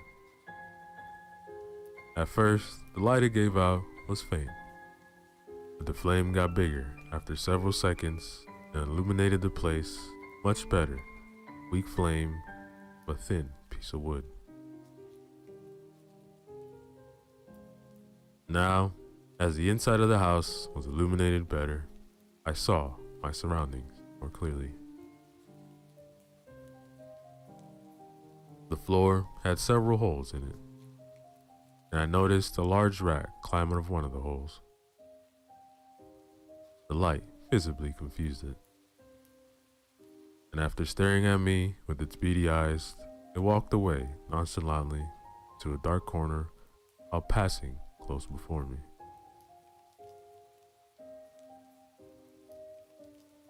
I turned and followed it with my gaze. Then I looked up after I saw it no more. I gasped when I saw the movement in the corner at a butt eye level. Something was moving there, or maybe my mind was playing tricks on me. Instinctively, I took a step back towards the middle of the living room. The boards below my feet squeaked, but I didn't pay much attention. My eyes were fixed upon the shifting, undulating darkness. Then, to my utmost horror, it came out of the corner and began floating toward me. There was no doubt in me anymore. A haunting presence was there with me. A dark consciousness which had somehow survived the certitude of death was approaching me. As it got closer, I saw it possessed a human shape. But it was as black as the darkest pits of hell. It had no features, only a contour, and it radiated an icy chill.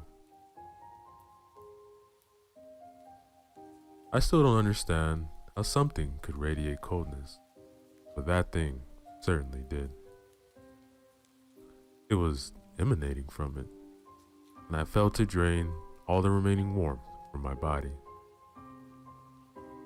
Then it spoke, but it was no language I understood. It was a strange mumbling which reverberated in my mind like some kind of dark chanting.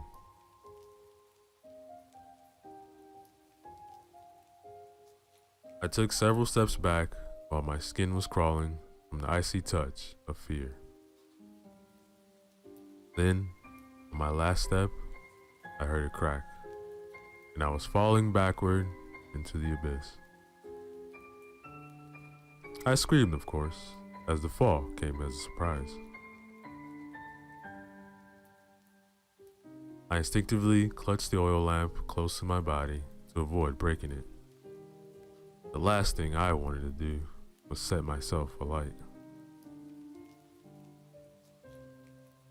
I was expecting to hurt myself, but to my surprise, I felt on something really soft. The smell which hit me was atrocious. It was like being locked in a coffin with a rotting corpse for company. Then I looked around and saw what was below me on the basement floor. A pile of bodies in various stages of decomposition, with rats crawling all over them. I threw up right then and there, then scrambled to get up and move as far away from the horrible pile as possible. My incredible luck, the lamp was still burning. I was clutching it like a mother would clutch her dear newborn child. I searched for the humanoid darkness, which caused me to fall into this mass tomb, but I did not see it. The basement was littered with all kinds of waste.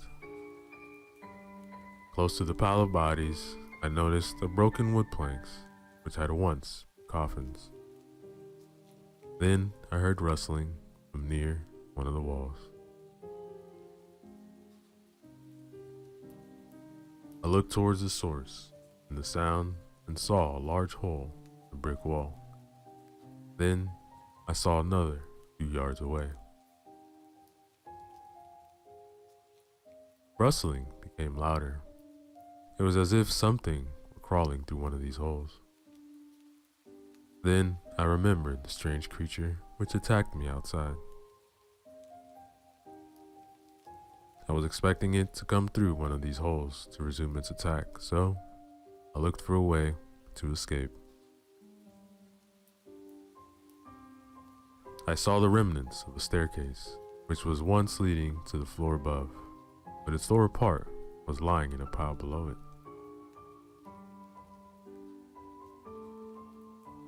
I had looked towards the hole again as the crawling intensified, and I saw the creature. It stuck its head out, its fiery eyes gleaming with otherworldly radiance. In its mouth, a human hand was dangling. Bluish and rotten, it had most likely ripped it off a cadaver somewhere in the cemetery. When I saw the creature with the hand in its mouth, I realized what that place was. An unholy feeding ground of the monstrosities born of the dark magic and necromancy perpetrated in the Blackwell house.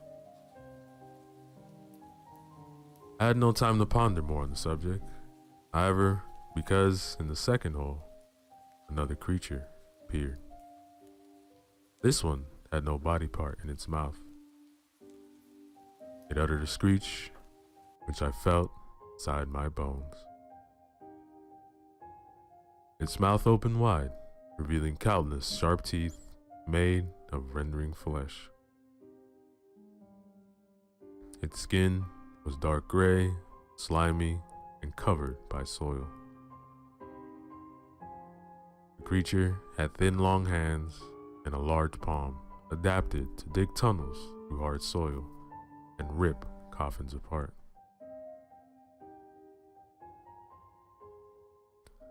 My eyes darted around, searching for a way to escape. Both creatures jumped out of the holes, and the first one dropped a hand from its mouth. It fell to the floor